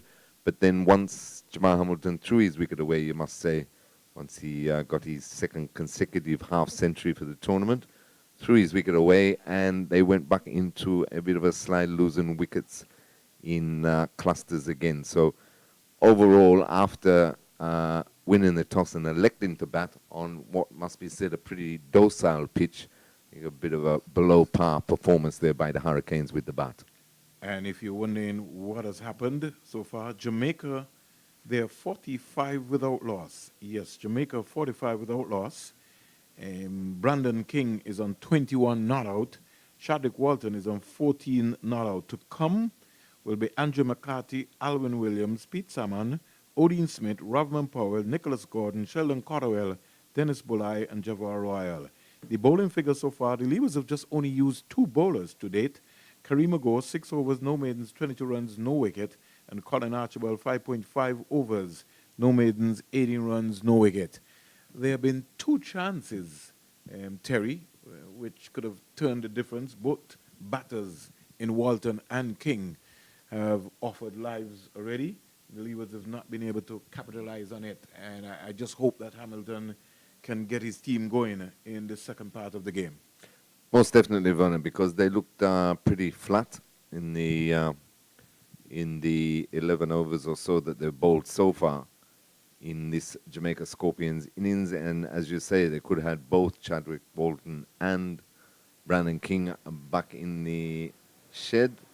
But unfortunately, catches weren't taken. And as they say, Vernon, catches win matches. So you'd like to think that the rain has not only freshened things up here at Coolidge as far as the pitch and the surface is concerned, but hopefully from a Leeward Islands Hurricanes point of view that it's put a bit of a pep in their step with Jamaica now chasing this revised target and needing 150 more. Well, it's lovely sunshine at the North Zone ground at the Sir Vivian Richards Stadium. Next to us, Barbados batting first. They're 69 without loss of 17 overs. 69 without loss of 17 overs. Kyle Hope is on 38, and Zachary McCaskey is on 28. So Barbados getting off to a flyer in that game. And we just go to the bowling figures for the West Indies Academy. Joshua Bishop, 5 overs, no maidens, 18 runs, no wicket. Joshua James, 4 overs, no maidens, 18 runs, no wicket. Naim Young, 4 overs, no maidens, 20 runs, no wicket. Fine, he's been on the bowl, Terry, in this series so far. Ashmin Ned, 4 overs, no maidens, 30 runs, no wicket. So the West Indies Academy bowling, they have not been able to dent the Barbados batting lineup yet. Their team today, Shea Hope, Shane Dorish, Jonathan Carter, Nicholas Curtin, Javid Leacock, Akeem Jordan, Shamar Springer, Jamal Warrican, and Kamari Boyce. Remember, Barbados and the Leeward Islands Hurricanes played their final game on Sunday. So that is expected to be a big one, as we would say. That's a big one, baby. Yeah, for sure. Any game against Barbados brings out the rivalry, of course. But I've been impressed with the West Indies Academy team. Great to see that they get the opportunity under this administration. Who used to be the emerging players who actually won this competition back in 2018. And now the West Indies Academy, and keeps them in the game. If they don't get selected for their territory, then they still got the chance to play list A and first class cricket, and keeps them in the game between the ages of 19 and 23, when we tend to lose players who get sick and tired of waiting for the opportunity, as we're still waiting here. Well, I hope we don't have another revised target, because originally we would have had one revised target, yes. because the game was originally due to start at 3:05. It's now, as we would say, based on our clock, 20 right? past almost. It's almost 20 past as we talk. It's 3:18. So we're still behind. The Leeward Islands players are warming up. Originally, we would have seen a couple of the Jamaican batters going through their paces and getting some balls going. We still have not seen the umpires, so I don't know if they're going to revise the target even more, because originally we would have lost 57 minutes of play when we received that news from Van Roy Burns. We still have a break, and anytime now we expect the umpires to be popping out. And like I said, today there are 2 games, one at the Sir Vivian Richards Stadium and also one here at the home of Cricket West Indies, Coolidge Cricket Ground. Leewards not sparing too well today. Cardinals seem being bowled out. Yes, being bowled out inside their full quota of 50 overs. About 7 balls short of that, 48 6.5 overs, bowled out for 207. And as I say, after winning the toss and electing to bat, they would have been looking for much more than the 207 that they mustered up. But yes, another 15 minutes on brings it up to about an hour and a quarter that we've lost so far. So we might very well, Vernon, lose another couple of overs here. Not much action going on at the moment. We just seem to be waiting. I hope that we don't lose overs, because I know even Jamal Hamilton is looking around, so I don't know what the delay is. I don't know if they've gone back to the calculators to revise. And we did have a hold-up because there was an area on the, as we say, the western side, which was saturated with some water. And when they were taking off the covers, the water sort of draped into that area there, so they had to get a mini portable water carrier to be able to take that off. That took some time, and I don't know if the standby umpire and Van Roy Burns, they may be revising back again, or maybe they will just go with the same process based on the update that they gave us. But if you're wondering what's happening, yes, rain did stop play here at the Coolidge Cricket Ground. I see Jamal Hamilton, who has left the Leeward Islands dugout now, where his team is warming up. Van Roy Burns is okay. So it looks like we just maybe might have another revised target again. Looks that way. He's maybe just have to go and get his calculator. In fact, the umpire is coming to look for Van Roy. Then we'll see if you can grab that umpire where you see coming to the balcony there, because Van Roy is going one way and the standby umpire is coming the next way. So it's all happening here. They have to recalculate. Yeah. So as we called it, right? Yeah, I think that was obvious. With another 20 minutes or so and nothing happening, they'd need to recalculate. I was disappointed the other day, though, Vernon, with the Trinidad and Tobago Red Force and CCC match. When rain intervened, I think they were off for about 3 hours, and then by the time they got back on, it was already 5 o'clock, and light was fading. And under Dennis Ramdin, captain of the CCC, he was using all the delaying tactics in the book. Not something that you really want to see. That's what you read, right? Well, that's what I saw. I was watching that thing, and you could tell. But, you know, if you can get away with it, you can get away with it. But he shouldn't have got away with it, I don't believe. What you wanted him to do, Terry? Well, just play the game out, you know. But light was bad. Well, light was bad, but if it was that bad, they wouldn't have restarted, though, isn't it? Well, the umpires and the match referee would have been in control, Exactly. but the players would have been the one who would have been out there. So it's unfortunate that we had to go down that road, but yeah, because in the end, it's just the game that suffers. But anyway. So All Jamal parts good. Hamilton is walking past us in front of us. He's going back to his dugout. He most likely would have not maybe received the news. Well, yes, he would have been maybe told the news by match referee Van Roy Burns. I'm still looking from our vantage point to find out if the standby umpire maybe has gone across to the Jamaican dugout to give them an update in terms of what's happening. There's no PA system here at the Coolidge Cricket Ground, so we will have to give the listeners and the fans who are here at the Coolidge Cricket Ground an update in terms of what's happening. So more likely, more of us will be coming off. Yes, most definitely. We're going to lose a few more overs by the look of it. Brilliant sunshine here. Maybe another 3, 4. Yeah. If we lost 5 already and it was 57 minutes lost of play, we are now 3:23. So they we might lose another 3. Right, because they're already about 20 minutes over the rescheduled time. Yeah, it sort of happens. It's just one of those days there. So it's rain stop play here at the Coolidge Cricket Ground, the home of Cricket West Indies. And just to give you an idea in terms of what's happening at the Sir Vivian Richards Stadium, Barbados batting first.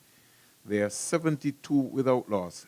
72 without loss. And that's an important game for Barbados Pride also, looking to make the semi-finals. They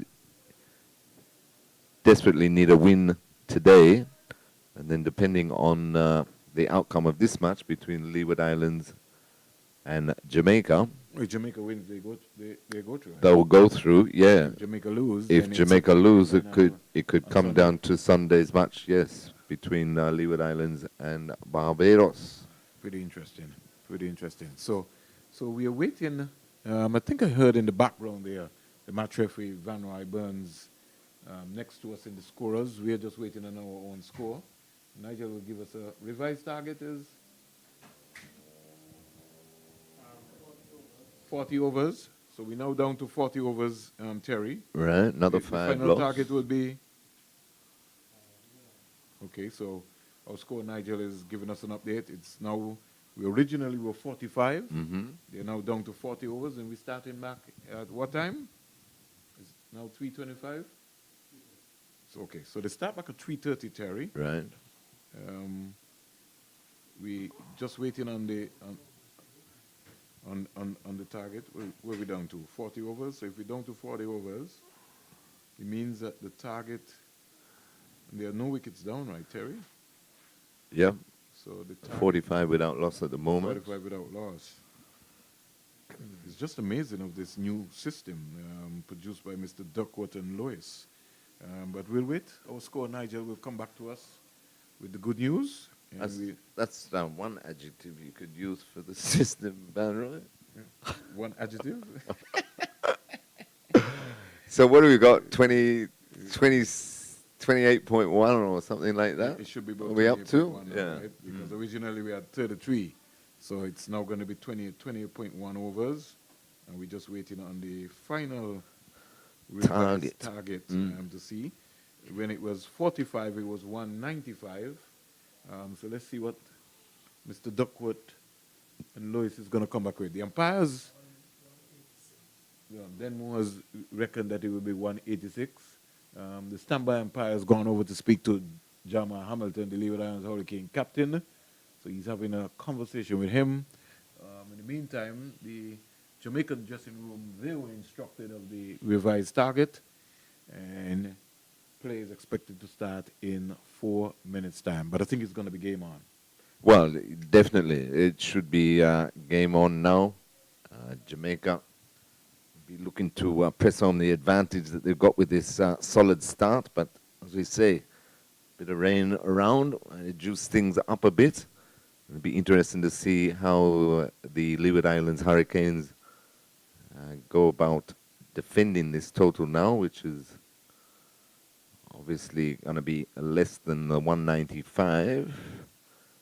Does it say 190? I think the target's 190, Bernard. No, maybe go 179. Then what? 179? It could be. It has to be somewhere in that range.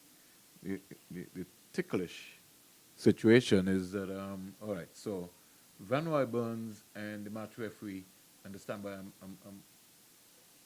umpire is now getting his revised target. All right, so there'll definitely be less. I think I reading on the board, it says 134, is it? Of 28.1? Well, I'm waiting on Nigel to give me the update. And do we have the latest update, Nigel?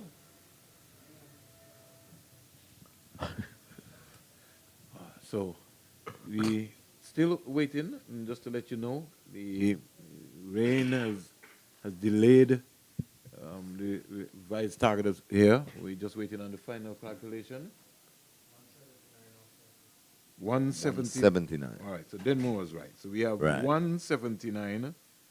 They are 45 without loss, right? So that's 134 So 134 of of 28.1. 28.1 overs. Right. All right, so we have a game on here. We really originally had a game on, but we more than have a game on now because I think Jamaica would want to be able to step on the gas and move into overdrive. Ravman Powell is having a word here with the umpire. I think They in fact, finally walk back on the ground. but he's trying to get his counterpart. He's coming across to go to the Leeward Islands dressing room. He wants to have a conversation. He's waved to someone there, and he was trying to get Jamal Hamilton's attention. He's coming across, and he's maybe not happy that they have reduced it down now to 40 overs, but it's within his grasp. Well, yes, and they were concerned about a wet patch just where the covers let go the water to the out towards the boundary on the western side of the ground. That's what caused a further delay. The umpires wanted that as dry as they could get it, so it caused no injury to any fielding player in that area. Robman Powell is having a conversation with the match referee based on what has been happening, and he's maybe sort of disgusted with the situation, but it's beyond his control. The umpires are in control of the game. Out comes the Leeward Island players. The umpires are out, and Brandon King is just waiting on his partner, Chadwick Walton. And anytime now, the revised target, Jamaica would need 179. They would need 134 more runs. And the Leeward Islands would have 28.1 overs, and they would need 10 wickets. Yes, exactly right. And with this pair walking out and the way they went about their business to reach 45 without loss before the rain break, they looked very comfortable. In fact, they were cruising, really. So I agree with you, Vernon. I think Jamaica would not only be looking for the win, but also to bolster their run rate. Yep. Yeah. And it certainly will be game on. But a couple of wickets here by the Leewards will bring them right back into the match. So it's 3:31 here in Antigua and Barbuda, 2:31 in Jamaica.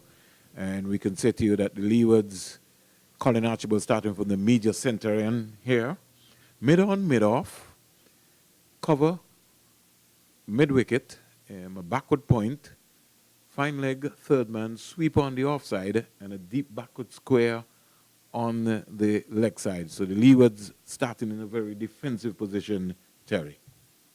Yes, once again, they've had defensive fields basically right through this Jamaica Scorpions innings. And interesting that Colin Archibald will continue. I think if we didn't have that rain break... I think he just have one more delivery left in his sixth over. Right, you've got to finish the over, right. Got to finish his over. Yeah.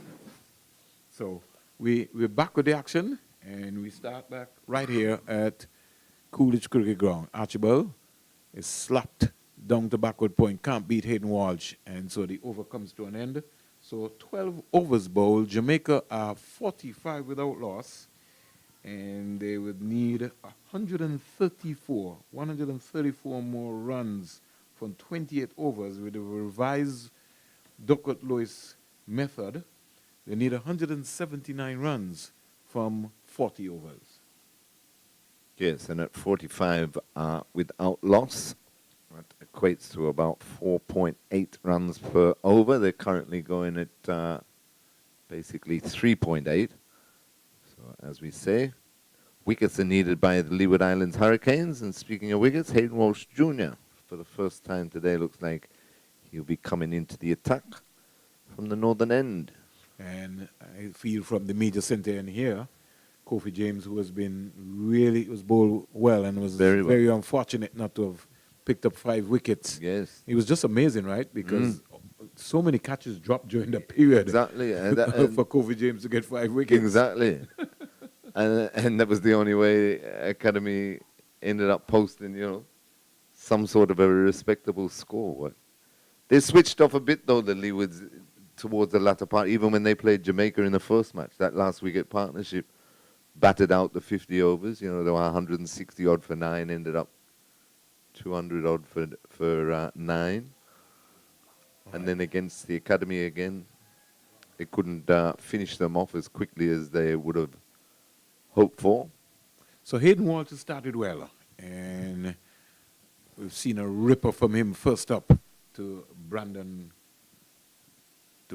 King. Comes in now to bowl to King down the onside, and King is pulling this one away into the boundary for 4.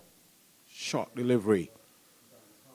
And he sort of pulled that one down, and it sort of gave the license to Brandon King, who picked up an easy boundary. Hayden Walsh knows that he's got to grip that pretty early. In the meantime, the score goes up to 49 without loss. And somewhere along the line, Brandon King always seemed to come up against the Leeward Islands. He always comes up with a big score. So I make 192 at Warner Park. Wow, it was a dasher. Comes quietly forward to a good flighted delivery from Hayden Walsh. And the Leewards are going to have to start bowling some dot balls if they want to be in this competition or in this contest. Yeah, they've really got to get into their game, and every half chance comes along. Here is Brandon King trying to sweep across the line with the ball. That seemed to be going down the onside. Hamilton was moving down the leg side. Yes, that one a bit fuller there by Walsh Jr., the sweep shot that went for 4. He dragged down a bit. Good delivery, but enough room for Brandon King to just stand up and spank it out to the offside and get an easy single. And the 50 up in the context for the Jamaicans. 82 deliveries, 46 minutes, 5 fours, no maximums yet. And very important partnership here for the Jamaica Scorpions, who are trying to get in to join the Leeward Islands into the semi-final. But Leewards would have other ideas. Back and Walton and just punching this down to long on. I just think, Terry, that the traditional mid-wicket where Ross Powell is, he needed to come to his left to be able to cut that ball off. Over bowled, some 13 overs bowled. Jamaica 51 without loss. And Brandon King is on 26. Chadwick Walton is on 15. And the revised target you would have heard a long time ago, in case you just joined us, is going to be 179. Jamaica would need, or 40 overs. Yes, so an excellent half-century stand thus far, unbroken, for the opening partnership between King and Walton. And they're doing it easy at the moment. And I agree with you, Vernon. Ross Powell there at mid-wicket could have been a little square and a little tighter inside the 30-yard circle, just to put some pressure on these batsmen, because at the moment they're doing it quite easily as Hamilton looks to marshal his troops. And we've got a change of bowler, as we thought. Yeah, they've gone for Daniel Durham over Kofi James. Very So interesting, though, because James has been bowling very well. Yeah, he's been the inform bowler. And if you don't have Raheem Cornwall today, you don't want to leave things too late.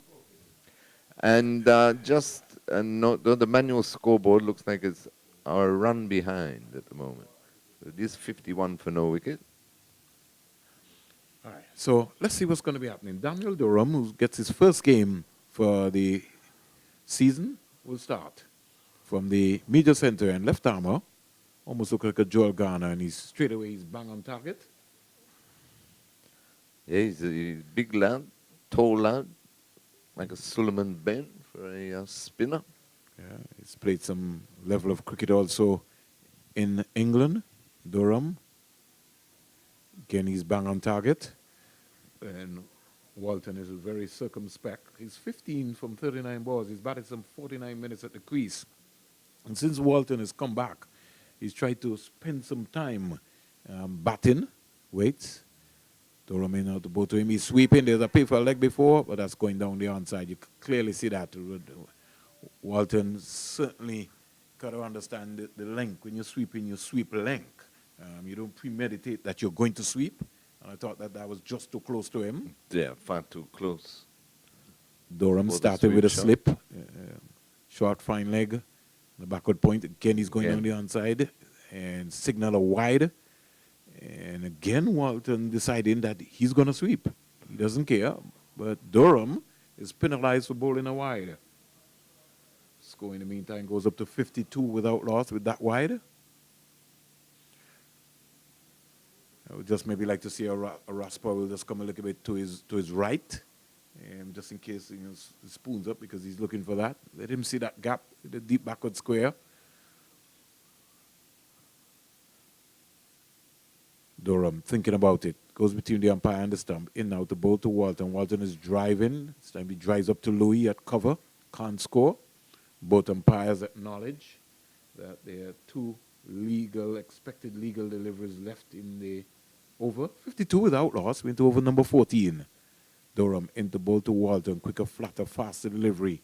And Walton just punching it up to Jeremiah Louis, who fires back a return, maybe to just get his arm oiled up and just reminding the skipper that, hey, I can bowl too. Most definitely. Chafing at the bit, wouldn't you? Like, have a ball on this? Here is the Well done. magnificent save there by Hayden Walsh. And because of the presence of mind, Brandon King is not taking any chances. Over-completed the wide and sort of spoiled Daniel Durham's first over. The end of 14, Jamaica Scorpions, they are 52 without loss. But not a bad over there from Durham. A first over for this CG United Super 50 Cup for 2022 in the team today. With Rakim Cornwall being out. And just the wide off it. But Walton, those balls were too close to him to sweep. He would have been better standing up, just trying to turn it into the leg side. Walsh is driven on the offside for an easy single. And this is something that I've been grappling with for the entire season. Where Durham is, I would like to see maybe Durham just come to his right and force a Brandon King or Chadwick Walton to drive the ball to the left of Walton, because that's like an easy single there once he's going to Durham. Got to be able to cut that single out. We push him back and give him something to think about. Jamal Hamilton, he will say, Mr. Springer, I'm the captain here, so I'm the one who's working this one out. Here is more or less a short delivery, more or less just slugged down to long on. Fielder down there looks like it's Jeremiah Louis, who's not right back on the fence, but he can afford to at this moment. 54 without loss. Brandon King comes back into strike again. That's what I was talking about to you. He's found the gap and down to the boundary for 4. So you see, you're talking about the traditional mid-wicket position there. Russ Powell is just too close, and he just needed to give himself some room. Yeah, both the short extra cover and the short mid-wicket are out of position. Well, just slightly, but you don't have to be much. No, but it's angles. You got to get your, and you as the feeler, you also have to get your angles worked out to know which area you're in and what are you covering. And that's going to be important. Walsh, not good piece of work there by Hayden Walsh. You don't normally set high standards, and you don't normally see that from Hayden. Easy ball hit back to him, and it sort of rolled under him. I think he might have been looking for more pace there. King, in the meantime, goes up to 32. Jamaica up to 59 without loss. We do over number 15. 11 extras so far. 6 wide by the Leewards. 5 leg bys. And Walton gets a beauty. No need for him to follow at that. To come, Powell, Williams, Salmon, Smith, Bulai, Royal, Cotterwell, Gordon, McCarthy. Not in that particular order. I was going to say, McCarthy coming in at 11. I had to make sure I corrected that.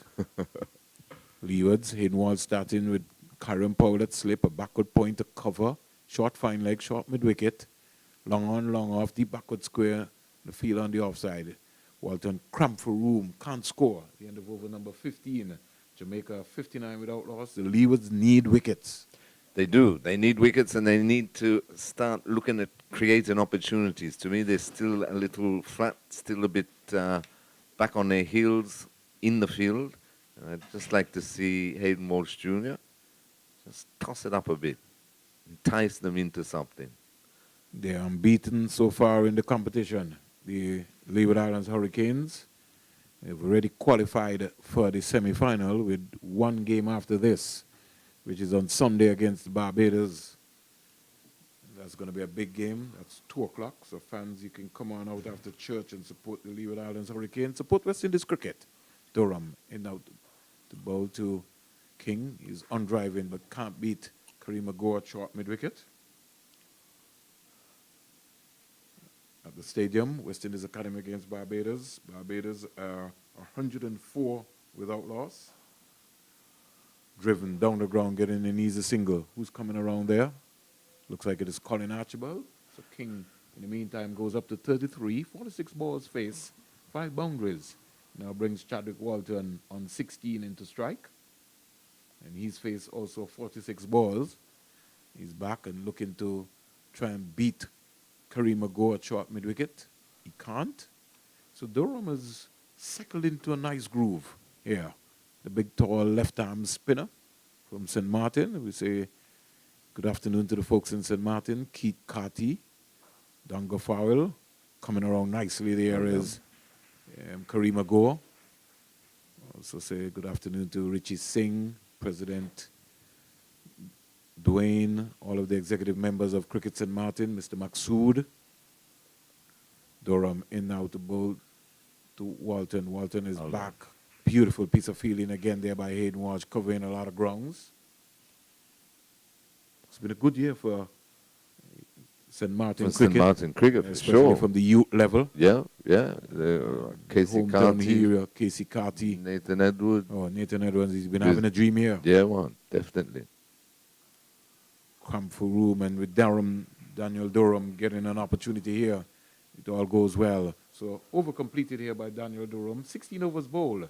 And Jamaica Scorpions are 60 without loss. And they've got some good prospects because you had people like Michael Palmer and Long Leford who played, I think, for PIC Liberta Black Hawks. Right. So there's an abundance of talent in St. Martin, which is good. Definitely. It's come along leaps and bounds in the last few seasons, which is fantastic to see. And fantastic for Leeward Islands cricket. But you're right, Durham settled into a nice rhythm and so, but he's basically bowling stump to stump.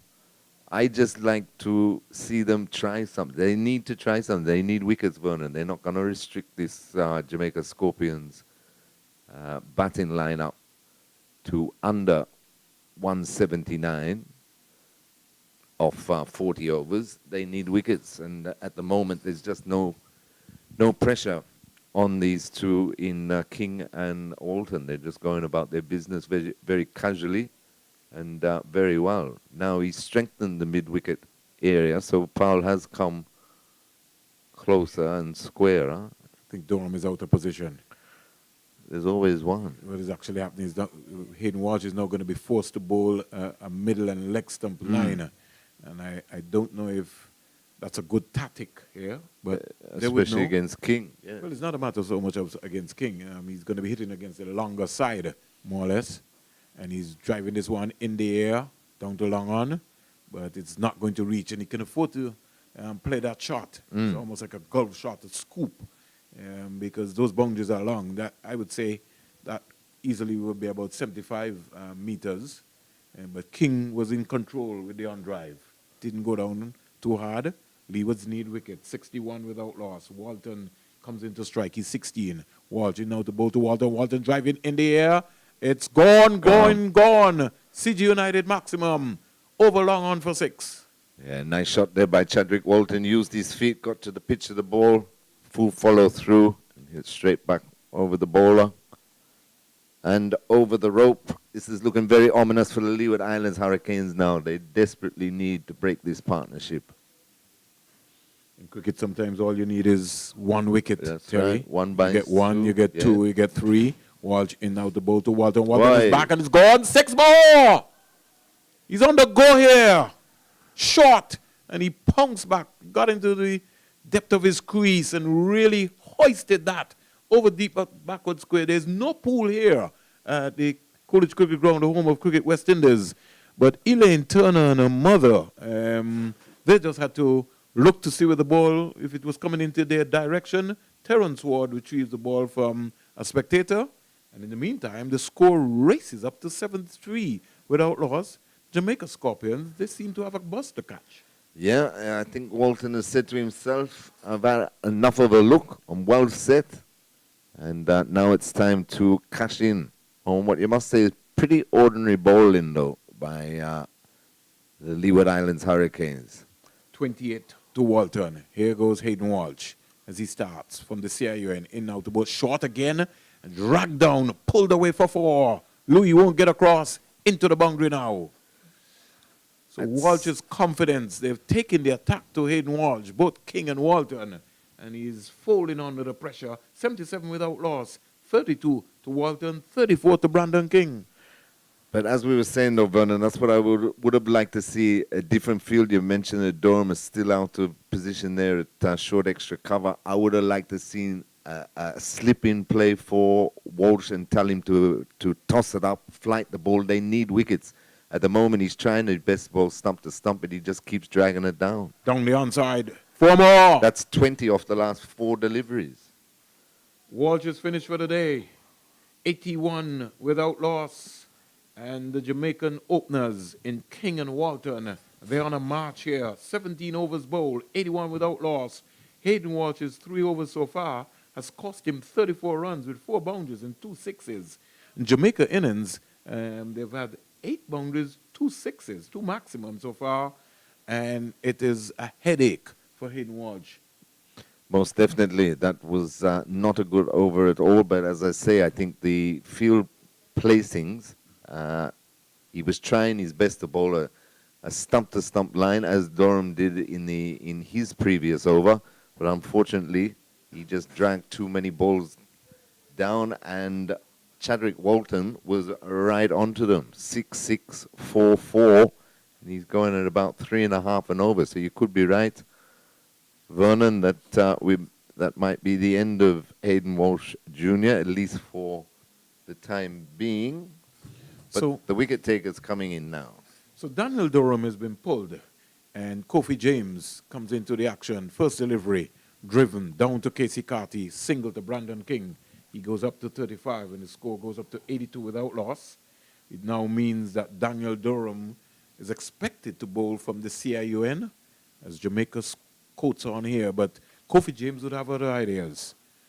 He's been the 5th bowler used for the day. He comes in now to bowl to Walton. Walton is driving beautifully. And when he gets that stride in, he looks so elegant. He's a good player. Walton, one of the graduates from the University of the West Indies program, he's back and punching that down. And again, we were talking again about how close the fielders are in a short middle area position. Durham needs to give himself some room. He's automatically on the pitches itself. He just needs to come back, and so he can see the ball. James in now to bowl to King. King is playing a naughty shot. There was really a nothing shot in that. You'd be advised to just stand up and punch that rather than looking to beat Hayden Walsh. Missed it completely. And good take by Jamal Hamilton. Too close to cut that one. Here is King just turning into the leg side area. Coming in. Here's Kareem Agor coming from the mid-wicket area. And he just hurls a return. 1 bounce into Jamal Hamilton. Karen Powell still at slip. And the score goes up to 84 without loss. 84 without loss. Walton into strike on 37. He gets tight into his crease and stands up straight. Over completed. 18 overs bowled. 85 without loss. In fact, it should be 84. 84 without loss. And it's all happening here, Terry. Yes, it is. And less than 100 now. 95 to win for the Jamaica Scorpions. So desperately, Leeward Islands Hurricanes will be looking for this breakthrough. And now, of course, Durham has to start again. He was in some good rhythm bowling from this southern or commentary box end. But after Hayden Walsh Jr. went for 20-odd in the last over, he's been taken out. Durham switched ends to the northern end.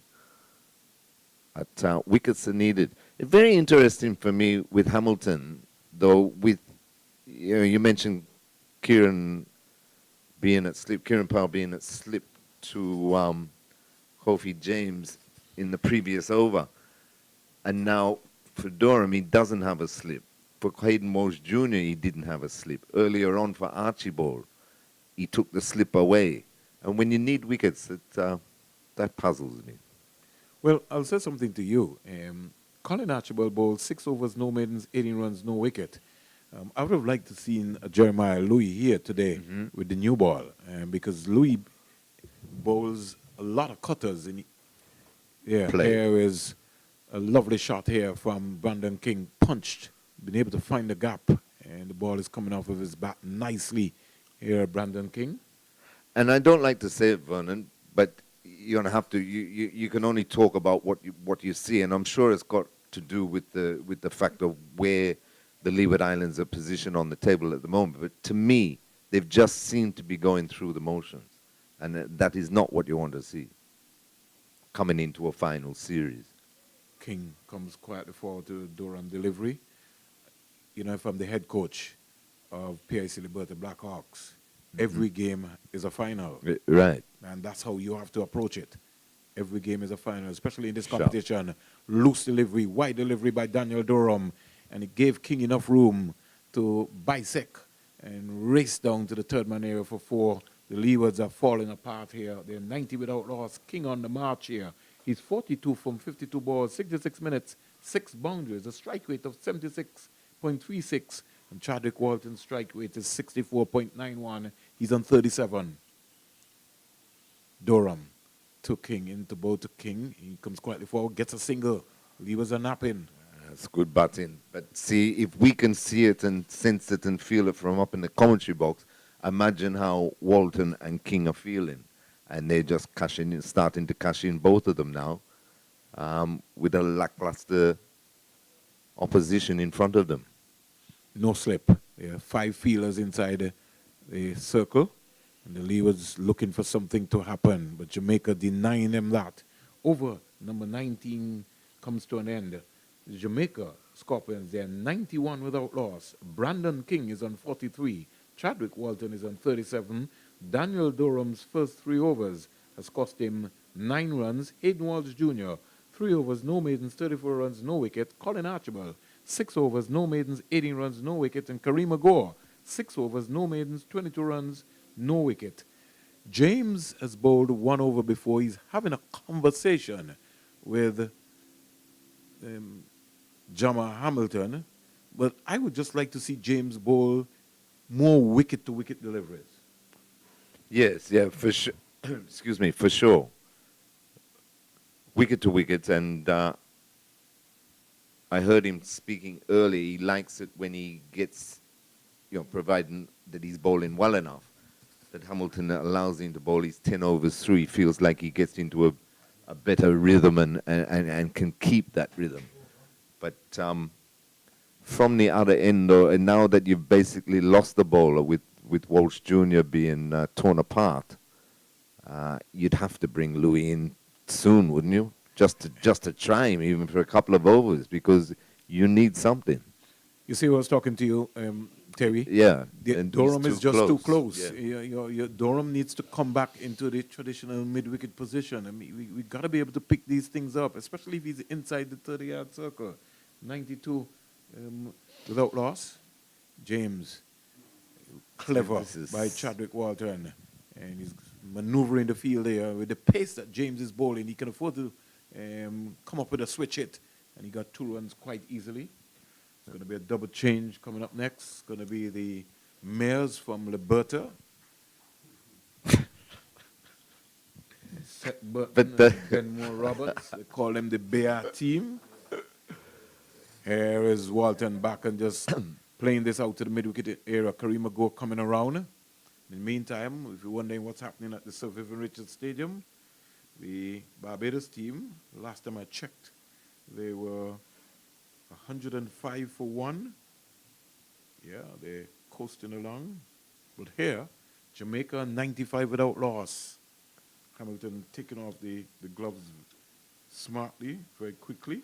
But that was lazy there by King. In fact, I said 105. No, it's 125. Wow, that's 1. even worse. Yeah, Zachary McCaskey is out for 54. Wickham been the whole guy. I like that boy with the bat in hand. Here is Shot again. Split Brandon the gap. King splitting the long on and the mid-wicket down to the boundary for 4.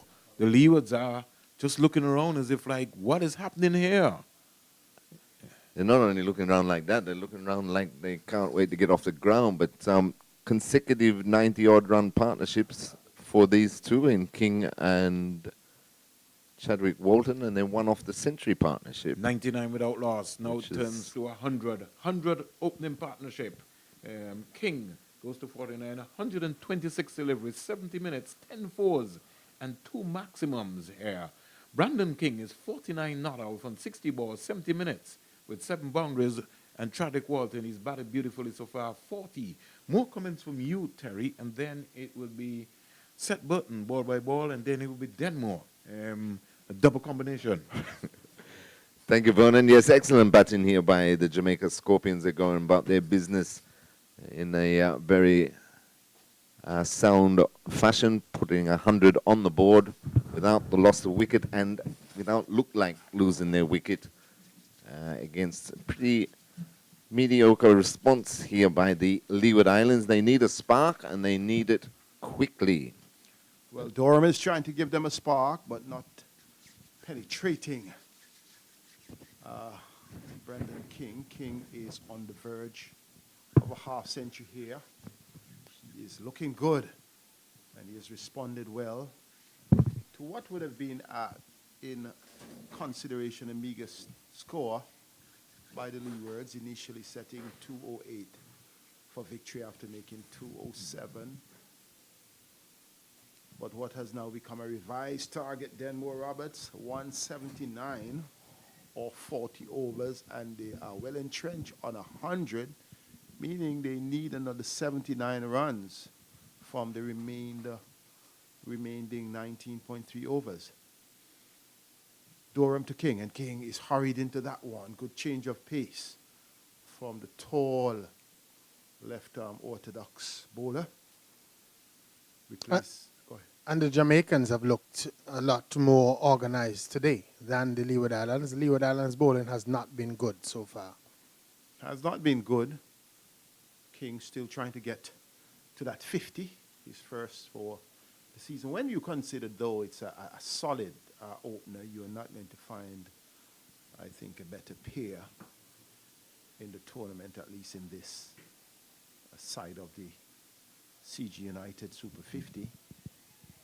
Yeah, but too many loose deliveries though, bowled by the Leeward Islands bowlers. They've not necessarily gotten the support from the captain too in terms of his field placements. That's He's a big been point.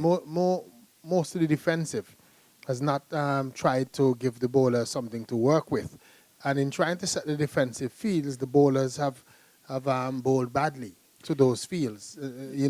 We've seen Hayden Walsh roughed up 20 odd in one over, and then the other bowlers have not helped themselves as well. So it's a situation where the Leeward Islands have come out and they've lacked the spark that they need to really trouble the Jamaicans.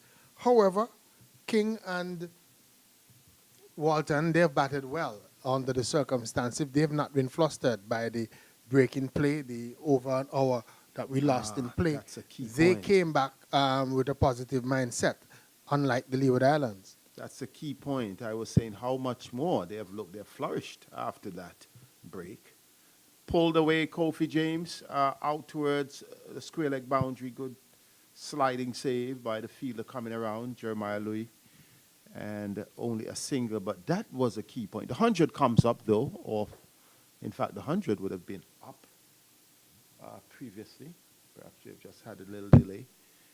Worked into the onside. But the point that you made earlier about the break, this experienced pair did not allow the break to deter them. In fact, they were more circumspect prior to the break and looked at one point as though they were allowing the Leeward Island bowlers to pull things back and to create a competitive situation, even though they were not losing a wicket. King gets his 50.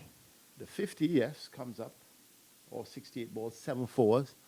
And though they would have allowed things to flow, then they got into top gear after the break, and they are really in full control. You could clearly see that the captain of the Jamaica team was concerned with the revised total. He walked all the way across to the Leeward Islands dressing room. In trouble, wicket goes, good delivery from Kofi James. He really had Walton going back under course, and that one hurried onto him, and Reefer had no problem putting up the dreaded index finger. Leewards having a breakthrough at 102 for 1.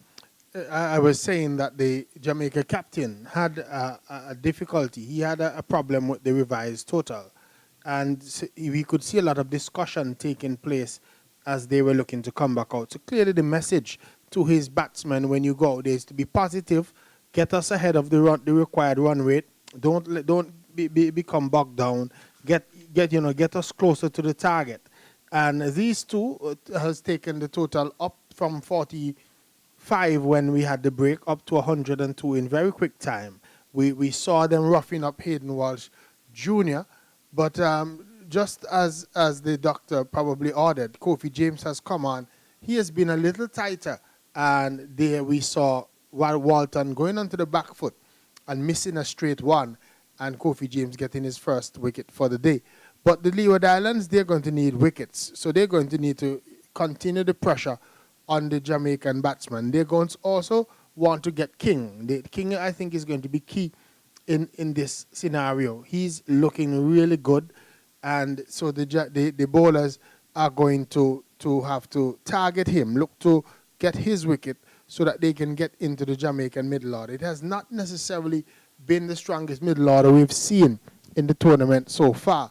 So the Leeward Islands, even though the total is coming down at the 77 needed of 110 balls, the Leeward Islands can still believe that they are in with an opportunity because of the brittleness of the Jamaican batting. So James 1 for 14 in his third.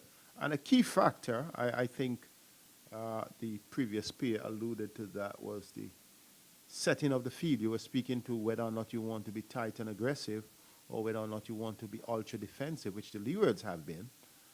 Yes, I know the power play would have gone, the power plays would have gone, but there are times when a simple mid-on, mid-off situation and balls are falling just away over the head of fielders. Maybe just moving away from a little bit from traditional in Precisely. terms of the angles. Just shifting a fielder here and there could create some pressure. And we see that creating the milking opportunity, as we would call it. This one played down to long on, and Carty Fields. That's the end of the successful over for Kofi James and the Leewards. The wicket, the over in which they broke that 100-run partnership with the 102 posted by Brandon King and Chadwick Walton. Kofi James 1 for 16. And I still wonder why we haven't seen Jeremiah Louis bowling very much in this, in not just in this game, but in this tournament. Well, two matters of curiosity was how I thought Louis would have come in early into the attack after Archibald. I also thought Kofi James, as a man who is in form, 5 wickets and 4 wickets, could have come on a bit earlier in the lineup that you have in terms of the spin bowlers. He has shown again. Nothing was happening. You needed somebody to come in and try to create change. But again, it looked as if Jamal Hamilton just went for the traditional. Got to think, once again, you see Durham. And Durham is quite a complacent. Right, player. and that is those kind of opportunities, you have to take those. That Yes. ball was hit back in Should the have been air, a ball and call just to his right, and he moved lazily across. He lumbered across, and those you have to be sharper. You have to really make those half chances into full chances. Somebody of his long limbs should really be able to get onto that one.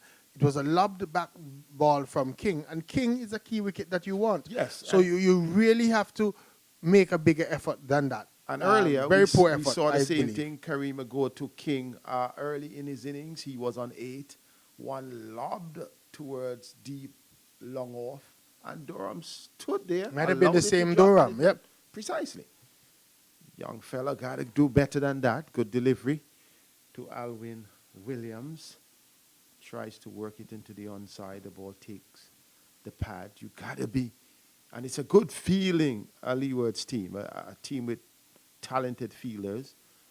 Durham, not saying that he's not talented, but just saying he has not shown that alertness and that presence of mind, that aggression in the field. Could have created what seemed half opportunities or 90% opportunities into full opportunities by just making a dive. This time he comes in, Williams is forward defensive. I think he just needed to be a little bit more alert. He wasn't alert. And so in his follow-through, he didn't recognize that the ball was lobbing back to him. So he sort of just belatedly lumbered across. When you're bowling and when you're in tight situations like this, you have to really be up with it. You have to be alert. You have to be on top of the game so that you turn those little opportunities into full chances. So the 23rd over has been completed. 17 more remaining. 74 runs required. And the Leewards may sense that if they can remove this pair, yes, Rodman Powell is to come. If they can pick up 2 quick wickets, it would perhaps put them back in the game and put the Jamaicans on the back foot. Certainly, we saw in the first round, or the first time when these two teams met, that the Jamaican middle order can be a little bit suspect. So the Leewards have to still try to plug away. Down the leg side, Kofi James, and a vociferous appeal from Captain Jamal Hamilton. Perhaps thought that he could have induced umpire Reefer. But here is James once again to King. King drives back to James. James dives and stops. You need that sort of energy level. You need that enthusiasm.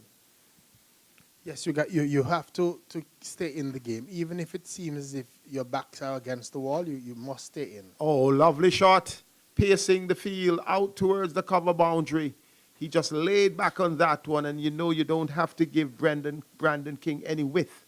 Once you give him just a slight bit outside the off stump, he would flash onto that one, and on that occasion, even Hayden Wall Jr. was moving towards the boundary to retrieve.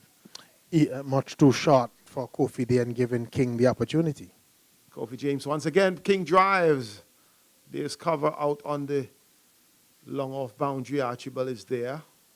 Only a single and King bats on. It's good batting conditions here. 1-1-1 for one Denmore. What is going to happen next? They call it the Nelson.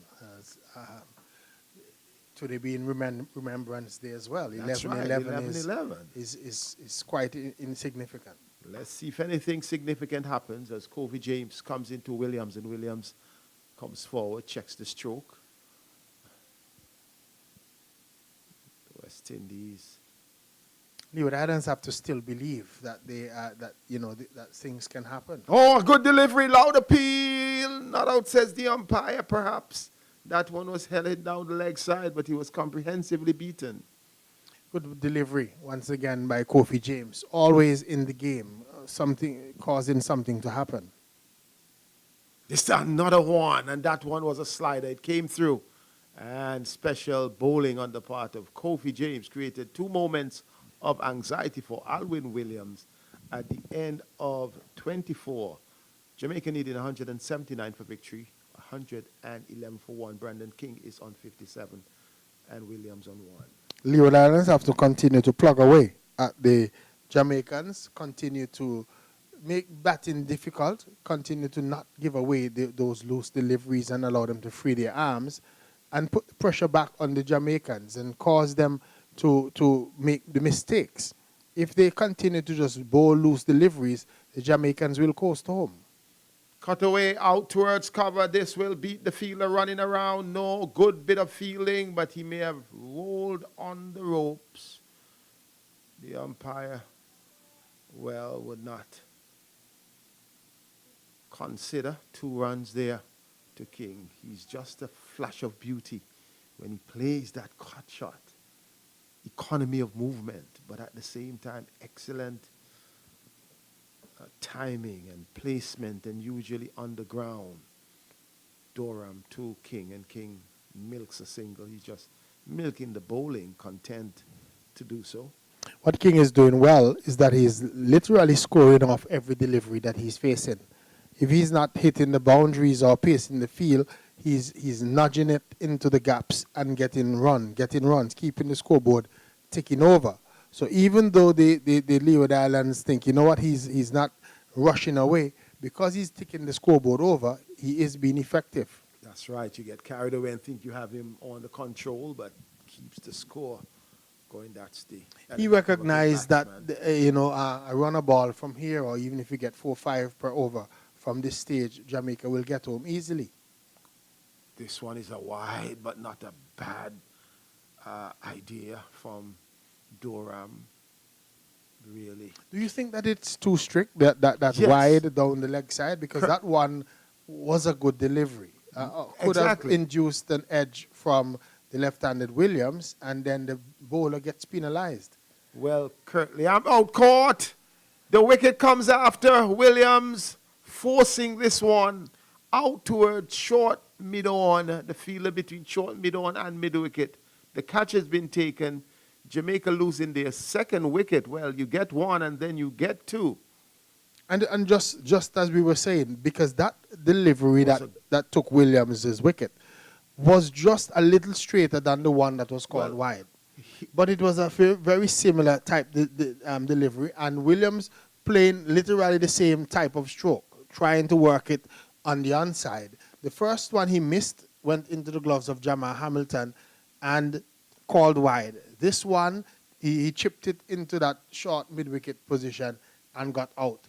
Again, that is where I'm saying sometimes I don't know if the literal execution of the law is in sync Spirit of the law. with what the spirit was. If you understand what I'm saying. Yes, I understand clearly. In fact, as you speak, I remember almost every time, no lesser than Curtly Ambrose, and we are on that issue. That is Curtly's point too. It is too strict against bowlers for the ball down the leg side. Because we would appreciate, even when Pete Salmon was bowling, pitch the ball on middle, and it turned just down the leg side. Now, how do you say that is a wide? Bowling? Exactly. And it puts the spinner who can really get turned off the ball in a disadvantageous position. It does. And sometimes it stops bowlers, too, from trying things.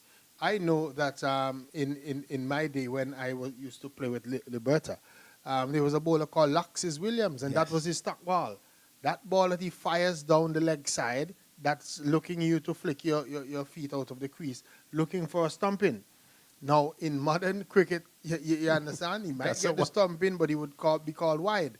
And it sort of takes away, I think, some of the options from some of the bowlers. And Jim McCarthy comes to the crease. Durham to him and plays the ball back up on the bounce for Durham to field. Durham perhaps getting some spring in his steps, having taken that wicket of Williams. Comes in once again, and McCarthy staggering that one. Looks a bit timid to come out to get the front foot down, but was able to smother the spin in the end. That completes the over. Successful over for Daniel Durham. McCarthy is yet to get off the mark. Brandon King is standing tall still with his 60, going at a good rate from 76 deliveries, 8 fours. And the impetus that was given to the innings was for the first man who went, Chadwick Walton, who was dismissed for 41 from 62 balls, 3 fours and 2 sixes. The Leeward Islands just have to stay in and chip away at the wickets. If another wicket or two here could change the complexion of the innings. So they have to still believe. Brandon King is chipping along. But with the new batsman in McCarthy, they have to put some pressure on him, not allow him to settle at all. I believe right now is when he's facing Kofi James, when probably Jamal Hamilton needs to do something. This time McCarthy comes forward, and you're getting a sense that the Leewards are walking in with the bowler now. They are hearing the voices that we didn't hear. And that's what a wicket or two does, it gives you a little bit of momentum. The Leewards were a little lethargic, a little flat. Now they seem a lot more alert. Even Durham diving to his left, even though he missed it completely. And McCarthy is able to get off the mark. Also, some little tactical move by the Jamaica captain, Robman Powell. He has dropped himself. Well, not dropped himself, but he perhaps would be saying himself and Odin Smith and perhaps Pete Salmon could be the ones coming looking to fire towards the end. But King wants to take it home. I think it's important for him. He has played a key role. I think though, in terms of where you place your fielders, I think where Durham is fielding, I think somebody like a Kareem Agor might have been better in that location. Somebody that's sharper, quicker, that would put pressure on the batsman. And here's that point you're making. Between that cover region where there is Ward, where there is Hayden Walsh, a ball struck there, they're not attempting to take. So Kareem Agor, yes, an excellent option to keep pressure on the infield instead of being out on the boundary. Yes. So it comes down to the game sense, the situation, and are you analyzing the situation and making the moves or the plays according to the situation. And probably understanding your players, understanding what they can and cannot do, understanding what they are about. And so in essence, understanding where do I place who. And I think that Daniel Durham seems to be a little bit of a liability in the field. And so the captain is going to have to find a place to put him that he can, one, be effective, and two, he use better fielders in other sharper positions. 119 for 2 after 26. 14 overs required, 67 runs. Durham to McCarthy. McCarthy comes forward. And at the stadium, Barbados, they're 144 for 1, 144 for 1 in 30 after 33 overs when last we heard. Well, let the listeners know who are the main scorers. McCarthy goes over the top on the bounce, not in command, because the ball bounces accommodatingly for the mid-wicket fielder. Good conditions now. You don't have to worry about the rain. The rain, yes, would have altered this innings by 10 overs. Leeward scoring 207, all out from 48.5. Then after 10 overs, the rain came and the reduction of the innings.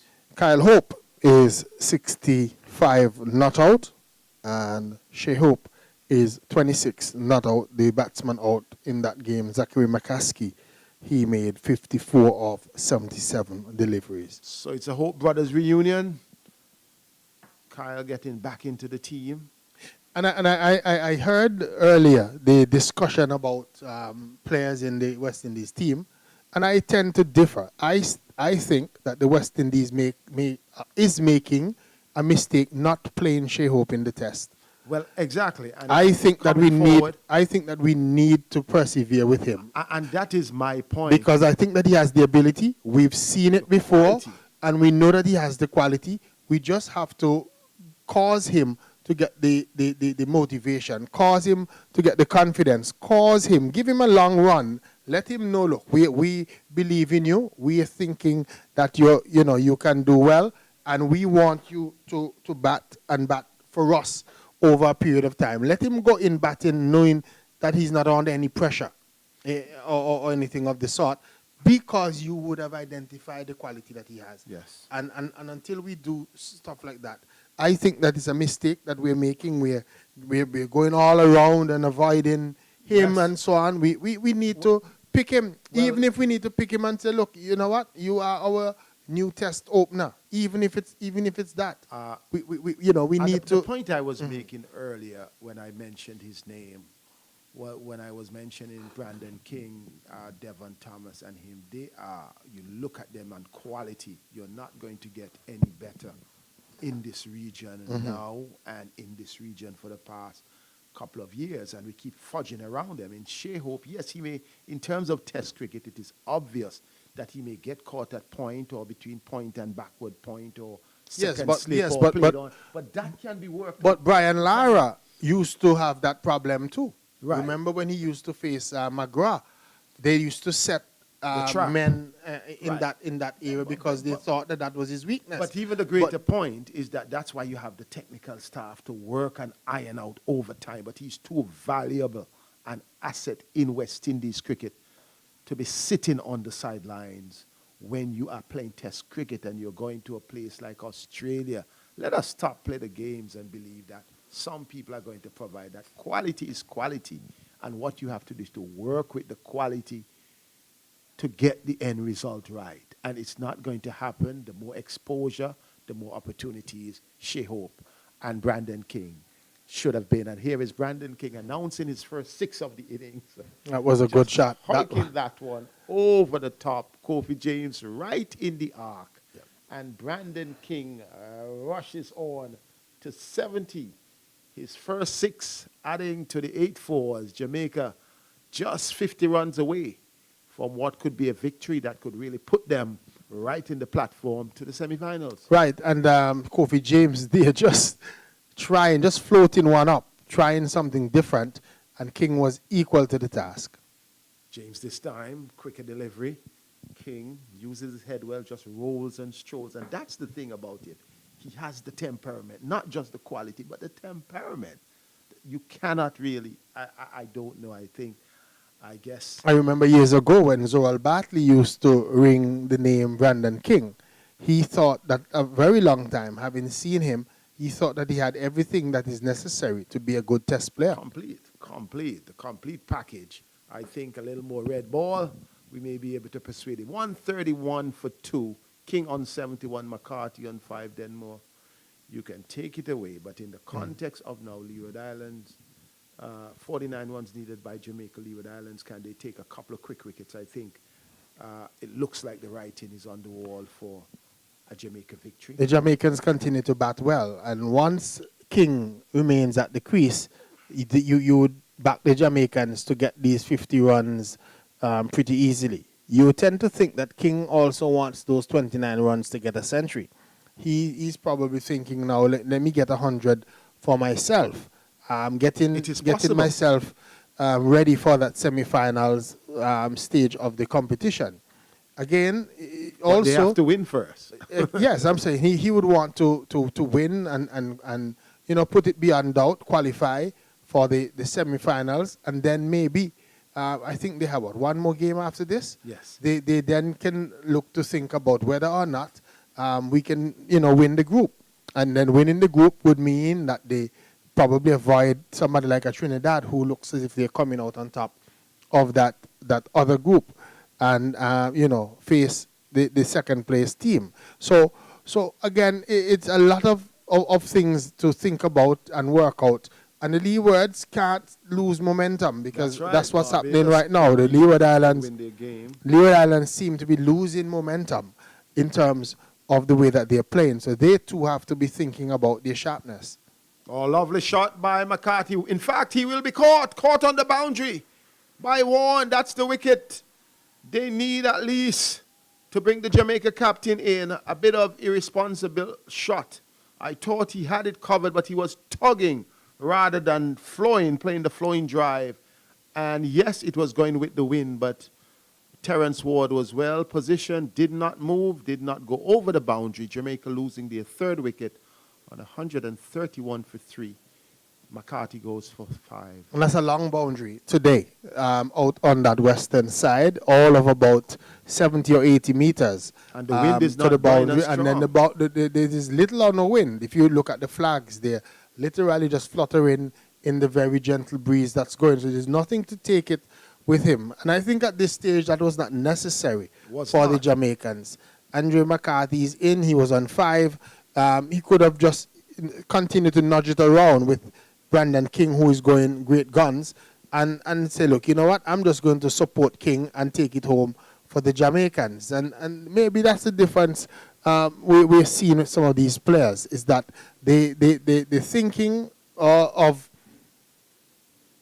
reducing self in order to allow team to go forward. Reducing my own ego, my own natural instinct to try and go for those big shots. And do I need it in this game? Do I need it at this stage? Do I need to show somebody that I can hit 6s or 4s, or do I need to concentrate and get my team over the line? And we have to. This is the kind of thinking that many of the players will have to start to learn. What is the objective of me batting? What am I batting for today? What is the purpose of me being in the middle today? Why am I out here? Am I out here just to satisfy my own ego, just to for some personal glory? Or am I looking at the bigger picture and trying to say, this is what my team wants, so I have to, reduce myself in order to help the others? And it's difficult. Yes. Maybe it's easier for us who are here in the commentary box to talk it than the folks that go out there and do it. But it would be something that the team would have been saying, or the coach would have been saying to somebody like a McCarthy. Right. Understand what is happening. Understand your role. Some people may think we're theorizing, and here we go again. But I think you are absolutely correct. Brandon King, well entrenched on 71 from 82 deliveries. He has been there from the beginning. You would have lost two quick wickets. Walton, who was in a good partnership with King of 102 for 41. Alwyn Williams shortly after for 1. And then you come in. You're not behind the 8 ball. You require just over 4 runs per over with King in full flight. Just be there at the end and share that spotlight, build from there. But he wanted to go for the glory, which resulted in his personal demise. But what it has done, it has brought out Captain Rovman Powell to join Brandon King. It will be their most experienced pair at the wicket, or should I say, more currently informed pair, because we know Walton has just really did not start the season or did not start the tournament in play for Jamaica. So he really did a good effort. But with Rovman Powell, the West Indies vice captain and the captain of the Jamaica team, and Brendan King, who really is an authentic top-class batsman, this is Jamaica's easiest chance just to take the game out, just to take the game under control once again and carry it home. If this pair is being dismantled, either of them or both of them in quick time, it could be a total different ball game. Could be a total different ball game, and you don't want that to happen in the sense that Jamaica, who seem to have been coasting, they are now what? 48 runs required off 69 deliveries. So, you know, they're well ahead of the asking rate. When you look at their current run rate, 4.60, only require 4.17 from here on in. You would think that is pedestrian, not normal walk in the park. And then you see a shot like what Andre McCarthy plays, and you're wondering, do I need that? Do I need to finish the game quickly, or do I just win? If you understand what I'm saying, just get over the line, time it properly, make sure that we get over the line and get over the line comfortably. And again, it comes back to you know the priorities and the way that the players look at their game and look at the situation. And maybe what needs to happen is especially in situations like these, coaches need to be tough.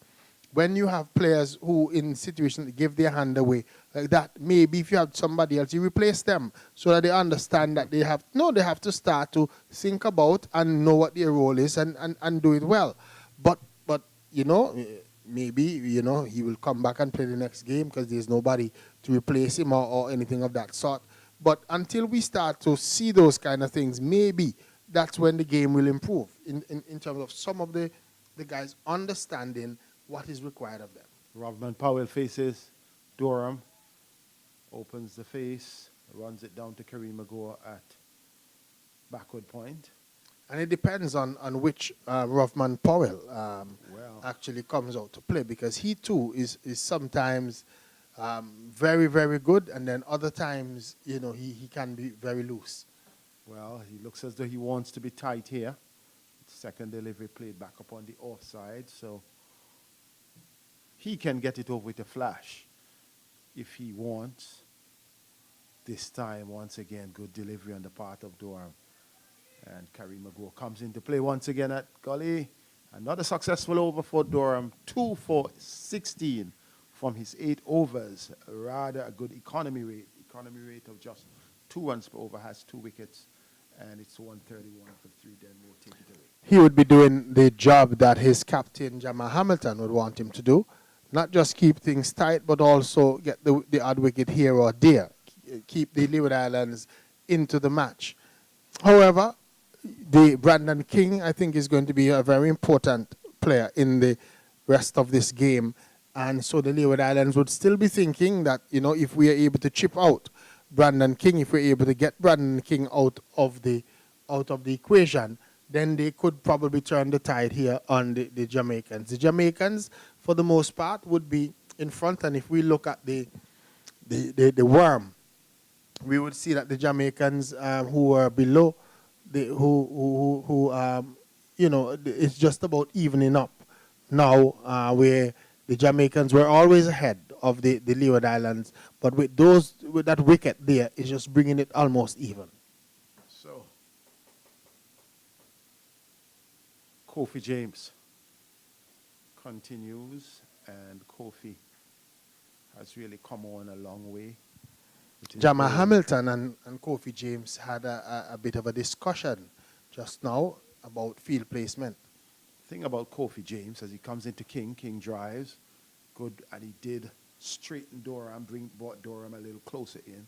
Kofi James is also an open bat, and the question is, why is he not opening the bat in now that Devon Thomas has gone away?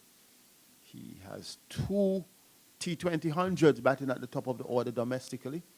Folks will tell you, Seth Burton, that you're speaking politics there. No, I'm not speaking politics, I'm speaking reality, and too many times folk want you to stay away from issues that are real and pertinent and addresses what needs to be addressed, because you can only strengthen your team by doing the right thing. If you're bringing an opener down at number 9 and at number 7, and then he has to score 25 from 8 balls or 10 balls. But you remember, or Seth do you Burton, want a solid start? that we would have had a discussion like that with Raheem Cornwall at one point, when Raheem Cornwall, after he started to get wickets in terms of his bowling, they started to bat him at number 7 and 8. Here and is so on. Powell going for glory. Fantastic shot. Chip down to Kofi James. And this one is struck out of the ground. A huge 6 by the Jamaican captain. Gets off the mark. In Vintage Powell there. That reminded me when he made a century right here at this ground here. That reminded me of one of the shots that he had played on that day. I think Jamaica made 300 and odd in that match. And I remember that those were the kind of strokes that he was playing. Positive, confident shot there. And he picked Kofi James very early. And he had decided he was going to go through with that shot. And he hit it well and high and hard, always going to be safe. You know, in the game, in the previous game, the Independence Classic, Kofi James accounted for his wicket and Odin Smith's wicket in his 4. He knew they were West Indian players. It was a bigger ground. Not only that, it was a bigger ground. He knew it was a prime situation. Those 2 wickets were crucial. He got them, and I believe Powell wanted to say, I'm going to take you out, young guy. Where are you going? But back to the fact, he's doing well. You don't want him to think he's a bowler. He's an opening bat. The issue is he got to be given that responsibility at the top of the... Oh, good response. Powell playing this one, and the ball was going back to stumps, and he had to cover it with his boot. Yeah, good response from Kofi James. And we what? Thinking cricketer, Kofi James, this time Powell's drives. And that has been probably one of the criticisms that I've had of if any, of Kofi James, is that sometimes even when he's having a good spell and he has those kind of deliveries like the one that he bowled there to Powell, why try something in the over, like the one that he floated up to Powell and got struck for 6? If you have those stock balls, those balls that give the batsman trouble, the ones that short, that are a good length, that are sharp turns, why float one up to a good batsman just to see something? I'm going to tell you, it's the off-spinner's temptation. You always feel like you can do something special and try something. It doesn't work, you go back to your stock delivery. But sometimes it could be, I don't want to use the word boring. It could become mundane for an off-spinner. Okay, I'm just keeping him quiet, Let me give him the carrot. And it may work and it may not work. But Hayden Walt Jr. has come back into the attack to replace Daniel Durham. Walt Jr. to King. King goes back and cuts. Does not get past Ross Powell in the cover. I think Hayden Walsh Jr. needs some confidence. He's been roughed up in this match so far. And I'm happy that the captain has at least given him another opportunity. Oh, a good delivery. That was a peach. Pitching well, King. That's what he needs to do. He needs to go through with his action. He needs to bowl the ball. I tend to think that a lot of the time is that he was either full or short, and he needs to get a lot more of those deliveries on the good length, and maybe look to the pitch seems to be turning. We saw turn since early in the morning, so he needs to just get the ball in good length, follow through with his action, and allow the ball to turn. Yes, let the ball do its tricks. He can have the tricks. So the umpire do get is with Hayden Walsh about the condition of the ball, perhaps giving it a little trim up or something of that nature. 2 deliveries from Hayden Wall Jr. to Brandon King. Oh, his rag falls out, so he did not deliver. King is looking real good. King would continue to be the outstanding batter here. Oh, that's a short one. He goes down, pulls it down, and Kyron Powell feels well. Kyron Powell, the son of Carlisle Powell, former Leeward Islands administrator. He was a solid manager of the Leeward Islands team. Here is Brandon King hitting this one out of the park. Hayden Wall Jr. being roughed up from that end once again, and King getting his second 6 of his innings. He moves up to 78, and Jamaica Scorpions 144 for 3, and they are marching on 35 needed then more. Again, just floated up by Hayden Walsh, inviting King to go for that big shot, and King obliged. Hayden Walsh just has to get his confidence back, just has to concentrate, think about what he's doing with the ball, and, you know, try to come back from this little patch that he's in. Comes into King. King pulls it once again out. It goes, clears Ward's head. Another 6. 2 sixes, consecutive 6s. One over straight mid-wicket, the other one over mid-wicket. And the 150 comes up. Jamaica Brandon King into top gear. He moves to 84. And it is the same MO, what we saw when he was roughed up, when he went for 20 in 1 over. He had 4 boundaries struck off of his bowling in succession, 2 6s and 2 4s.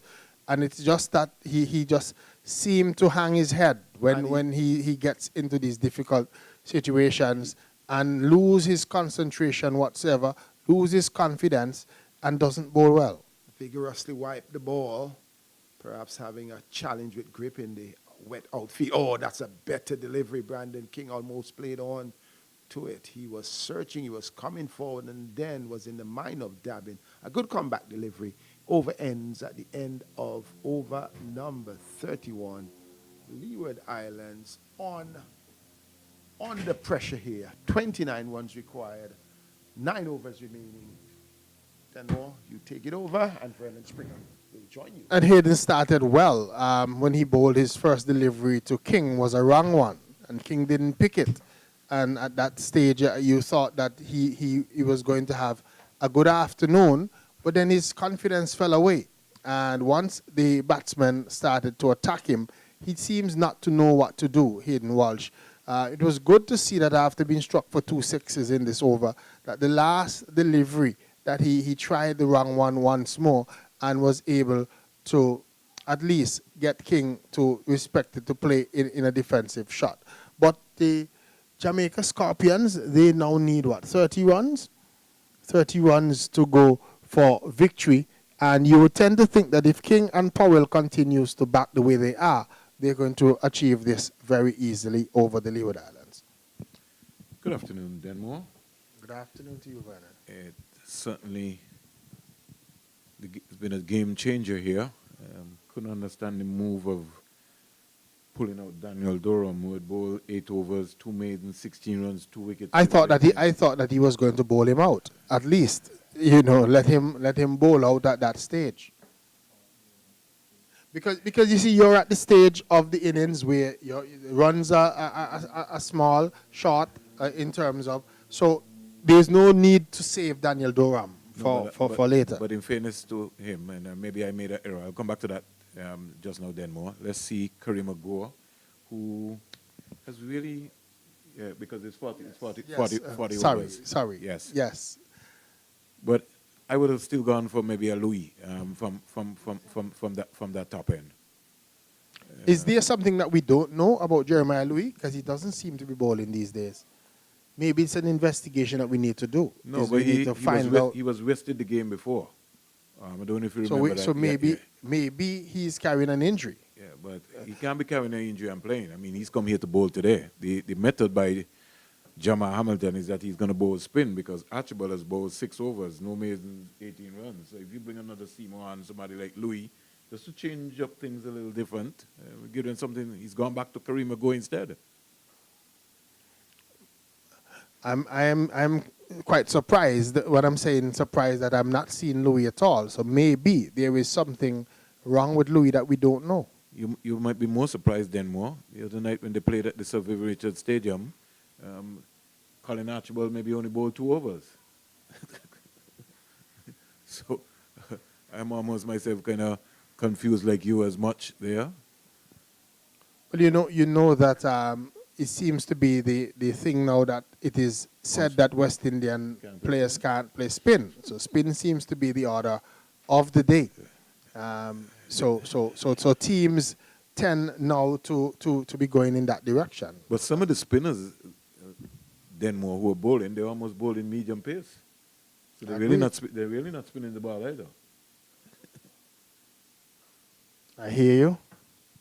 I find that even with Kareem Go, though, that he's bowling too quickly. I think he needs to slow up his bowling quite a bit and allow the ball to spin. I find that his deliveries are very, very quick. Yep. Yeah, and I don't think his non-bowling arm is doing anything. It's just like coming across his chest area. It's almost like a meet and greet with that pace that you're bowling to Powell and also to King. At the end of over number 32, then more 155 for 3. King has set his sights on getting 100, and he knows if he gets 100 against the Leewards bowling attack. And if he does get 100, Jamaica will win. So I think that is his goal right now, get to that personal milestone of 100. I don't think that Powell is going to, try and get in his way of him achieving that. That's probably what they're talking about there. How are we going to approach the game from here on in? How do we end the situation? How do we end the game?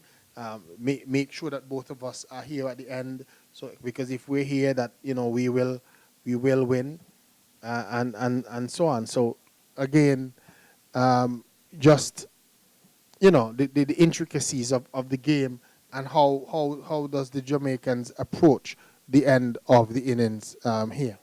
All right, so Rovman Powell is on 8 from 9 balls, 14 deliveries. Brandon King has batted beautifully so far. 8 boundaries and 3 CG United maximums. 87 not out. He's faced 94 balls, 113 minutes at the crease. And Colin Archibald, who before this bowled 6 overs, no maidens, 18 runs, no wickets. Still no Jeremiah Louis. Archibald bounding away from the CIUN, comes in out the bowl to Rovman Powell, who misses out on a full toss. In fact, it signaled a no ball by Leslie Reefer above the waist. Yes, full pitched above the waist, even though it was away from the right-handed Powell. I even thought that Powell might have just left that one alone and would have gotten an extra. So, free hit. Archibald starting with a high-pitched delivery. Not intentionally.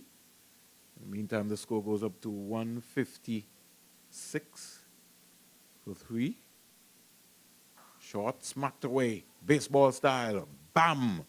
A CG United over mid-wicket for 6 with that free hit. Free hit, pulled down, and real given the treatment. It was a nothing ball. It was a free hit delivery, and Archibald, seemingly not knowing what to do, just tried to bang it into the pitch, hoping that it would bounce over the top of Powell, but Powell was equal to the task, just stood up and flat batted it over the cow corner and picked up a maximum. 162 for 3, 14 extras so far, 8 wides, 5 leg byes, 1 no ball. And are you feeling like me, Springer, that the Leeward Islands are losing momentum now towards the back end of this tournament? I'll come back to that then more. Archibald stroked into the offside, full pitch delivery. And just for some reason, Archibald not getting his rhythm right from the CIUN. And that's why maybe I might have gone for Jeremiah Louis, because Archibald did bowl well from the media center. Something must be wrong with Louis, Springer. So you something is wrong with him. Find out. He's on the field. Well, we need to find out, because he's on the field. The captain is not using him, obviously. And we haven't even seen any intention, not even the captain looking in his direction as if, he at any point he's going to use him. So something must be wrong with Jeremiah Louis. He's not been used for his bowling today. Yeah, we got to inquire that, as Den was rightly said. But in the meantime, Chadwick Walton, LBW to Kofi James for 41, 62 balls, 75 minutes. The discussion taking place about the ball. Alvin Williams caught Ross Powell, bowled Daniel Durham for 1. Andrew McCarthy caught Terrence Ward, bowled Daniel Durham for 5. And the Jamaica Scorpions captain, who is on strike, Rovman Powell, is not out on 15. Brandon King has batted exceptionally well. In fact, he's on strike now. He's on 87. And we'll be thinking about getting 100, give him some confidence going into the semi-final. He looks relaxed. Archibald to bowl to King. King is driving in the air. I think he's giving his hand away. That's a poor shot. He's giving his hand away. And Rovman Powell is upset with Brandon King. He's saying, what are you doing? We spoke about you getting the 100, and the next ball you just lofted it down to Jeremiah Louis. Couldn't understand that shot at all. Yeah, not a nice way to get out, especially for a set batsman, somebody who is approaching a century, 13 runs shy of a century. You would expect that from here on in, he would have been batting sensibly. Just lost his concentration there, saw one that was right up to him, went through with the shot, didn't time it, didn't get it the way he wanted, and gave his hand away, Brandon King. But it was a decent innings from him, even though he didn't get over the line in terms of his century. He played well for the most part. But again, his teammates and his captain would feel let down by that type of shot, the way that he got out. Well, then something that you were talking about for the entire broadcast for the day. We've seen the CG United cricket being played in Antigua and Barbuda. We've seen also the scores coming out of Trinidad and Tobago.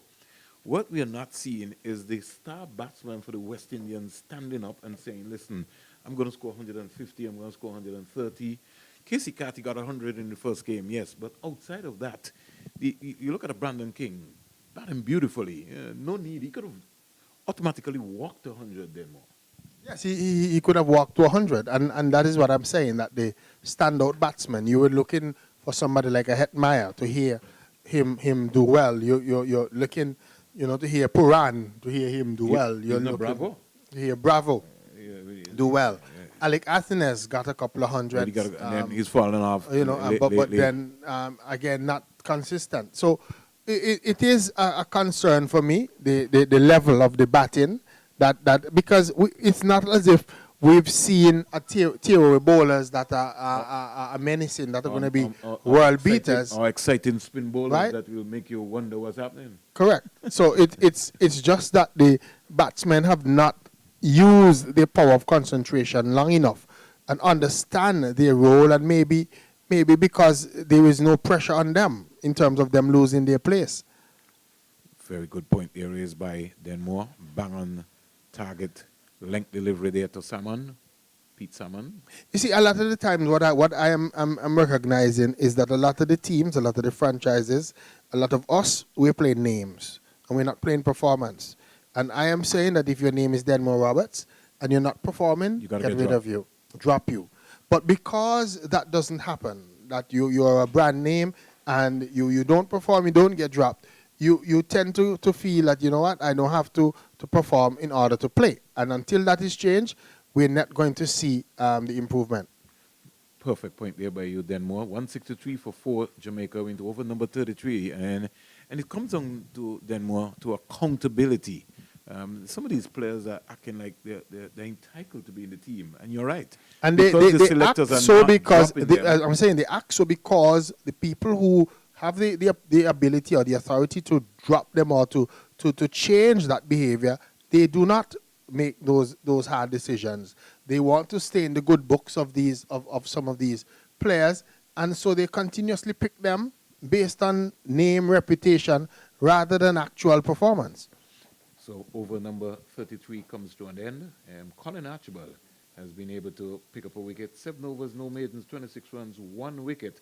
Final comments from you, Denmore, because I think this might be the last based on what's going on, and then Terry will replace you. Yes, certainly. A good game of cricket today. not the most exciting game that you would have seen in terms of bat and ball. Both teams not showing off the best of their batting. I think Jamaica though will have what it takes to get over the line. It's what 16 runs, yes, just 16 runs required off the last 42 deliveries. So I expect the Jamaicans to get over the line, but I'm kind of concerned for the Leeward Islands that they seem to be losing momentum now that they're heading towards the stage of the money round, as they would call it. So Denmo has got some question marks against the Leeward Islands. They have one more game on Sunday against Barbados, and they would have to get on their bikes. But it looks as if Jamaica wins this game. They could be through to the semi-final. Well, we got to wait and see in terms of what's going to be happening. Kareem Agor is coming back into the attack. Before this, 7 overs, no maidens, 27 runs, no wicket. I want to say good afternoon to the Right Honourable Excellency Sir Basil Morgan in Montserrat. He did say, send me a message and said to tell Seth hello and company. I know Jim Allen and all the folks there, Basil Chambers, everybody will be listening in Montserrat. Welcome back, Terry. Thank you, Vernon, and good afternoon to all our listeners. As just waiting on Joanne Hamilton to set the field. It's going to be Kareem Agor to start his 8th over. It's just 16 more required for victory for the Jamaica Scorpions. Kareem Agor is driven down the ground. Tell me why they're bowling without a short mid-wicket here. That's almost like giving away a single. So you move Durham from the leg side and put him over onto the offside, and then Kareem Agor comes and flies up a ball between middle and leg, and he gets an easy single. Yes, I've been rather puzzled by the field placings by Jamal Hamilton all day today, especially when he needed to be hunting wickets earlier on in the Jamaica Scorpions innings, and then again after that rather lengthy rain break. But I'm also concerned about Jeremiah Louis not bowling, and Leno is right. We maybe need to inquire, but I'm saying if Louis is fit enough to play, he has to be fit enough to bowl. And so he's not even in the contest. He's not even in the conversation. no, he hasn't had a look in today, and as you say, Vernon, Hamilton hasn't engaged him into any conversation or anything like that to see if they could do something different or bring him into the attack. Kareem Agor starting his 8th over. It could be his final. 7.1, not for 28. And Pete Salmon with a knot for 3 deliveries before. Hamilton still making some changes, making the Jamaicans wait. Pull down the onside, getting another easy single. It's just bowling just too quick. Salmon is just coming, so there's no need to try to pull the ball down. Just give it a little loop, get that non-bowling arm going. Just relax, get your rhythm going, because you're going to need that. Rodman Powell must be thinking like, hey, let's try and see if we can get this job done and dusted with. Waits for Kareem Agor. Drive in, another single, another easy single. Too easy. I never understand, Terry, why bowlers are bowling. When you're bowling, you have people like Derek Parry and Roger Harper and Noel Gishard and those guys. If you're bowling, you know you want Seth Burton to play the ball in a particular area, so he's going to come back to you. So you have to feel the ball. I find the modern-day bowlers, they want mid-on and mid-off to do their work. Mm-hmm. You have to feel the ball, and that's why some of these guys were playing in the times of Clive Lloyd and Viv Richards and those guys. Those guys will be hitting back the ball straight to you to see how good you can feel if you can catch. Again, straight through. Wrong feeling by the Leewards. They've got to get their act together. It's certainly at this level. You got to lift your game.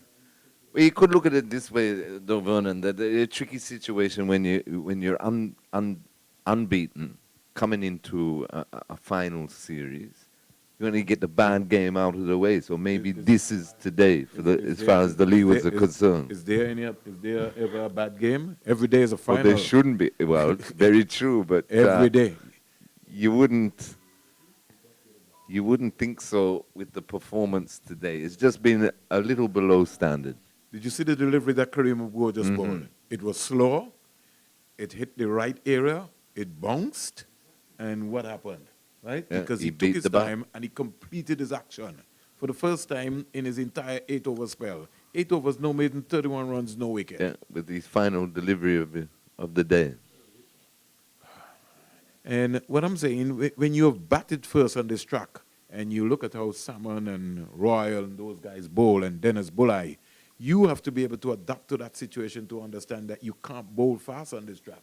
You got to put the ball right there with a little loop, just make the batsman look up. Right. And I don't want to send to support you about bad game because I don't know anything about bad game in cricket. I know every day you turn up, you have to understand that it's a final. Well, most definitely, and I couldn't agree more. And I was talking to our good friend Sylvester Bouncing Joseph yesterday, and he was saying the same thing. But, you know, it's just that mentality that they think, oh, you know, you get into a comfort zone. Well, this should wake them up. Here is someone driving up to the offside. You know, this weekend is the Antigua and Barbuda Golf Open Championship. We have a number of golfers over from St. Kitts and Nevis. So that's going to be an exciting period of time. Yes, the Have you ever played golf? reigning champion. I have tried the played thing? golf. Yeah, but Okay, just checking. Seth has never played. not for me. Seth says he doesn't Seth- like golf. No, there you go. Seth say he doesn't believe in jumping into a golf cart and driving around on a golf course. But it's a lovely game. It is a lovely game. Archibald comes in out to bowl to Rovman Powell, the Jamaica captain. He's spanking this out to the sweeper. And the sweeper looks like it is Casey Carty, who's patrolling in that area. The other thing about this too, Vernon, is that I find Jamaica Scorpions, even in the CPL, they gain momentum, just quietly go along, get a little bit better and better each day, so they look to reach their peak. You're talking about the Talawas in the CPL. Right. And I find it the same with here. So again, I don't Leeward think they have Islands, I don't think they But I don't think they have the quality as compared to the CPL team. Yeah. The CPL team had depth. Right. But on any given days, bowled him, played right around a straight ball. Someone lost the line. Beautiful delivery from Colin Archibald. And Archibald strikes for the Leeward Islands. Jamaica. Is there a twist to this game still, Terry? You tell me. 169 for 5. Yeah, lost their fifth wicket there of Salmon. And I tried to hoik that through the mid-wicket region. He'd be better off playing straight to a full delivery there by Archibald. But Archibald's deserved that wicket. Figures a 1 for 29 in his 8th over. 1 for 28, sorry, in his 8th over. But he's been thereabouts all day. But I don't know about a twist, Vernon, with only 10 to get. But you never know. Cricket a funny game. You know when I'm sitting down. Hilarious sometimes. You know when I'm sitting down next to you, right? When I predict certain things, trust me, pay attention. I right? know. That's why I stopped Right. gambling. I'm a gambler all my life. I don't gamble anymore. Cost me a fortune this month. Out comes Odin Smith. But really, when you look at this lineup here for the Jamaica Scorpions, this team, you know that going into the semi-final round, if they get there, there's going to have to be some tightness between Rovman Powell, McCarthy, Walton, and Brandon King. They're going to have to do a lot of batting. Yeah, for sure. And I agree with you. It's not the depth that the Talawas had in the CPL. But I just like the way Powell goes about his business, as in getting them together and getting them to at least peak at the right end of tournaments. He seems to do that very well. They more or less fly under the radar type thing. And the same thing is happening now, where, you know, both Barbados, especially, Barbados could have put them out of the tournament the other day. Should have. So there you go. They're a dangerous side to keep around, is what Archibald to bowl to Smith. Smith is Jeez. having a go at something that he didn't see. First ball. He's got a dinner date, that's for sure. Yeah, he certainly does, at Veranda. So you understand in terms of what's going on. 169 for 5 into over number 35. And Smith has just come out. First ball pitched up, no feet movement, No. everything, just the hands went. Don't need to look at anything. Yeah, and he just says, listen, let me smoke this. Archibald has got other ideas. Let's see what's going to be happening. Daniel Durham now comes into the circle. To tell the truth right now, right, Terry? You bring everybody up. I'll be having a slip, Yeah, well, I would have slip all day. especially but, for Odin Smith. Don't have anything to lose. Nothing He to lose. came right across the wicket there and got a single. Right. And And now Powell that, has Hey. thrown something at the non-striker's end. It was almost like a, was it roundels, we must say?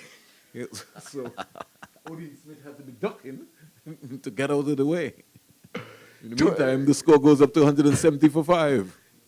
talking about rounders, and I always, say baseball is rounders, and, there are a rift between baseball and baseball followers and cricket followers. But the other night when they were playing that World Series, 17, 18 innings or something before somebody scored, and they say cricket is boring. Oh, gosh. Eh? You understand that there. Here is Powell snapping and punching that down the ground, picking up on a single. So he can't score. In the meantime, the score goes up to 171 for 5, 171 for 5 at the end of over number 35. It's all happening here. Yes. All important game. Just 2 boundaries away, 2 fours away from a victory. The Jamaica Scorpions, only 8 required. And, 30 balls remaining, 5 overs left. So they're doing it on the bit still, Yeah. the Jamaica Scorpions.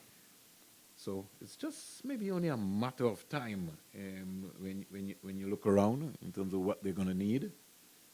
171 for 5. And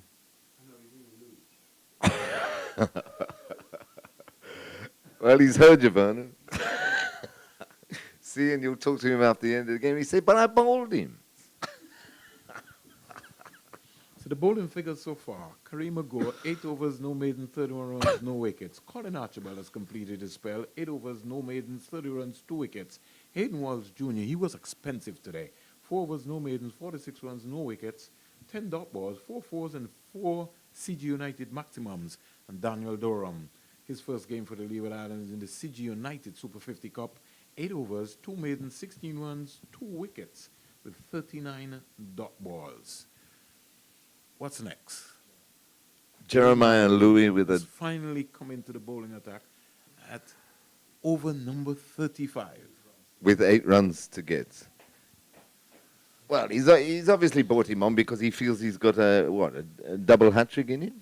I don't know. Turn the game on its head? This is what you were talking about, Vernon. We'll find out. This is the twist. Rovman Powell waits for Jeremiah Louis, comes in our bows to him, and he just turns it quietly down to long on and gets an easy single.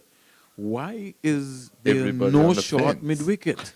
He's bowling an in-swinger. If he's bowling in-swingers, then you have to have protection on the leg side. 7 to go.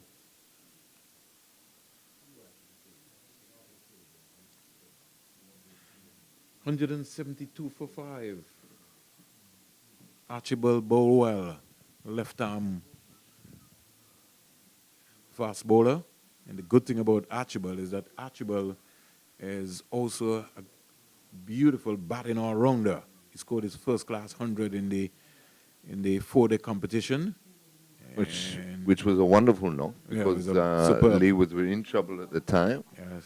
and he batted brilliantly. So good afternoon to the folks in Brownhill and Nevis. King Astro is getting ready for Sugar Mass. And to all the folks in Nevis, in Cotton Ground, wherever you're listening to us, we thank you for joining us. 172 for 5, Louis. To bowl to There you go. Odin Smith, Brought who him in. chips a ball to Casey Carty. Chips it. Never got to the pitch of the ball and just chipped it up, catch in practice, and said, you can take that catch. Yes, too easy there for Khati at short mid-wicket. But as Vernon Springer rightly said, Jeremiah Louis bowling full, in-swinging Yorkers, or full-length deliveries. You needed the short mid-wicket to be inside the circle.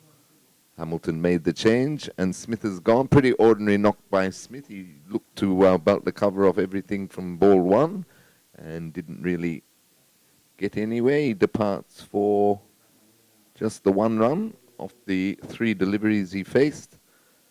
Jamaica lose their 6th.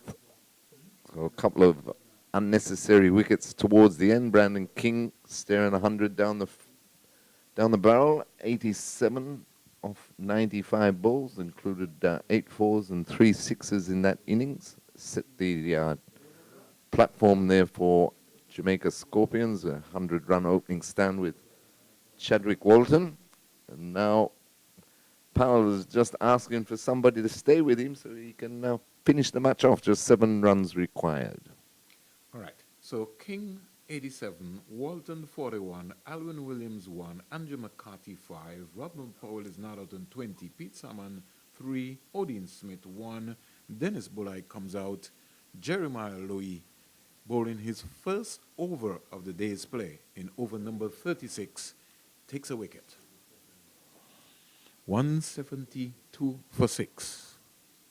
I would love to see Louis bowling this Kookaburra ball maybe a lot more earlier, especially from the CIU end here.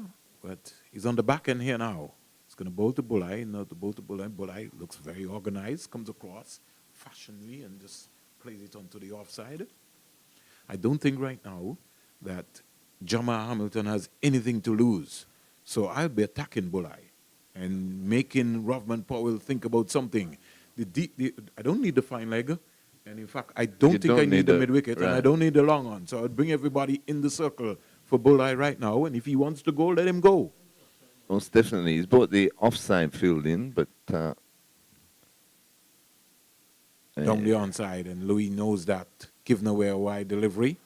And so now Hamilton needs to be thinking to bring James up into the circle, in the mid-off. Bring the fine leg up. You don't have anything to lose. And bring Kareem Agor into into the circle area. And it's just a pressure situation. It's just a mindset of, bully. You give them something to think about. Yeah. And you never know. He chips up a catch. All of a sudden, there's 7 down. Kenny's coming nicely forward. Louis got that sort of control, so you can give him that support. Come on, Jamal Hamilton. Who's the vice captain today? Somebody's got to be saying to him, you got to bring that person up. You don't need that fine leg right now. And in fact, I might have played a little cat and mouse game here. I'd have brought James up into the circle. I would have maybe left Kareem go out into the middle area, but I'd bring him in 3/4 of the way and bring the fine leg up and give him something to think about if he wants to go over the top. 173 for 6. Louis goes past the umpire, Reefer. About to him down the onside, another wide there, and almost gone through Hamilton. Hit him on, I think, on the inside of the tie right there. And Louis just falling away there, just trying to look a bit too hard, Louis. And fell away there in delivering that. In the meantime, the score goes up to 174 for 6. 16 extras, 10 wides, 5 leg byes, 1 no ball. As compared to the Jamaicans, they were very ill-disciplined. They were, especially with their wides. They were. And it's not like the breeze was blowing strong today. No, it's been very slight wind all day. Here goes Louis. It's like Hamilton's hurt his leg again, or he's got a bit of cramp. I think in the ball just a while ago, bounce, it's going to hit him on the inner part there. And that is pretty painful if it hits you into that inner part of your knee. There, he's still thinking about it, but he's a tough cookie. Jamal Hamilton, the Leeward Islands captain, Louis, bounds away to bowl to Bully. And Bully is, he's hit there again? I think he gloved that one. He gloved that one. Otherwise, we're going to have to get the ambulance out for him. 174 for 6. Yes, 5 to go. Leewards might be saying, if we maybe just had 20 more runs, we might have been into the game here.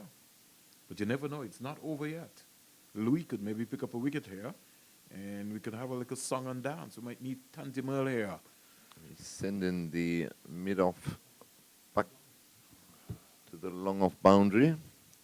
Stop Louis there in his tracks. He's about 3/4 of the way to the boundary. as opposed to being in the 30-yard circle. With just 5 to win now for the Scorpions. Rather long over this by Louis. Again, he's coming quietly forward and trying to steer this onto the offside. So the over finally comes to an end. Louis has bowled an over in this game. And his one over so far cost him 3 runs, picked up a wicket. Jamaica 174 for 6, 36 overs bowled. And at the Sir Vivian Richards Stadium, Barbados, at the end of, 44.4 overs, they are 206 for 4. So the West Indies Academy have come back nicely. They have, indeed, because they got away to a rollicking start. So 206 for 4 is not too bad. So Carl Bishop, 69, Zachary McCaskey, 54. Shea Hope is not out on 50. Nicholas Curtin, 14. Colin Bowen Tuckett is playing his first game today, and he took a catch off James.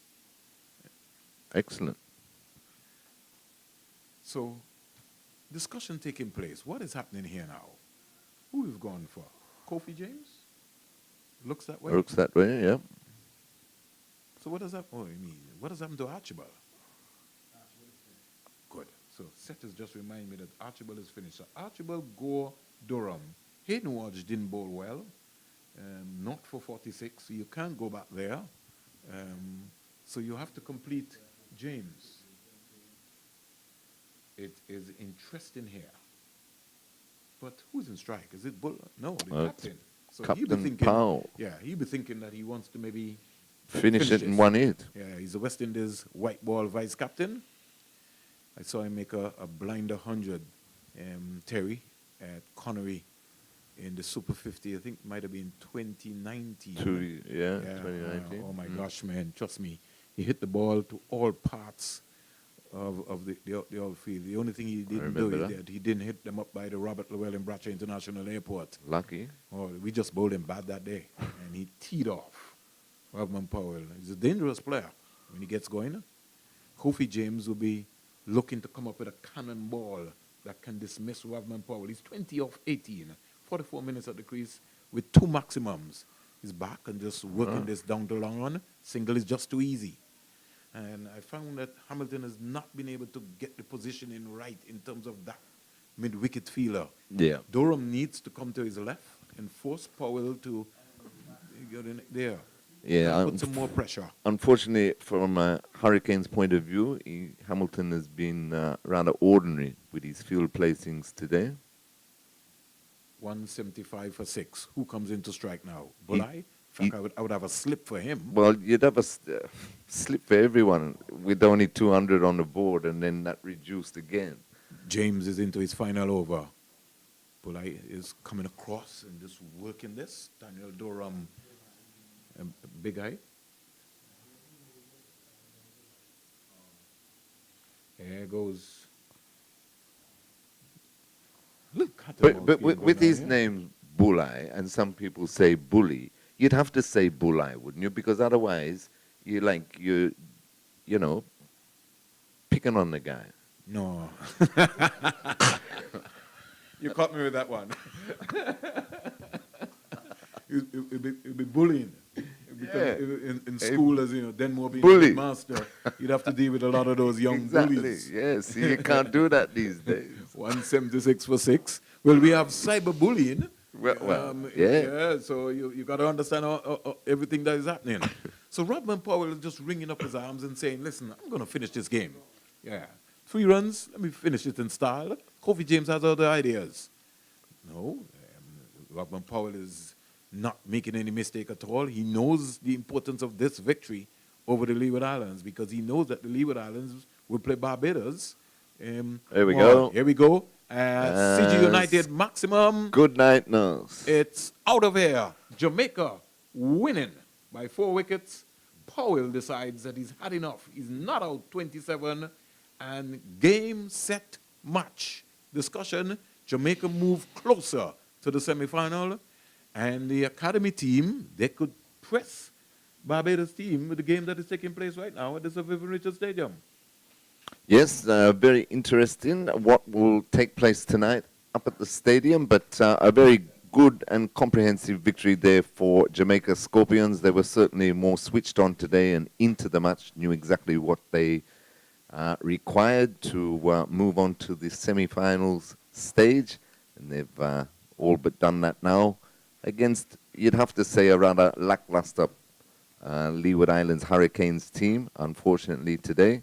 But, of course, they're top of the table. That was just their first defeat in the CG United Super 50 Cup 2022. So Robin Powell hitting the winning runs, and he'd be very happy with his team's performance, I think. And as I say, they just seem to be improving just inch by inch, hanging in there. Now all but secured a semi-finals place, so it should be very interesting to see, as you say, Vernon, what happens with West Indies Academy and Barbados tonight, and then it could come down to the match on Sunday between the Hurricanes and Barbados. But So, well played to Jamaica Scorpions. So Barbados are 208 for 5, 208 for 5 in 44 overs.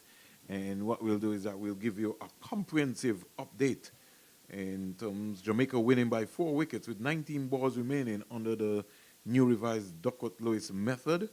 And we can just give you an analysis in terms of the Leeward Islands. So when the Jama Hamilton call right this morning, the Leeward Islands in their success at the crease, they were bowled over for 207 or 48.5 overs, some 22 extras by the Jamaican bowling attack. Just to give you a quick scorecard.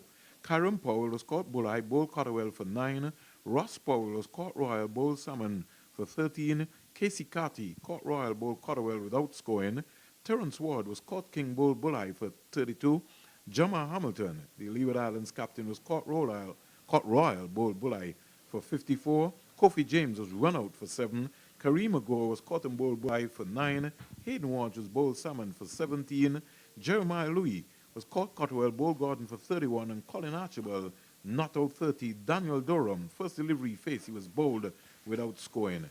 The highest partnership was Jama Hamilton and Terence Ward. They put on 100, and the other partnerships of the day was Walsh and Jeremiah Louis, 39, 21 with Ross Powell and Kyron Powell, and 20 with Jeremiah Louis and Colin Archibald. The bowling figures for the Jamaica bowling lineup: Sheldon Cotterwell, 5 overs, 1 maiden, 6 runs, 2 wickets. Javon Royal, 10 overs, 2 maidens, 35 runs, no wickets. Pete Salmon, who bowled beautifully, got the ball to rip, 9 overs, 32 runs, 2 wickets. Nicholas Gordon, 6.5 overs, no maidens, 38 runs, 2 wickets. Odin Smith, 7 overs, no maidens, 41 runs, no wicket. Dennis Bulleye continues to be in the wicket column, 10 overs, no maidens, 46 runs, 3 wickets. And Rovman Powell, he bowled 1 over, solitary for 7 runs. Now, when the Jamaica started their attack, I think that Brandon King would be very disappointed that he really didn't get 100 here. And so we saw in reply, Jamaica winning in the end. Brandon King caught Louis, bowled Archibald for 87, faced 95 balls, hit 7 fours and 3 CG United maximums. Chadwick Walton, LBW to James for 41, 62 balls faced, 3 fours and 2 maximums. Alvin Williams, he was caught Ross Powell, bowled Durham for 1.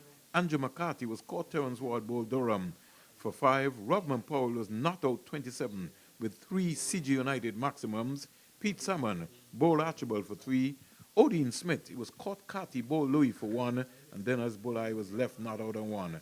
Nicholas Gordon, Sheldon Cotterwell, and Javon Royal didn't bat. So the highest opening partnership was 102 with Chadwick Walton and Brandon King. And the next best would have been Brandon King and Rodman Powell with 32.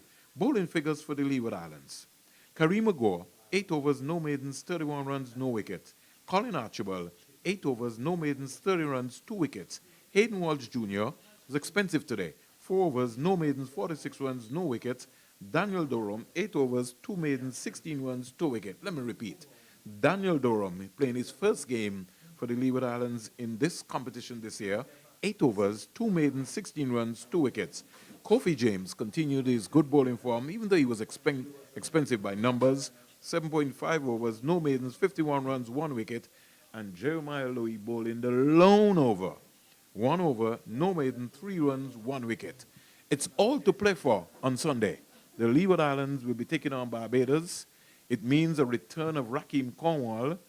They have to start getting their batting combination right. And the option will be, will Kareem go play? Will Daniel Durham and Raheem Cornwall also playing the same thing? You tell me, Terry. Well, and speaking of Kareem Mago, if he does play, where do they bat him? Because I think he's batting far too low at the moment. But as you say, it could be all to play for, especially for Barbados, depending on what happens up at the stadium tonight against the academy team. But as far as the Leeward Islands are concerned, a couple of things, you know, that they just need to concentrate on, as you say, getting the batting order right, making sure that their senior players are in the right frame of mind, the right form going into the semi-finals. And on the flip side of that, Jamaica Scorpions, they'd be very happy with the win today. First and foremost in their mind would have been to get the victory, to try and shore up that semi-finals berth.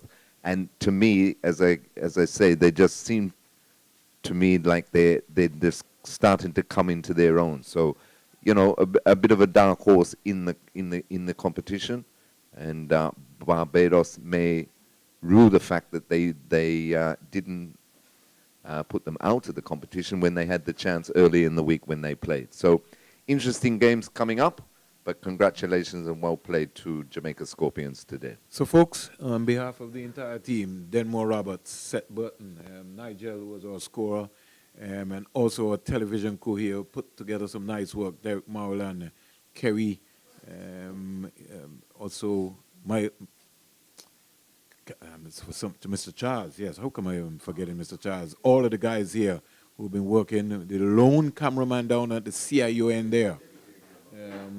Really, really indeed a pleasure working here today. We get ready and we head up to the Sir Vivian Richards Stadium to maybe just find out what's going to be happening there with that game. But to tell you that Brandon King has been named the player of the match. And in fact, they're just trying to get his attention so he can come out and receive his award. It's over, all over here. The Jamaica Scorpions winning under the Duckworth-Lewis method by 4 wickets over the Leeward Islands Hurricane. On behalf of the entire crew, I say thanks very much for joining us here, wherever you were listening to us, all around the Caribbean, all around the world. Continue to support West Indies cricket.